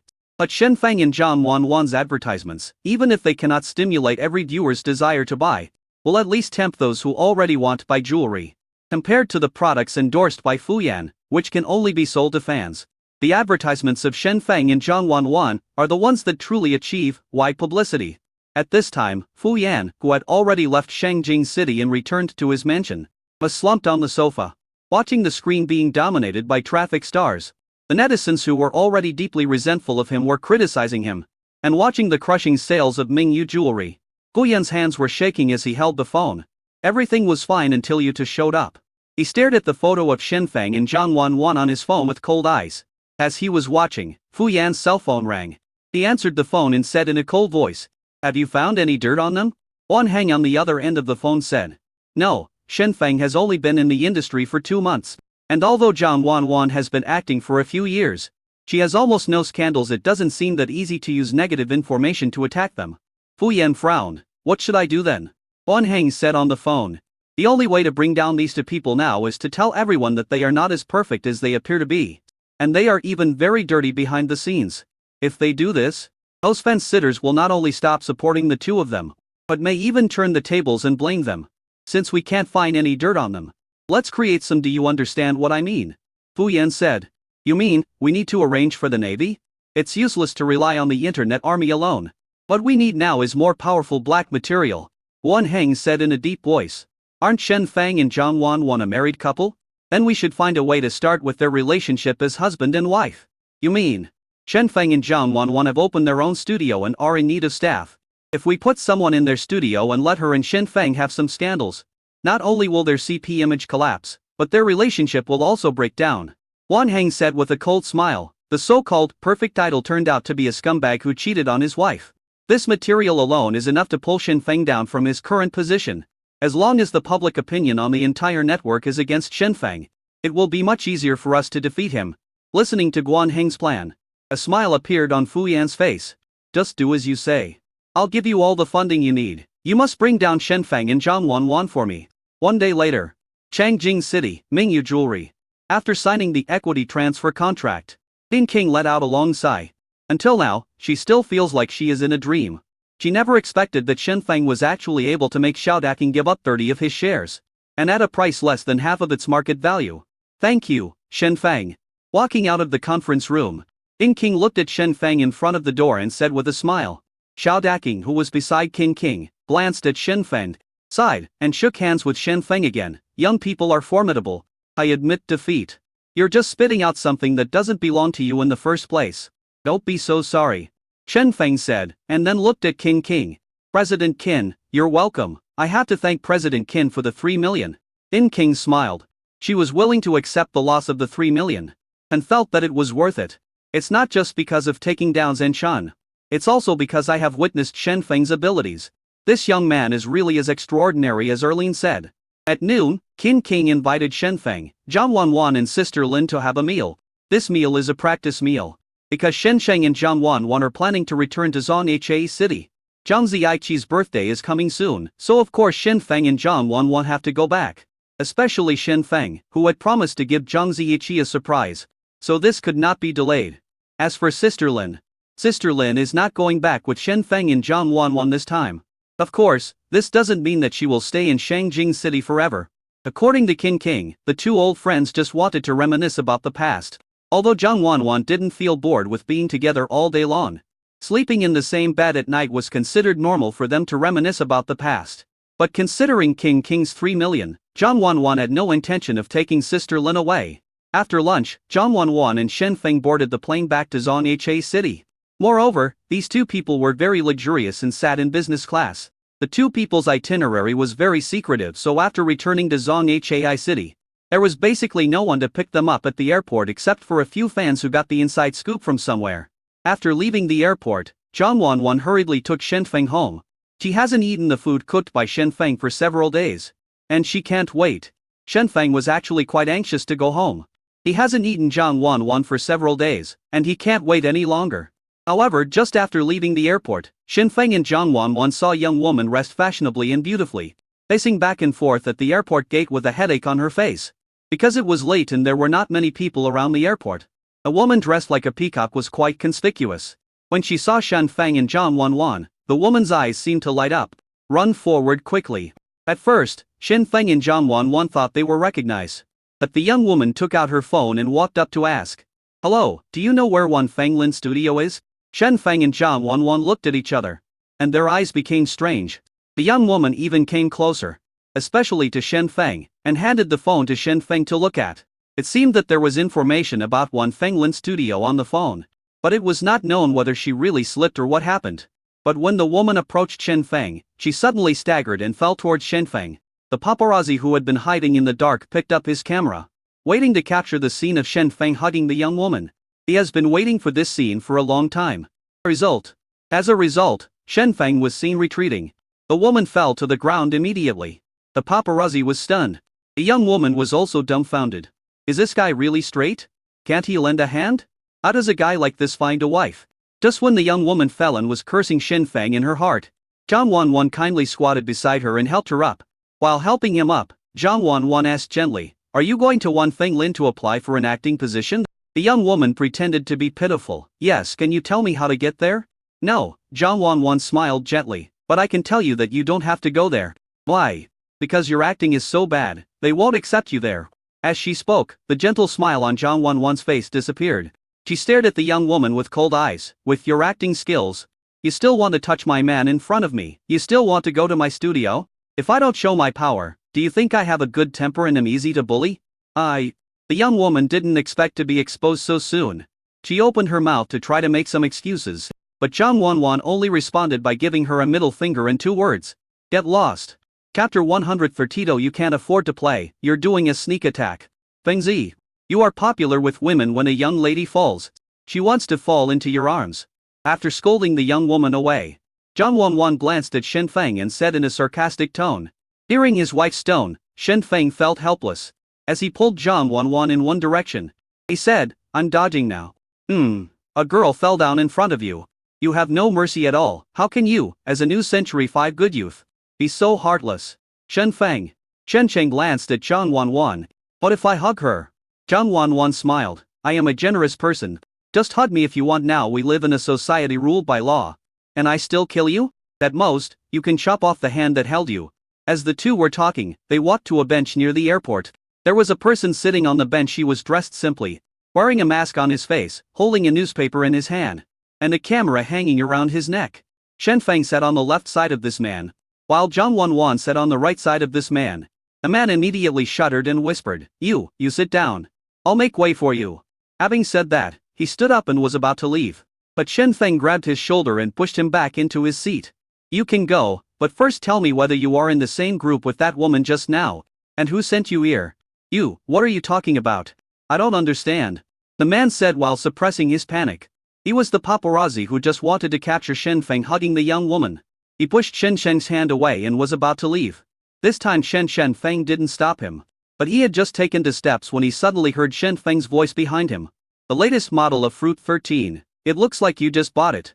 For a paparazzi like you to be able to buy such a good phone. Who gave you the funding? The paparazzi was stunned.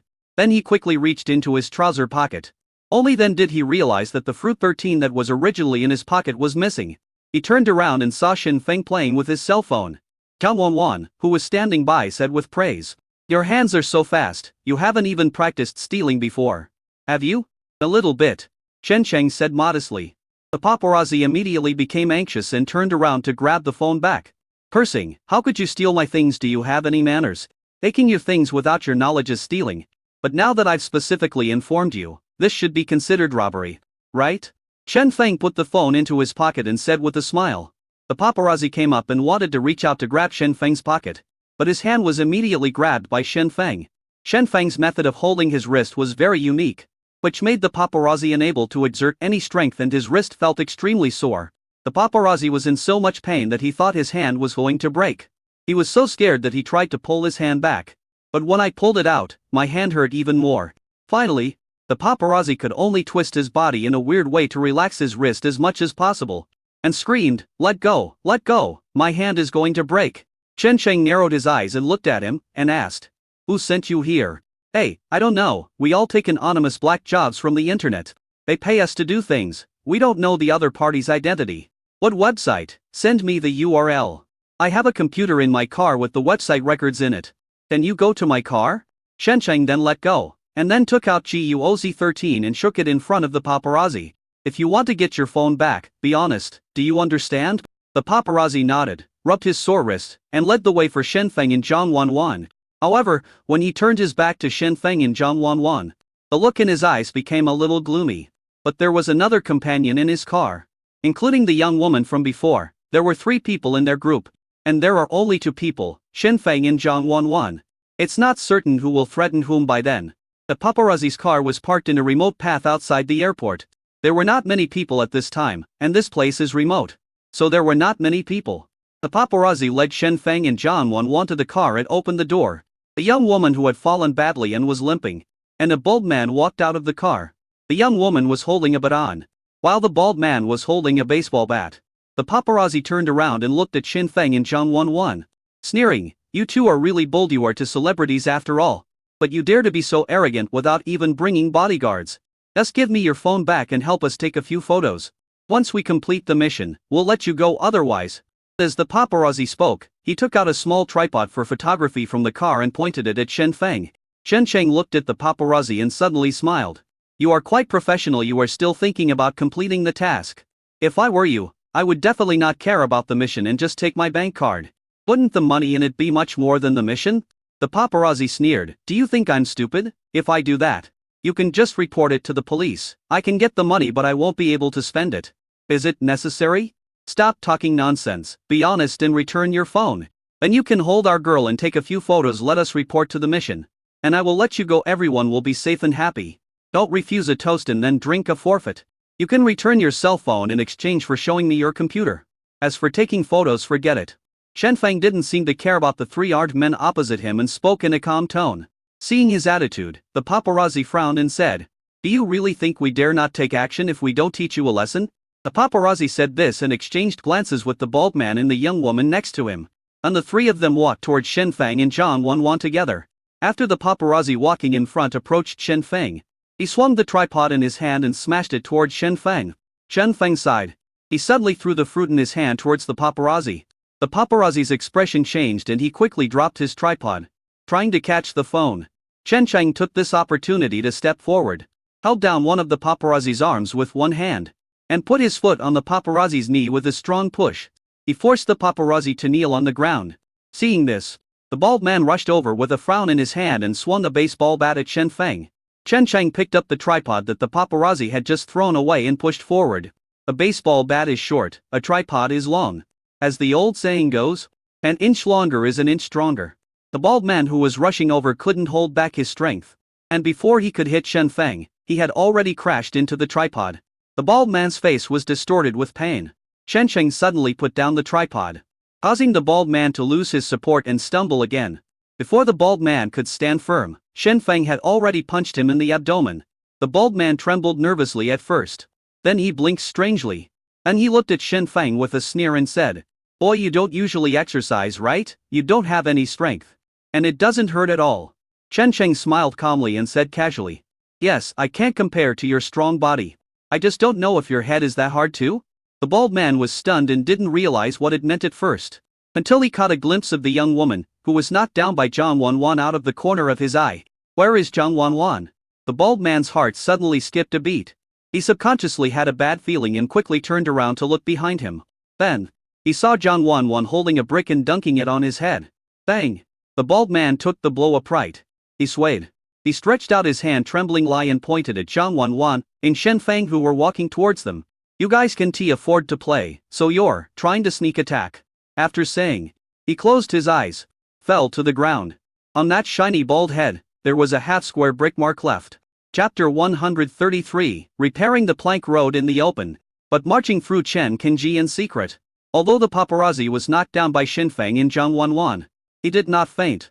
He struggled to get up from the ground and turned around, just in time to see Zhang Wanwan dunking on the bald man. The paparazzi were stunned when they saw Shen Feng and Zhang Wanwan knocking down the bald man. Are these two stars? This is obviously even more outrageous than them. Seeing Shen Feng and Zhang Wanwan walking towards him, the paparazzi sat back on the ground and asked in a trembling voice, "Is it too late for me to pretend to be dead now?" "It's too late." Shen Feng came over. "Where's your computer? Take it out and let me see it." A paparazzi had no choice but to run to the car in shame and give the laptop to Shen Feng. While finding the URL for Shen Feng, the paparazzi muttered, "I really didn't lie to you. The website where we paparazzi take jobs is called the Black Market. And most of them log in anonymously. We collect a deposit when we accept a job. And then the platform pays the balance after the job is completed. Just like Taobao, so we basically don't have any contact with the people who send the tasks. Because most of the tasks on this website are to spread rumors about certain celebrities or to buy online trolls, the identities of the employers are kept secret. Also, a website security system is said to be designed by a hacker boss and is unbreakable. So if you want to find out who hired us through the website, it's basically impossible." The paparazzi hasn't finished speaking yet. Then Shen Feng said, "The phone associated with this employer account belongs to Guan Heng. It seems that this is someone Fu Yan hired." Paparazzi? Paparazzi? He looked at the mess of codes on the computer screen and was dumbfounded. "What about the strict confidentiality you promised? What happened to the unbreakable promise?" "Fu Yan. I guessed it was this guy." Zhang Wanwan frowned slightly. "He can't win in terms of strength, so he resorts to underhand tactics." "How disgusting." The paparazzi glanced again at the bald man who had just been attacked by Zhang Wanwan and was still lying on the ground. Didn't dare to speak. But Fu Yan is really stupid. He doesn't want to find someone powerful, but this kind of incompetent trash. He wants to deal with us? Zhang Wanwan said. Shen Sheng shook his head. He pointed at the computer screen and said, "The total reward for this mission targeting us is only 100. 0. If Fu Yan really regards us as a thorn in his side, he would never pay just this little money to deal with us. Since he has come out, it means that either he doesn't intend to deal with us too harshly, or this so-called mission is actually just part of the plan. They are repairing the plank roads in the open, but are secretly attacking Chen Kenji. Fu Yan first spends a little money, and deliberately finds someone with no ability to come and give it to us for free, so that we think we have cracked their conspiracy. Once we let down our guard, Fu Yan will use the Chen Kenji he prepared, and let his elite troops hired at a high price sneak in secretly to gain our trust." Zhang Wanwan frowned. "Is Fu Yan that smart?" Shen Feng smiled. "Fu Yan isn't smart enough, but Guan Heng is pretty good. I've met Guan Heng a few times in the studio before. This guy is a little smarter than Fu Yan. But it's just a clever trick. To put it bluntly, this plan is completely unnecessary and may even alert our enemy and make us alert in advance. But given Guan Heng's personality, he probably wouldn't think of these things. Maybe right now, Guan Heng is intoxicated by the ingenious plan he has come up with. On the surface, I hired a few losers and deliberately let Shen Feng and Zhang Wanwan find out. I think they will probably think that they have broken the conspiracy and are safe now. But in fact, this move was an open move by me, and my real killer move was the hidden move I prepared. After that, I will secretly put the person I really invited next to Shen Feng.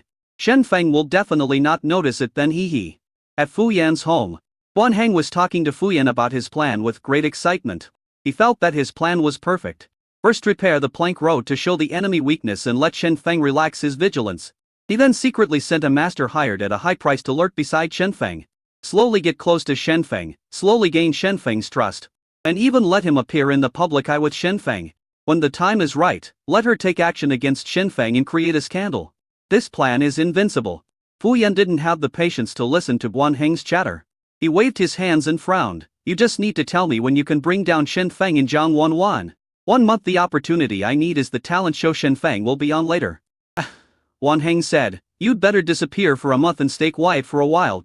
It will be most appropriate for you to appear again when Shenfeng's reputation turns around. Fu Yan nodded. Now he has almost become a joke on Weibo. They get paid sky salaries and earn thousands of times more than the average person. But their acting is so stiff even when they are shooting a simple commercial. In stark contrast to Shenfeng Zhang Wanwan. Now the internet is full of complaints about those young handsome guys who are not worthy of their positions and have good looks but no real ability. Fu Yan is the most representative one among them. Many of the originally fanatical fans gradually came to their senses amid the waves of condemnation. Look at the advertisement that Shenfeng and Zhang Wanwan put so much effort into. And then look at Fu Yan's acting skills that cannot be saved even with fine-tuning. In the end, many of these fans turned into passers-by. The situation on the internet was absolutely negative for Fu Yan. So before Shenfeng was finished, all he could do was to pretend to be dead temporarily and disappear. Fu Yan felt itchy when he thought about the losses that would be caused if he didn't take any advertisements or show up in public for a month. All of this is thanks to Shenfeng and Zhang Wanwan. If I don't destroy you, I won't be able to relieve the hatred in my heart. The paparazzi saw today what a real robber is. He thought that Shenfeng would let him go once he found the employer behind the scenes. Of course, Shenfeng did let him go and did not do anything cruel to him. But he didn't let go of his computer, his cell phone, his camera. There were even bottles of yogurt and snacks in his car. I guess if the car didn't have a license plate, Shenfeng and Zhang Wanwan would have driven away with it. The angry paparazzi wanted to call the police. I saw Shenfeng and Zhang Wanwan leaving with a bunch of things. The paparazzi are also tough. He suddenly rushed in front of Shenfeng and Zhang Wanwan. There was a fierce look in his eyes. Bend your legs. With a plop, he knelt in front of the two men. Then she hugged Shenfeng's thighs and cried, wiping her tears, and said, Brother Shen, please give me a way to live.